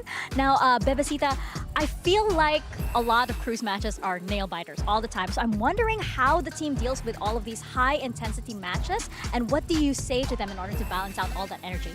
Bebe, estos partidos de Crew han sido bastante cerrados, bastante presionados. ¿Cómo hacen ustedes para indicarles a las chicas que se calmen, no sufran esa presión? Tenemos mucha ayuda de nuestro psicólogo Tomás. Estás de manera remota y o principal é nuestro psicólogo. Tener psicólogo em uma equipe profissional é fundamental. Yeah, she said that they have a psychologist, a sports psychologist, helping them out remotely. So it's like really important for them to deal with these pressure moments. His help from remotely. Thank you so much for sharing that, and good luck for the rest of the series. Welcome back. We just finished map 1. I'm Victoria. We got Wyatt. We got Tom. You ready for a hawk out? Oh gosh. I was nervous. Great Totally reflex. that. Did not. Reflexes of an ascendant ranked player. Oh, yeah. Good catch. Anyway, I'm really curious about comps. We did have skies on both sides, but Giant X, did they brew up this Sage comp just to counter Dodd's Neon? I think it might be like the case. I really want to know. Yeah, I mean, it did feel that way to me. Do you agree with the same I think sentiment? like they had a lot of ideas that, like, especially just walling off certain positions that I think Dodds and others like to play. I actually think the main reason that they lost this was because players like Bia just abused them by peeking through their own util. It's like, oh, you're gonna put like some sort of wall here in the way, or the wave just blocking off a section. I'm willing to take the peak, take the aggro through it, and actually ended up winning them rounds for it. So I think compositionally, GX actually did very well. It just came down to those close clutch moment and obviously the calls from the IGL. Yeah, I agree. I think it was a great decision to bring this out. Yeah. Historically, they weren't good on this map when they were just playing your default stuff. I think this means they've lost 3 times in a row in OT, by the way. Really? Yeah, I think the last That's 2 times tough. they played, they lost 15-13 to Falcon and 15-13 to BBL. So Pain. this is cursed. Pain? What? I still have hope in them to take their map pick after that performance on a map that Crew have just been utterly dominant on. Still a good showing in my book. It did go to overtime after all, and it was very back and forth. So before any of that, it's time for our Verizon high-speed moment from Miori, who actually hit 2 nasty clips. We love That's your to hopium, highlight. isn't it? It is my hope. That spray transfer was sick. And then this clutch. Again, the snappy aim brings a tear to my eye. It's beautiful. This is the exact kind of aim I like. I hate smooth aim. Not for low sense smooth aim. No. Snappy fast aim like this, that's what I want to see. And this really is my hopium. Heading into their map pick, Biori and others as well. Smurfette was really stepping up individually. The aim, the fragging looked very clean, very on point. So I really am coming into Split with high hopes that they'll be able to make this the 3-map banger series that we expected it to be coming into today. But the exciting thing with this as well is that there's only 2 maps currently within, or in the past in the pool that she's played Viper on, which looked good on this map. The other is Split.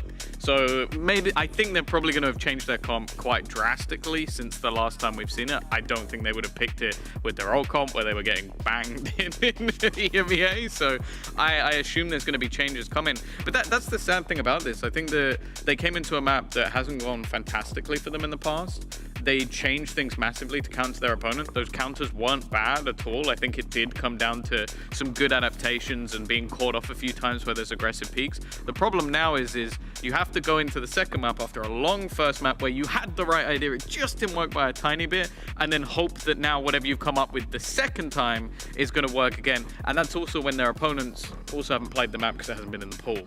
That's right. Well, Coach Asuka, we saw him on the screen just now. He looks really animated. They looks like whatever it is, they are getting ready for this map too, and they know this is it. This is an elim day, the last elim day, you know, for at least this like little mini series. Do you guys have a? Do you think it's gonna be a map 3? I do think it's going to be a map 3. I strongly believe in the confidence of Giant X to pick into a map that they historically were not particularly successful at a pivotal moment like this. After having not played it in whatever, how long it's been, 4 months. It's been since sometime in June that was the last time either of these teams were actually able to play the map. A lot has changed since then. Neon being so prevalent in the meta. I'm going to assume Crew are going to probably try to force that, more than likely. I also want to see if they still run the Astra, because they used to, and if anything, Astra at this point is currently stronger than it was before, so it wouldn't be overly surprising. It also just depends if they're still going for a pacey comp. I think if you're going for such fast-paced stuff as you did in the last map, you probably want to stick with an Omen or something of that sort to have those flashes. I also wouldn't mind seeing the Deadlock. Like, we saw that come out for MAV as well, and I really enjoyed it on Split on that defensive side, so I'm interested to see if they have a similar vein, maybe on the Giant X side, to what Falcons are running. Obviously, they're probably like scrimmed against each other in more recent times than not, so maybe they'll have similar ideas. Do you have as much faith and hope as I do that this is going to a map 3? Are you believing right now? Based on previous results, no. The thing that worries me is that I think if they'd taken that, it would have given them the momentum. The fact that they lost it in such close fashion, it's much more difficult to come back from that sort of mental side of things. And wow, they've actually got Nest going onto the Viper, so they have wait, Miori on Raze? Okay, I was not expecting that. I mean, this is some vintage fine wine split from Giant X, taking me back to many years ago with the Astra solo controller with the double duelist. Okay, and then so the double controller for Visa. Turkish Sentinel playing a Raze. Is this an alpha level threat? That's what I'm worried with about. The aim on last map? No, listen. When someone's hitting those kind of nasty shots and you get them on the duelist now, confidence already flowing mechanically, I think this could be a banger. I think so too. Elimination is on the line once again, so they're going to give all they've got. So let's find out if we're going to get to map 3 and send it back to Mimi and Ender for the call. Thanks very much. Yes, if Giant X cannot win this map, 2 of the 3 EMEA teams will be going home on the same day in Berlin. That is just absolute madness out here in front of the home crowd of all things. And look, this is going to be a wild game because Giant X are coming into a match against a Visa Crew Plays that's playing a crazy comp. Like, this is so loud on bind builds, right? With the Omen, the Astra, and the Viper. My first thought was FPX, completely different region, whatever you want. This is a weird one. And Giant X, they're going to have to adapt quickly. They will start on the attacking side with some pressure towards A. No one really found out by that flash. The bird sent up onto ramp, but Smurfette taking tons of damage early on. This was something that was even happening on bind, with Smurfette just losing a ton of HP initially. Luckily, just like on bind, there's a Sky here, so it's not quite as punishing. Sarah went for full utility on the pistol.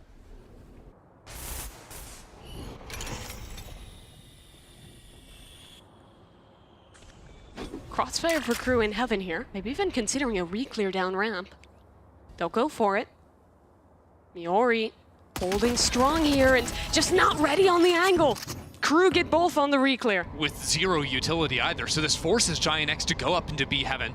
Now Kinnear and Mika are waiting here, and there's a paranoia to play with. Mika's on this nasty little angle there too, and look at the tracking. Oh yeah, that was nice. She'll fall to Smurfette on the tail end. But without B main control, GX are in a miserable spot. Nade for Duds. There's not going to be any room to breathe here for Giant X. Smurfette, that was really her only chance, and she won't be able to convert it. So Crew, again, coming out the gate strong with the pistol round to win. And you see again in the post plants a little bit of the chaos with all those smokes being thrown down. It was something really challenging to deal with on that last map. But it was that walk up onto ramp that worked so nicely for Crew. Again, they have very little playmaking tools. It's just the Sky Flash, I guess some Astra utility and whatnot, but nothing is forcing a breach or whatnot that you might see in some other comps. It is a little reminiscent of how Giant X were playing on that first map. Kind of have to rely on some of these contact plays to get proactive on defense. See though how annoying this comp can be with like forward Omen smoke, forward Astra smoke potentially. And Visa Crew Blaze just use these smokes early on in rounds, and Giant X are playing slow. They're going to feel overwhelmed quickly because it'll be like they have no space on the map. I think they're going to need to start disrespecting the smokes, kind of like they did there, fighting straight through it. Or else they're not going to really have much space to work with. So does that mean then just kind of sending it on these execs with the double duelist, do you think? You don't necessarily have to send on execs. I really like fighting quickly for either ramp control or even fighting up into B main, into male, something like this. Sure, show that early fight, then reset and see what you can do in the mid-round. You don't just want to walk, because then you're going to get stuck on smokes. Well, Crew can walk. Yeah, Crew can walk wherever all they the way want. around in there. And they can also flash through their own utility, although that one didn't look quite so good. That didn't either. Okay. A little bit How's messy. the judge going to lose that? This is a little funky now, 3v3. But really, every player on Crew is isolated 1v3. Yeah. Mika's been good, though. Maybe she could win this 1v3. No! Oh, no. Ness has just ruined her. It's begun, Mimi. The boomening for Visa Crew Blaze might have just started. And Smurfette might just convert it. Giant X only have Dodds to face up against, but they don't have much time. And Dodds, it's hard to be excited for a clutch, but they've done it regardless. Yeah, we give them the Red Bull clutch, even on the anti-eco, when it comes down to a 1v2 there. You'll take what you can, though. That you will. Right, we talked a lot about Dodds, you know, at the start of the last map, because it's been a little bit quiet, even in the first map, right? And Dodds is a player where if she's not dropping 20, 25, like, it's like, oh, you're kind of having an off game. Yeah. A little bit tough. That's what happens when you kind of don't lose a match in your region. The last time they lost was in March, 8 months ago. Yeah, until they made it here and let that game against G2 slip. Exactly. Does mean, because of them getting absolutely blasted on that round 2, even winning it, that this is a true bonus coming in for Visa Crew Blaze. Giant X gonna be pretty happy about this one, as long as they can convert. Remember, second half of Bind, they lost to the bonus round from Visa Crew Blaze. And this is kind of what you were talking about. These slower rounds, contacting up, disrespecting the smokes, and GX have made good inroads in mid. Yeah, because GX have both the Viper Lurk and the Astra, they have options to split either way they want. I really like the idea of fishing up into male and maybe pivoting back later into the round. Dog spots out that nice little pixel angle, forces Dodds down, and I like Miori continuing to sneak on forward here. Jolina opens up the round, and GX get another into the site. Smurfette towards spawn, deals with Romy as well. So that's a spike planted on B. And thus far, a very clean round for Giant X. Yeah. Full flawless on that one. We'll carry that Outlaw over into the next. Actually, upgrades into the single Vandal on the opposite side. So a perfect round for Giant X. It is funny, right? We just saw a map where Miori was on the Viper, but she can play the Raze. Send it into that duelist slot. Remember, a lot of those Giant X players were former duelists. Yeah, it is kind of, it was the question for this team when they were formed, who's going to play what. We talked about them figuring out the leadership in map 1, but it was the same about the roles. Smurfette, I think, the most obvious choice to be that primary duelist, but everyone can be a star and has been on past teams. I remember casting EMEA last year that it was kind of the classic thing was a lot of these GC teams just had 3-4 duelists signed onto it, and it was like, hey, we value having these cracked players that we can mold into killing machines. And Crew, they've got that talent in droves too. That's what I'm talking about, though, by respecting the smoke. You're just kind of stuck behind it. Now they will send up that wall and get on past, but a good dog timing. We'll see a couple players at the very least. Visa Crew Blaze, they know something is amiss outside A, but they don't know how many players are here just yet. Jolina just got that wall. Can slam that down, but there's 2 players on site to hold this out. Paranoia comes through, Kinnear will fall, and it's just Biazik on site with an overwhelming amount of utility sent her way. Keep your eyes on Romy, though, because for a second it was looking like she wanted to creep out. Dodds coming out there, too, and the swarm comes into the site. Crew put together a retake here and found their way into a 2-on-2. Still, those Giant X players isolated right now into main. This will be creeping forward. It's all on her. She finds the first. Stuck in Flower Box. Romy in a 1v2. Players all around. She sees the first and can't quite find those shots. Jolina's going to tie things up. So a chaotic round, but seeing some of the power there of the GX comp. They don't want to overcommit at the early round, but if they can creep up, get that forward space, and then go for the executes, smokes are fantastic when you're respecting them, but they aren't true stall utility in a way. Exactly. A Molly or something else like that is actually going to cut players off. You can just run through it, and with a double dive composition, you have that power. I think something that was maybe missed in that round was Jolina needs to be putting down stars on those exits where the Astro Wall is going down. So that can turn into a stun or a pull. You can fight them as they come out. Hold on, Crew. They might have their own turn disrespecting some smokes. They'll flash through. Ness has to keep these players at bay, and that's a lot to ask of her, though. She'll manage thus far. I think she'll take her odds up against the Stinger at mid-range. Yeah. Mika might have some better luck here, especially with Romy coming out of heaven. There's some pretty decent stall, all things considered, coming on through, but nice shots from Mia on the entrance. Spike down B. Yori, though, has traded things back into a pretty good situation here for GX. It's 3v2 in the post plant. Planted. You need another stunner out of Biazek Gorkanir. Biazek slowly drops into the site, and that Ray's just not looking, turns in time. Miori, looking every which way, cannot find the shots, and now Kinnear, somewhat of a chance! Can't get the last player, though.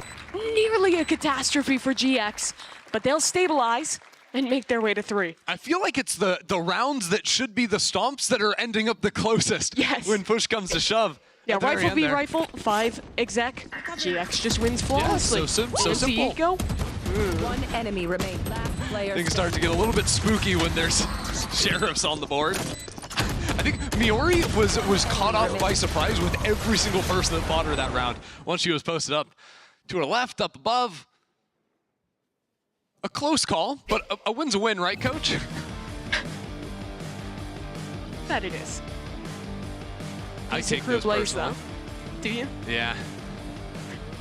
Look, at the end of the day, you just want the number at the top of your scoreboard to be bigger. It doesn't matter how you get there. You save that for bond review, Mimi. Okay. So Visa Crew plays now in this timeout, looking to increase their number as well. Yes, putting that number up to 3 is the next step on the menu. How do you think they might do that? Honestly, I think this one through for just a second. Like, all things considered, they're worried about probably like a fast exec or like mid-control from the Raze rocket. Sure. I think whenever Raze is in the game on split, like with rocket up, you want to take control over one of the heavens, because if you come out of heaven with that Raze rocket, it's impossible for a side player to do anything. The angles are just too bad for you. There's nowhere really to hide. So that's the first thing on my mind. And we've seen GX throw around like that before, right? They took the A heaven control slowly and then just fast exec into A and absolutely decimated the anchors, even without that Raze rocket. Crew have some options to fight with here. They've got the Cosmic Divide, forces GX to play on-site in a post plant, otherwise you can just full stick on through behind that one. But really, I think Crew are just going to keep playing this style where they unload, 3 stars at the start of round to quickly turn into a stun, or, in mid, that's probably going to end up being a smoke. But Giant X are going to want to play these rounds out, usually to eat up a lot of those stars, or a Viper Molly, Omen Paranoia, eat up any of that stall before they want to full commit into an exec. There goes the Raze rocket.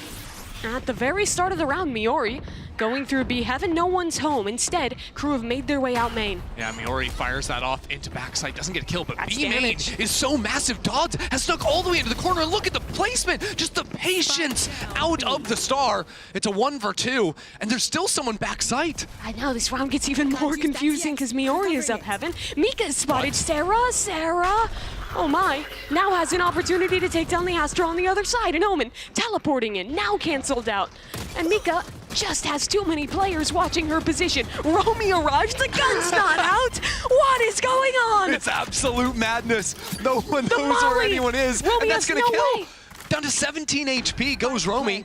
By the way, Giant X are still hunting. Ness is moving forward. Ness is looking for the kill on the hunt. Is Romy ready for this? Spots out Ness, damage going both ways. Ness has to retreat. Now a 2v2, Seekers both head towards spawn. And GX group up together, they'll wrap back around, spot them out, and Ness claims a double. In the pandemonium, This time it's GX coming out the better. Unbelievable they can win that after losing 2 players in B main. Right, like Dodds got that walk-up, which was so massive. Then couldn't quite win the 3rd fight. The honest gunfight is the one she lost. 1 enemy remaining. That ends up hurting. Visa Crew Blaze working this round on credit. Only have a couple weapons to speak of. Rounds like these, they're usually getting active. This time a bit of a trap play set up in mid behind that Viper orb. They can step into that, bring it down, have 3 people looking to fight you instantly. That's what it is, but quickly going to be scouted out by that Boombot. Player noted in main from GX's flash. Big push-ups from the defensive side. Giant X feel like they want to group together before they take anything, because otherwise you're stepping into this eco in ones. It's not going to look good for you. You're just losing players all around the map because Giant X aren't doing anything. Well, it's a double duelist comp. They both took a duel. Now they're both dead, and the dog sails straight over the head of Ness. But what has Giant X gotten out of all of this? Nothing really. They have 2 players in B main. I think a flash through onto ramp. Hold on, look at Mika. Has a Bucky. Tucked close, Sarah walks straight in, and it's the perfect situation for the Bucky. Jolene is going Astral, but pulls out just with enough time to get the kill. Down to 11 HP though. It feels Seeker hopeless. coming towards her. 1v4. 30 seconds to plant the spike. Needs to reload, needs to plant. So many tasks in front of her. On the ante. And Dodds is just gonna throw a nade at her feet. That's a MasterCard Thrifty for Visa Crew Blaze. I mean, shout out to Crew winning every single fight they took in that round, just about. But Giant X, I mean, they decided to play this game just 1v1 for a lot of it. They were waiting for some big aggression. I think that's why they were spread out around the map and then lost the fights that they should have won. And I think GX made some of these mistakes on the last map as well, playing these slow rounds where they're just kind of walking around looking for an opportunity and honestly challenging some aim fights. It'll be a tempo switch in this one, though. All 5 players into A with that double dive and the wall coming down. You can overwhelm this site so quickly. Look at Kinnear taking a chance through the smoke. Absolute perfection. That's a kill. No one on site now, but Visa Crew Blaze will not let them in. A molly, a wall, and suddenly this cosmic divide is not going to provide anything for Giant X. The first 2 players down are again the 2 duelists. Oh, she almost had a timing up towards heaven. Backs away as Giant X walk up behind their wall. Sarah flashes through. Kinnear could become a problem again. They're walking straight past her. Kinnear has 1. Jolene is spotted as well. Kinnear is on for the ace, and she's done it! An incredible ace for Kinnear. Taking her timing, just seizing every single window. I want to see that again, because the first fight she took, that was gutsy. Just coming through here, and they're all looking the wrong way. She's one of only 6 players that have been to every Game Changers Championship, and she is proving why. One of the most dominant forces from Latin America. And it's so important too when you're playing a comp like this with very few playmaking opportunities. It's, you know, Sky Flasher for the most part. You need a player that's just gonna seize those timings, take those calls where, you know, maybe you die there and it looks foolish, but when it works in a big, big way. Kinnear's already up to 11 kills. Ultimate's online as well for Visa Crew Blaze. Timeout for Giant X. They had a good thing going, 4 rounds in a row. We had a good thing going. They did, but that momentum has been stolen away again. And I'm back to looking at Sarah. The player who was a star with G2 now has to be a leader with Giant X. And what's it going to be? Honestly, I think they need to be jumping for mid-control way faster. They've tried this. They haven't even really tried the ramps dive either. It's been that slower play swinging through the smoke. I think they need to be jumping on, you know, Viper's going to be throwing this orb out of vents every round. Get up there quickly with the raise. I mean, they're playing double duelists. In these last 2 rounds, they've just contacted in, and both duelists have lost their fights. Yeah. I like the direction they're setting up in this pre-round. We'll see if that sticks. Miori actually looks a bit undecided right now. Look at that, Miori's going back and forth in sewers. Wasn't maybe sure if the fight was going to be in mid or just holding for A. This is what I'm talking about, though. Threaten getting over into vents. But they're not actually taking any space off of it. I'd expect that round was a bit of conditioning, throwing the Sky Flash in there, but not actually going through it. And next round is the one that Raze is diving in. They don't want to waste that on an eco round. It is an eco round, but they still have 2 rifles. And the knives. It's not too shabby. There's a world in which they could steal one away from Dodds here. GX know that Crew like to walk. They're waiting for Crew to go too far, just take that extra step, but really good control out of Visa Crew Blaze to decide not to. Trailblazer towards B Heaven. That's just providing some pressure. Does it pull a rotation? Sarah has no more fighting utility, though. 3 players still on A. Here. Smurfette, dash popped. Blade Storm ready to go. Can she make a round of this? Dodds, oh my. What a shot to open this one. There's no recourse for GX. I mean, there's no time either. We're down to 20 seconds. Biazik is still ratting it out here on Flower. And now they're getting naded. A smoke goes in, and it's easy pickings for Dodds to get a second. Biazik has this one locked up. 10 seconds left. They're blinded again. All of this utility was left in the belt, and Visa Crew Blaze use it to perfection. All right, Giant X, wipe that one off, slate clean. It was a slow round, but that was a bit of a half buy. This is the round I want them in vents. You can't let Romy get away with throwing this orb.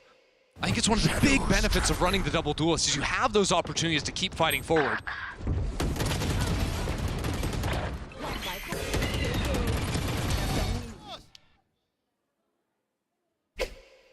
It's just going to be necessary for them to try and seize some control.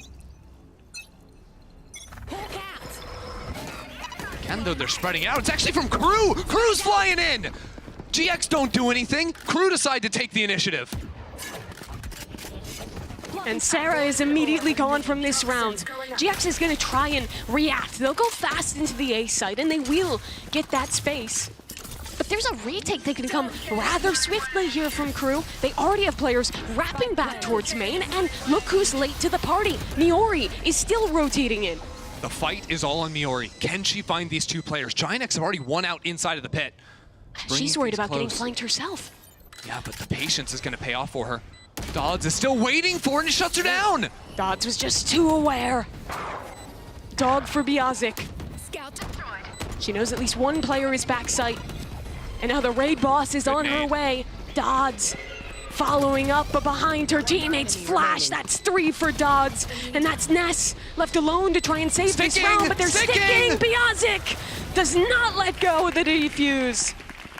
Crew up to 6. 4 strung in a row for Visa Crew. Giant X haven't found any answers. Even in this round, like, they're just getting dove on.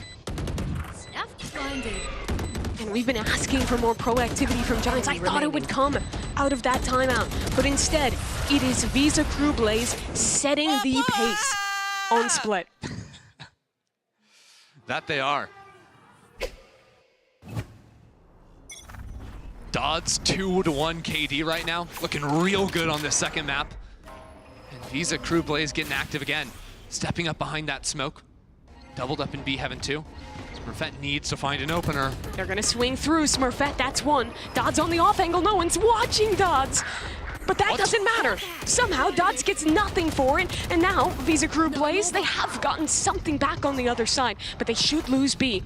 Did the dog see? Did it see Mika? No one's looking. Smurfette in midair. The Goomba stomp. Okay. Squashes Mika. Okay, I guess the round is just over. Yeah. Giant X needed a round like that. I mean, everyone just won their fights. Mid completely dominated, and they get that ramp kill at the same time. Couldn't ask for anything better. To get the mojo back for these duelist players, they've just been getting shut down round on round. Hold on, though. Biazik is wealthy. Winning this round probably not happening, but damage would still be big. GX don't have a lot of money left in the tank. Jolina will go down. That's one gun at least taken care of. But everyone else will just exit through spawn and keep the weapons.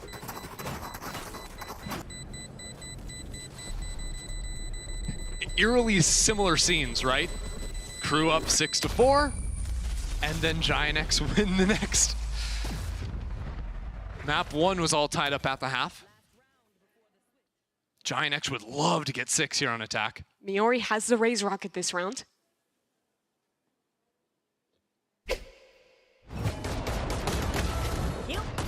These are just really nice shots up into mid. I felt like there's been the few times GX have gone there, Visa Crew, they've just kind of backed out of this space, not fought them too hard. But this time we're going quick over into the A site. I think it's going to be a ramps look. Did I say quick? I didn't mean quick. It is Giant X at the end of the day. I meant they were going to walk. Omen is, okay, threatening a TP into spawn. When does Miori choose to use that rocket? I think that's the linchpin for GX to tie up this game. Obiazic takes down Miori. No rocket to work with. Kinnear in this off angle again. She has been potent thus far, but Sarah's just on top of her. Romy gets 2. Absolutely massive, a third, moving up inside of the smoke. Look at her dancing, look at her diving. Look away because Dodds is getting the kills. Visa Crew Blaze, they have dominated this half, 7-5. The pace was in their control, and they're only just gonna start attacking.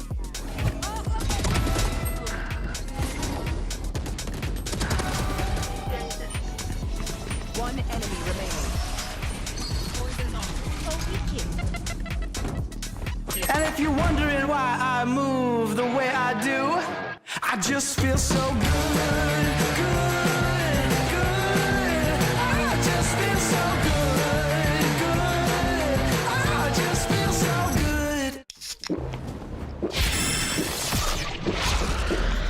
good. Red Bull gives you wings.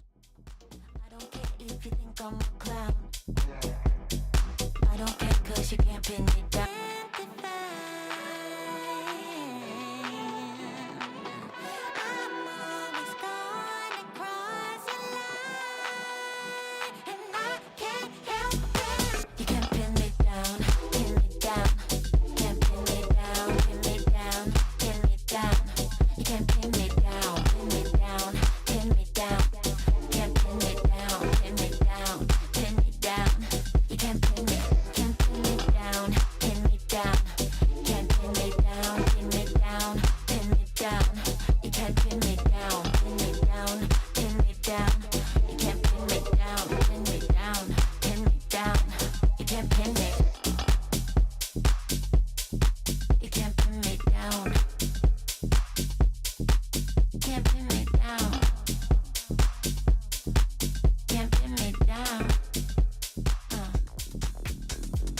One EMEA team has already gone home today, and if GX can't lock in for this second half, they're bound to join Falcons.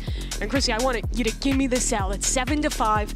How do Giants come back? Look, I want to start off with Smurfette, right? I think one of the big benefits running this double duelist comp is that you have a Jet on defense. That means early op coming online is absolutely massive. I think winning an early pistol round, going for a round 2, save on one of your players, you can make sure you get an op online at least round 3, round 4. That's how you start to stack things up early on. Because you forget that Giant X were in a brilliant spot. They went on a big spree after that 3rd round. They just need to get back into that groove here in the second half.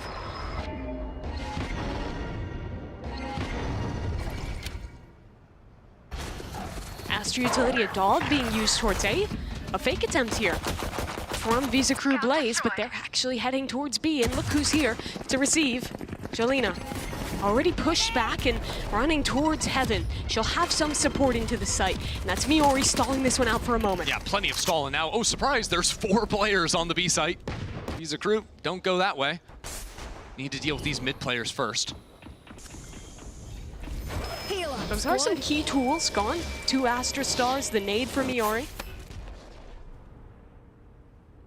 Importantly, Kunir still has a paranoia to work with. Smurfette wanted a fight there.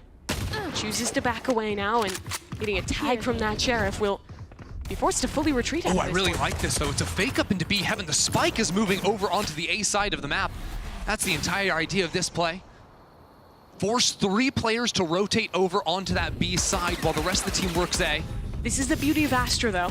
You can have 30 impact seconds left. across the map, help these players in main. I think the biggest issue, though, for Giant X is the force from heaven, because Dodds is already diving into this site. Sarah gets one, but the trade is instantaneous, and now Ness is about to be ran over. Visa Crew Blaze have a post plan on B. Spike's gonna go down. I think Giant X are gonna want to get out of this smoke quickly. They can't take their time. They need to go through here now. Jolina had a chance, but it's immediately ripped away. Visa Crew Blaze go 2 for 2 on pistols in this second map. Look, Mimi, I got some beef. Okay. I think we've had far too many people playing Flower Box this game. There's been a lot. This is the most exceptionally, from both sides, exceptionally cringe defensive A-side holding. It is crazy how many times they're down there. Good news is for Visa Crew, they were ready for it this time around. Ready for that kill. Romy was in the pool moving. Gets the headshot with the ghost.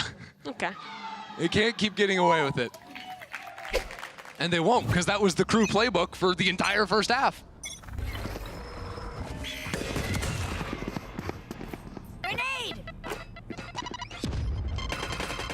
Nade towards B main from Miori.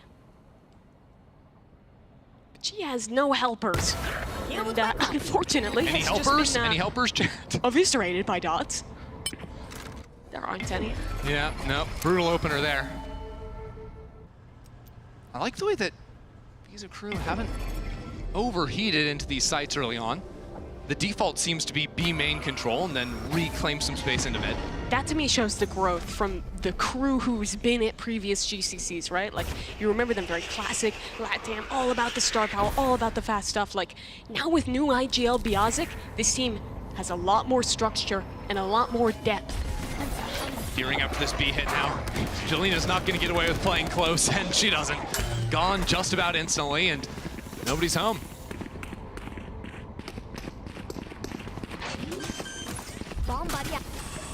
So this is looking to be quite a clean conversion for Visa Crew Blaze. Yeah, you know, there is a flank clump coming in here in just a moment into B main, because Crew didn't actually step over into mid. It's being watched, though. The Astra tucked close, and Smurfette doesn't catch the good end of that timing. My concern for Giant X here is, well, they're not going to be able to do too much damage. You don't imagine on this side? No, not going to be able to do any damage at all. But also by losing the pistol, by even sort of half investing in this round with a Bucky, a Marshall, maybe a Sheriff in there as well, like, you might have some players on light armors next round, and it means you're not going to have an op for the foreseeable future either. That's the biggest loss.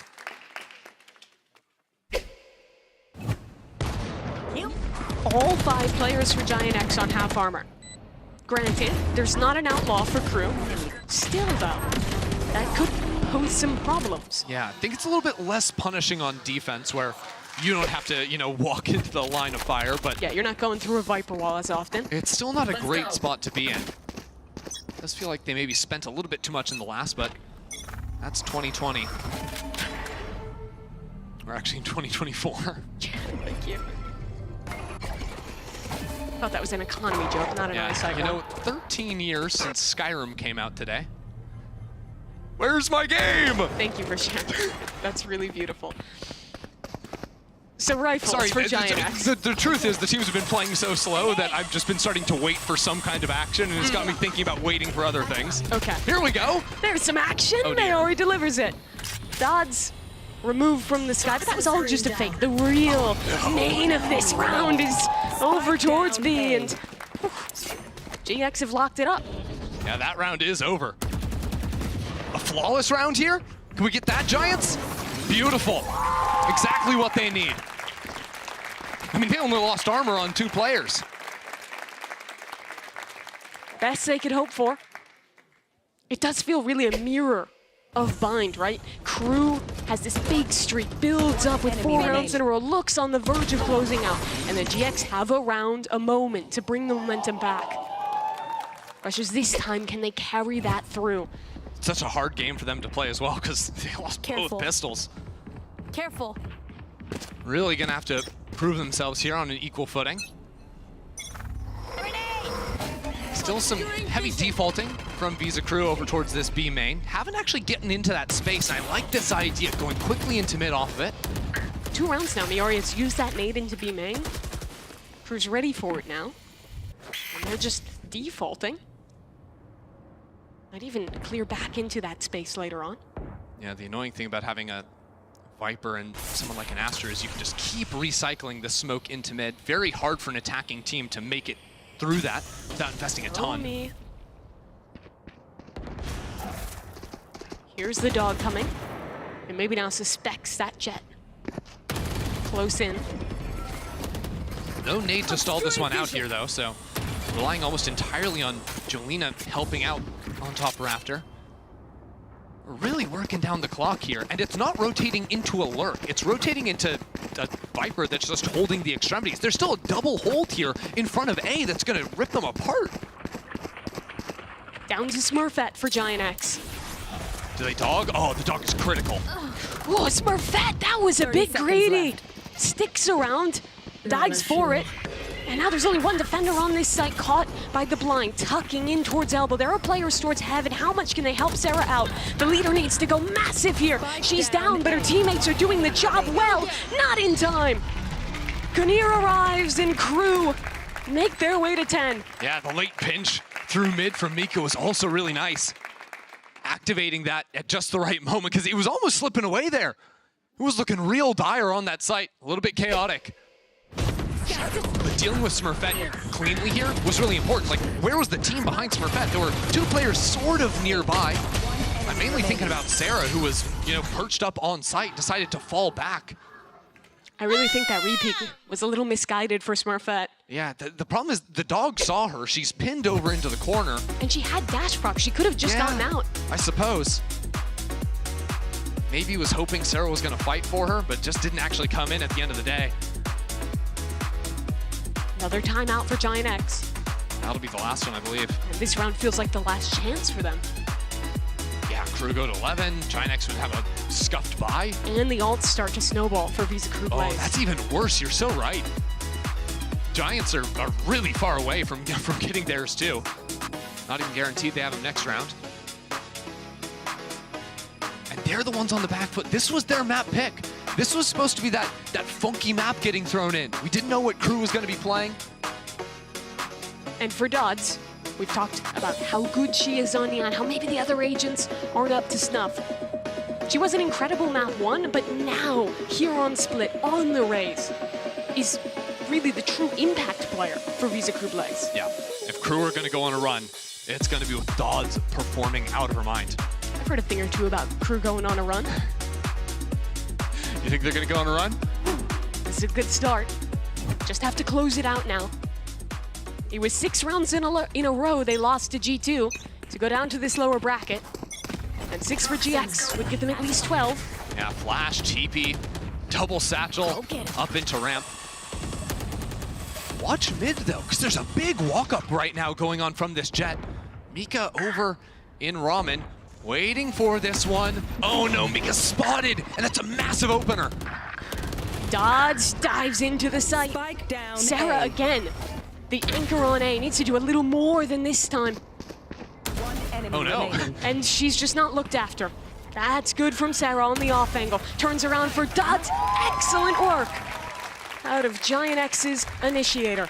Wow, it seemed like every angle Giant X walked into there favored them completely in the fights they were taking. This game has been so weird because it feels like half the time Giant X is just getting rolled. They can't win a fight. And then there's just the rounds like that one where every angle is perfect. Yeah. Where they preempt every position from Visa Crew Blaze. Like they just get a little bit of shoulder before the other person knows what's going on. But it comes from taking those proactive chances, right? Stepping into mid, for example. We talked about that being the last chance round for GX. But for Crew, that was also the reset on their economy. Down to Sheriffs, but quick control into B main. I like that. Smurfette is getting up a little bit. Yeah, that boost spot. It's a good sign if you're a Giant X fan. We're gonna have some options to consolidate here, though, because right now they're 2-2-1 spread out around the map.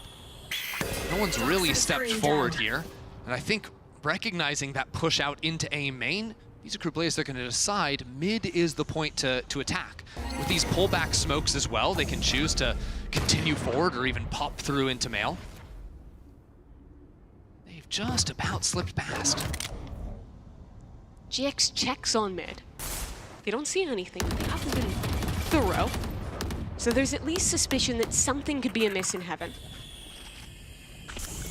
But the issue with losing this Heaven control is that those players rotating They hear in. the steps.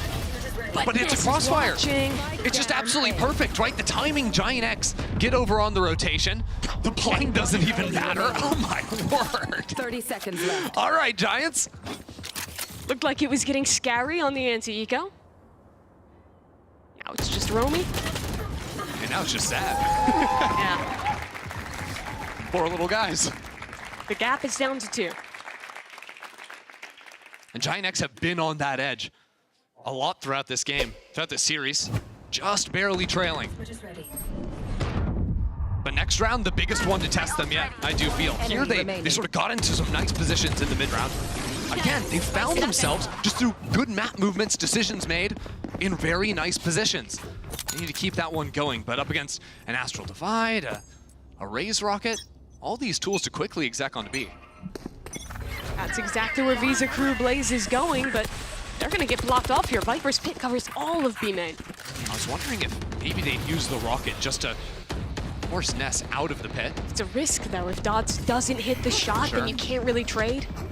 Or even just like pop that, make some noise going in, and force her out of it long enough that it comes down. Sure. Could be a minor win. Scout destroyed. Instead, they go into mid. Yeah, Visa Crew have had a little bit of success here. If they get out Heaven, that Raise Rocket is going to look at Smurfette! Oh my, just walks into the smoke. And she's dead. There was no other players there.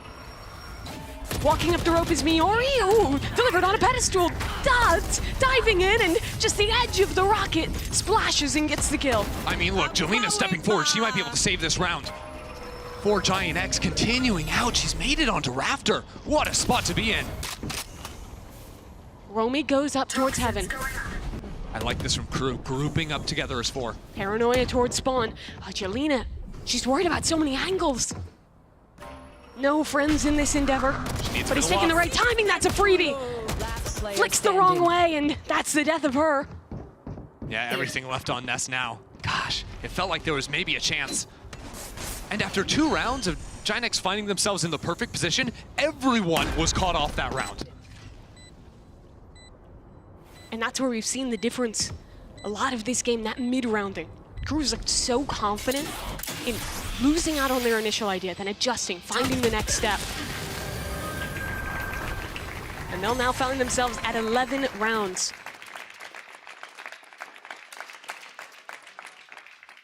Two away from sending the second EMEA home today.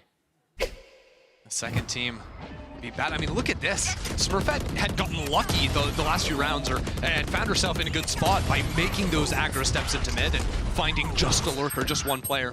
This time, unfortunately for her, there's just too many. Finally, Smurfette will get an ult. That'll be so massive. Where is she? Oh, the same boost as before? Okay, I don't hate it, especially with a bit of baiting from Jolena. Enemy kill. There goes Dodds. Out of this round. Wow, taking no chances with dash out. And repositioning up towards Heaven. That wall, though, is going to invalidate this off completely. Giant X, they're trying to get back out into sight. The dog will see them, and the stun could be punishing. Giant X are out in front of it, but the judge, what is happening? Crew are just tearing this site apart. Smurfette would have to be the salvation for Giant X. Has already gotten one. Mika taken down towards spawn as well, and Smurfette finds herself on somewhat of an island. Crew's gonna try and deal with her. How much can she do in this position? Nothing. The rocket arriving though. Miori. Perfect placement. Smurfette was just the worm on the end of the hook right there. Pulls those 2 players into her, and the rocket tears them up.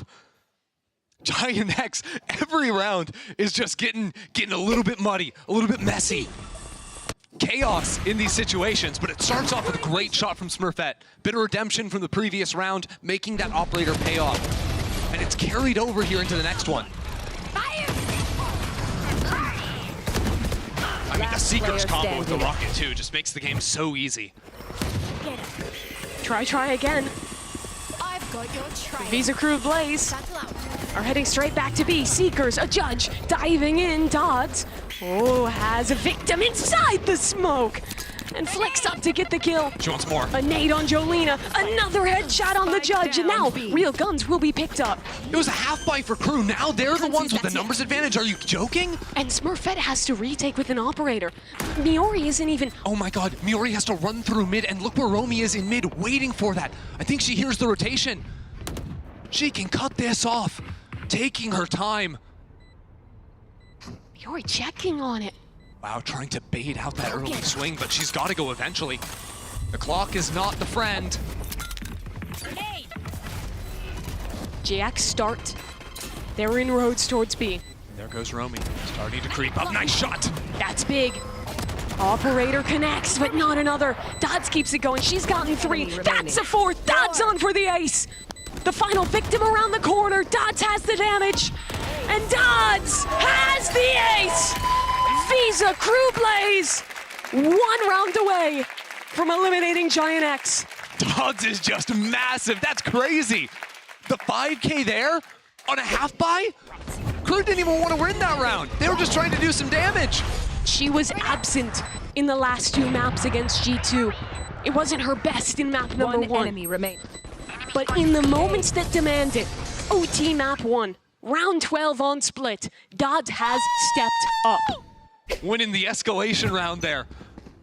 Going from a judge to a vandal, now the showstopper up into male, and that's gonna be off the rip. Tons of utilities spent, but it looks like Ness has just about made it alive. There are players on that side who could receive it. Miori is sniped off by the rocket. Dodds is gonna push towards Spun, that's a Bucky to receive her. And Visa Crew, they haven't made it onto the site just yet. Bialzik taking matters into her own hands, down onto the site. And Giant X have started to crumple, started to fall. Crew have the site, and it's all on Smurfette. The last chance for EMEA today. 10 HP, and there's absolutely nothing. Visa Crew Blaze advance and eliminate Giants. What a start for Visa Crew Blaze in this lower bracket. It was heartbreak against EMEA just the other day, but today, they're the 2nd team to send that region packing. Dodds coming up in a massive way, 27 kills in that game. Interesting comps throughout the day, tons you had to think about. This was not an easy day by any means. So much to see through, so much pressure, the nerves on that stage, but at the end of the day, it was Crew on top. 2 years ago, in this same arena, it was about EMEA versus NA. Those 2 regions stepping up. We saw the breakout of Brazil and Sao Paulo. But now here, back in Berlin, it's a Japanese team and a Latin American team advancing through the lower bracket. Giant X will bow out here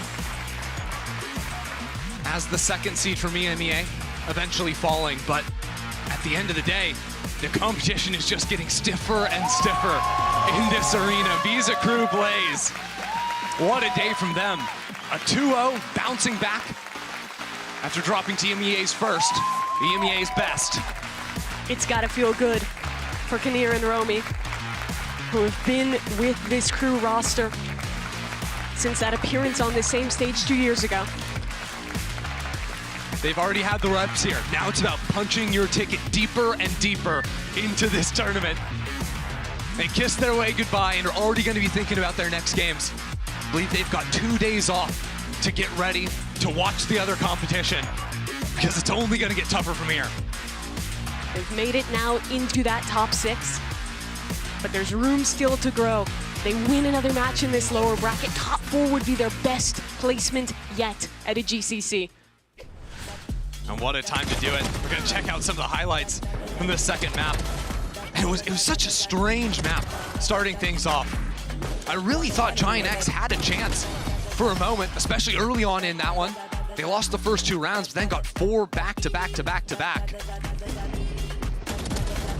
Those moments like these, Kinnear secured the ace, just fighting forward consistently. I mean 2 aces on 1 map for Crew Visa Blaze? Just obscene. I mean, combined, you add up Dodds and Kinnear, they're on 48 kills. incredible stuff. Mika as well, I mean, so good on that first map, having moments here too. It was a game where, I mean, look, Crew came in, they said, we're going to play 1 million smokes. And they were constantly pushing through them, constantly catching you off guard. Dodd's one of those players with that judge in a round like this. And they're playing Yoru Neon on map number 1. They are blazing their own path, creating their own style, and it's looked good thus far. Yeah, they have definitely been cooking some things up, but when Dodds is here playing well, Crew are looking damn good. Yeah, Visa Crew Blaze really looking like an opponent to be reckoned with in this lower bracket. So let's check in with Romy in our Verizon post-match interview. Thank you so much. I'm joined by Romy from Visa Crew Blaze after their win against Giant X. And Romy, the first question that I want to ask her is, on the first year, they didn't get a single win. Second year, they get 1 win. This is a third year where Romy makes it, and now she gets not only 2 wins, but we're expecting so much more. What does it mean for her as the veteran on the team to see the evolution of the team and play with this new roster? Romy, felicitaciones por esta victoria. El primer año no consiguieron ninguna victoria. El segundo año consiguieron una. Ahora consiguen mínimo 2 y estamos esperando muchísimas más. Así que, ¿qué se siente para ti como veterana seguir avanzando y ahora seguir avanzando con este roster? Muy feliz, obviamente, porque eso se ve como de que estamos progresando cada año. Obviamente, siempre ha sido más difícil para Latinoamérica, así que nosotros estamos intentando sacar la cara por Latinoamérica, así que estamos muy contentas y todo el esfuerzo está valiendo la pena. She's saying they're very, very happy because it's showing the improvement that the team has had throughout the years. And obviously, it's always harder for Latin America. So they're making sure that they're the face of Latin America and they're pushing Latin America forward.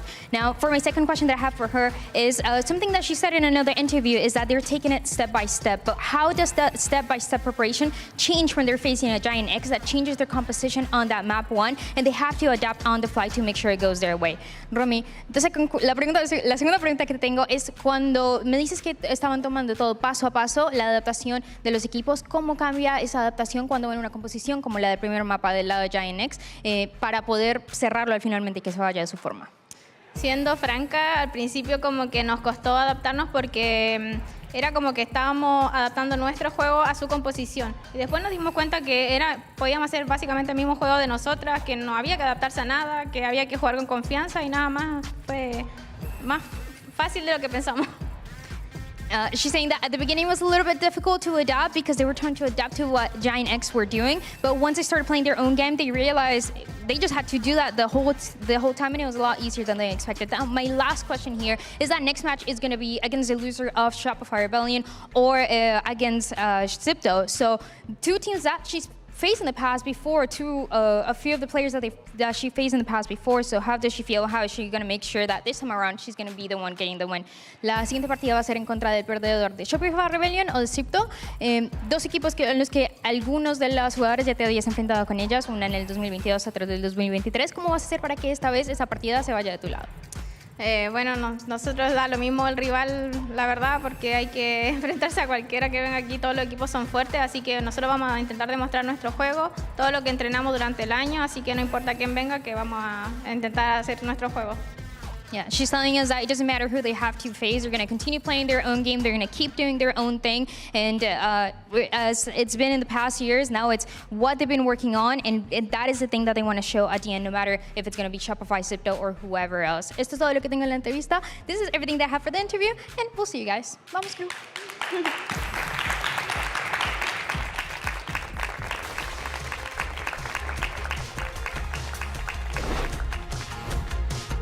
And Visa Crew Blaze continue on their GCC journey through the lower bracket here. Well earned, well fought in this best of 3 today.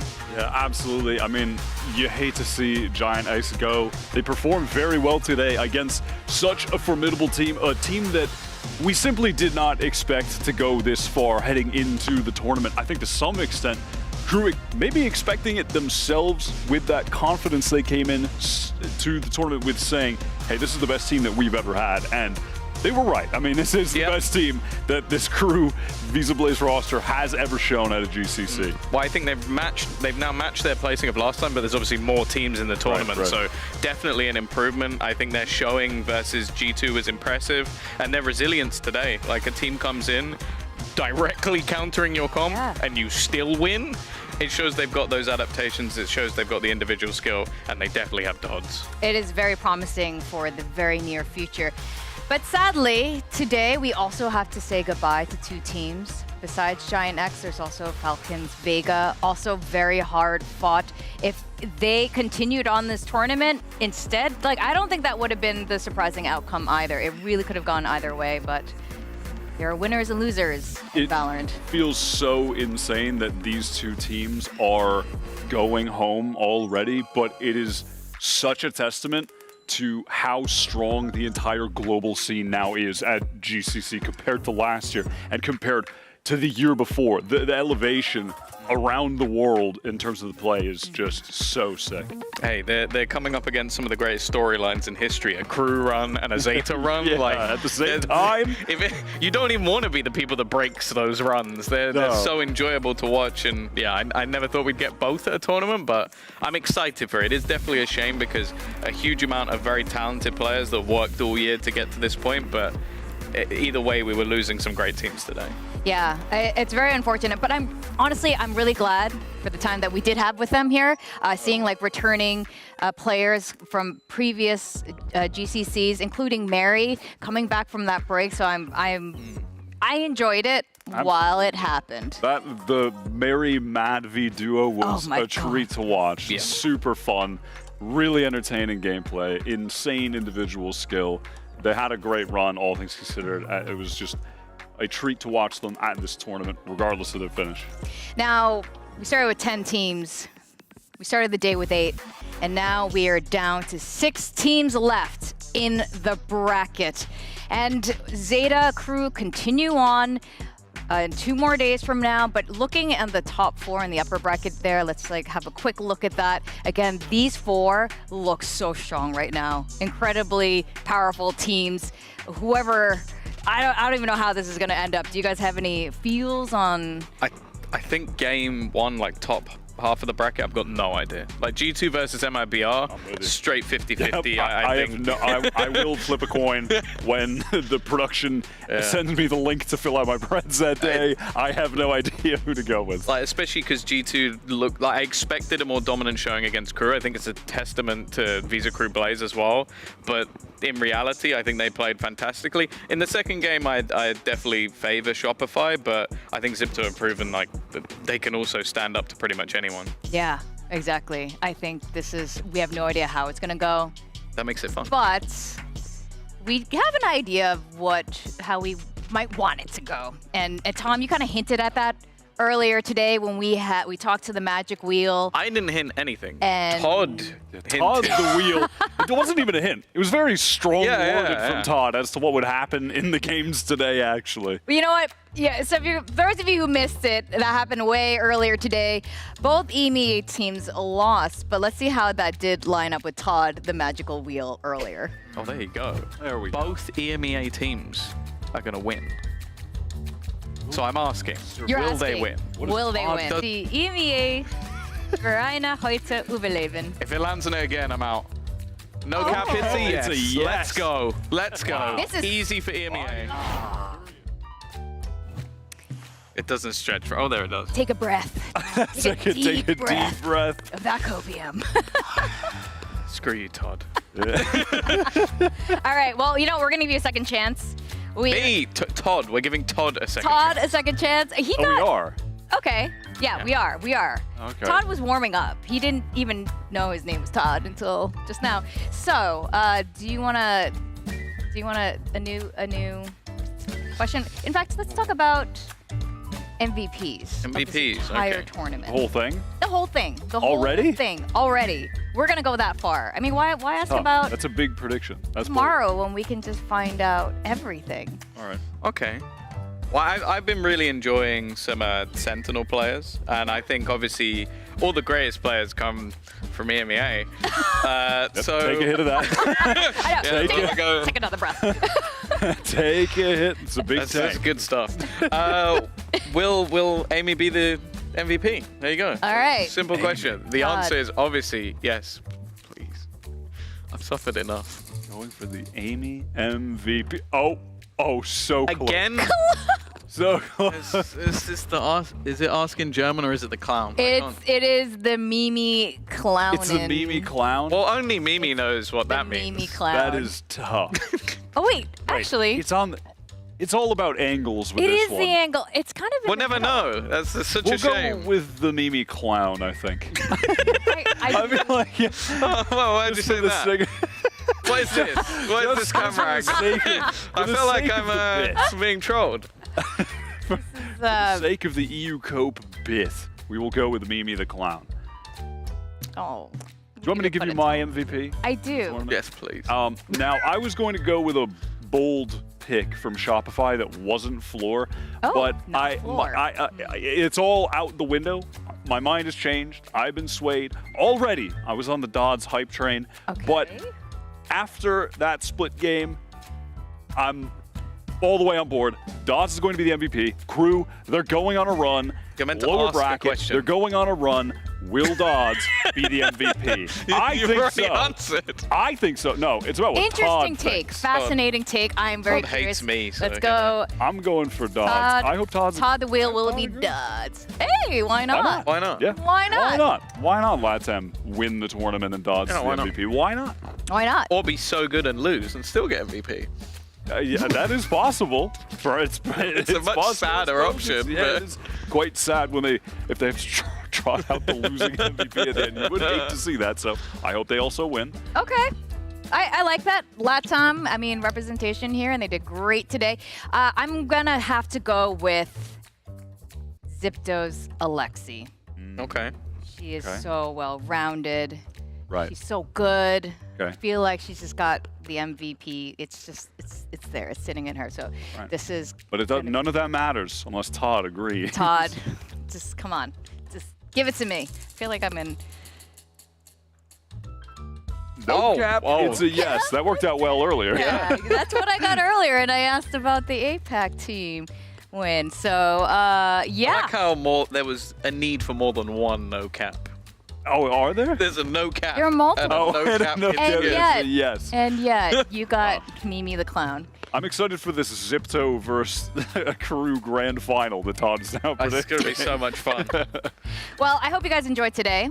I had a lot of fun. Yeah, those guys. are some bangers. There was some exciting gameplay today. If I've cursed you, Amy, I'm sorry. I'm really sorry.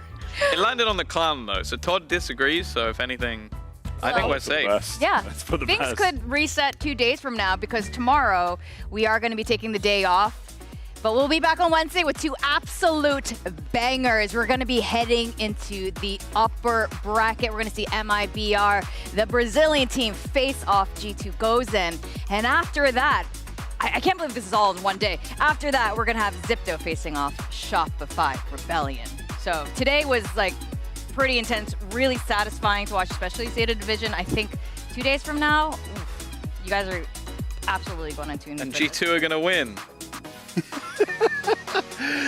Surely the last EMEA team won't go to the lower bracket. Oh, no. Oh, no. Screw. Todd, no. What happened? Todd did say no. Todd did say no. But you know what? G2 goes in. I do believe in you.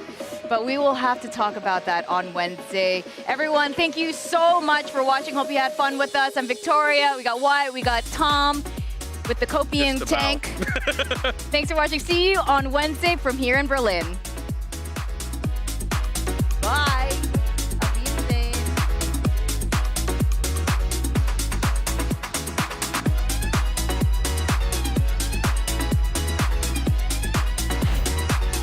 Japan's representative is here to have fun. Zeta Division won their first match yesterday in a fashion that shut down any doubt as to why this squad is here, with some of the best tactical understanding we've seen so far. But in the blue corner, Falcons Vega were sent to the lower bracket and look incredibly determined to stay in the game. Gonna be able to almost get the pick. That's a lot of pressure in the spike. Time. It's going back towards A. Spike's down. Now they're running low on time. 8 seconds now, and I think the Falcons have realized what's been going on, and they've handled it to perfection. I liked what Zeta tried. They're very creative, but that is just simply not enough.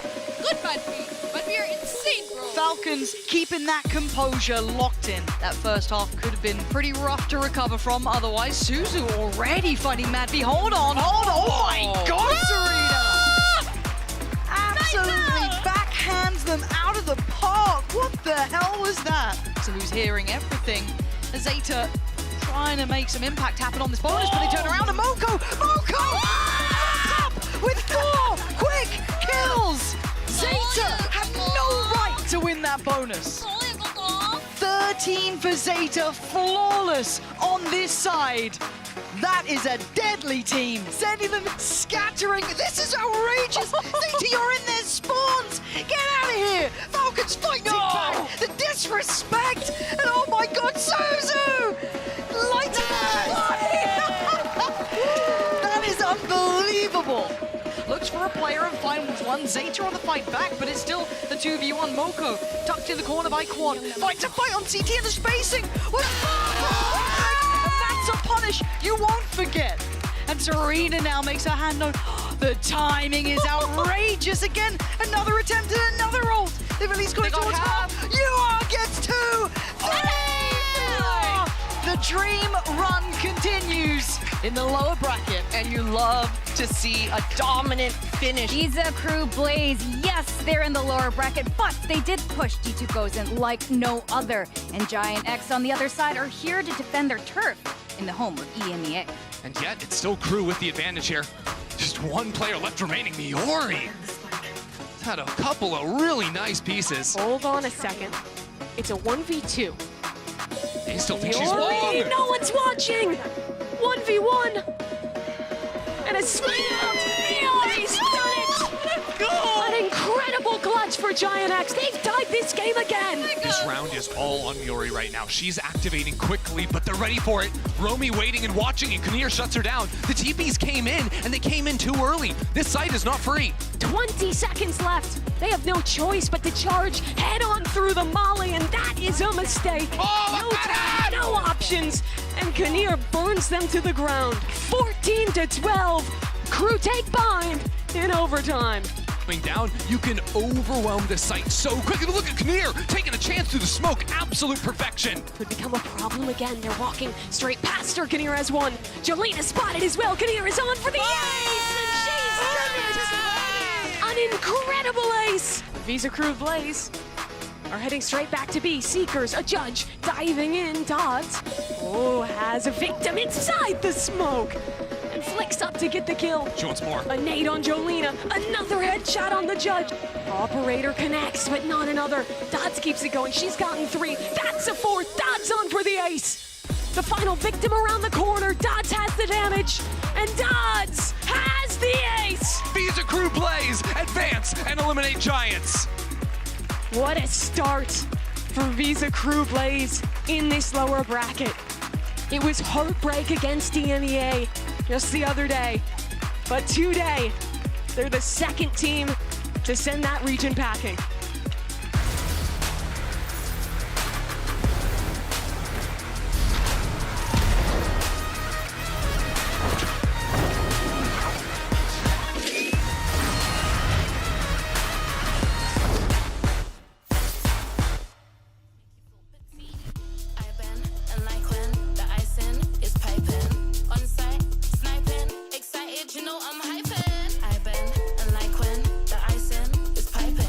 On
like a glimpse of light in the shimmering blue. If I could taste a little bit of the sunset from my heavenly wave on a Sunday, I'd be in paradise, shining like new. Chasing every thought in my head, pulling an invisible thread. Dreams that keep me out of my bed. I feel it all, take it all high. Feel my heart, save my soul. Come alive, lose control. 'Cause I belong here, I can feel the heat taking over, this is pure bliss. Feel my heart, save my soul. Come alive, lose control. 'Cause I belong here, sound the beat taking over, this is pure bliss.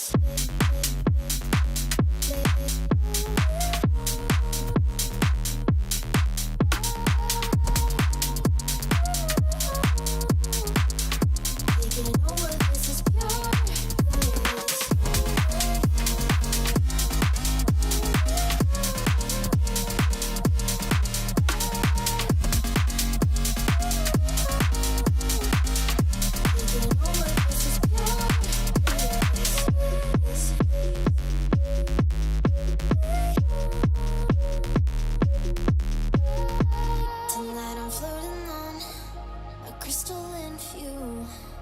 What a trip.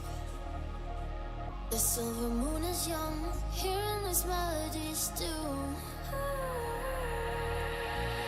Chasing every thought in my head, pulling an invisible thread. Dreams that keep me out of my bed. I feel it all, take it all high. Feel my heart, save my soul.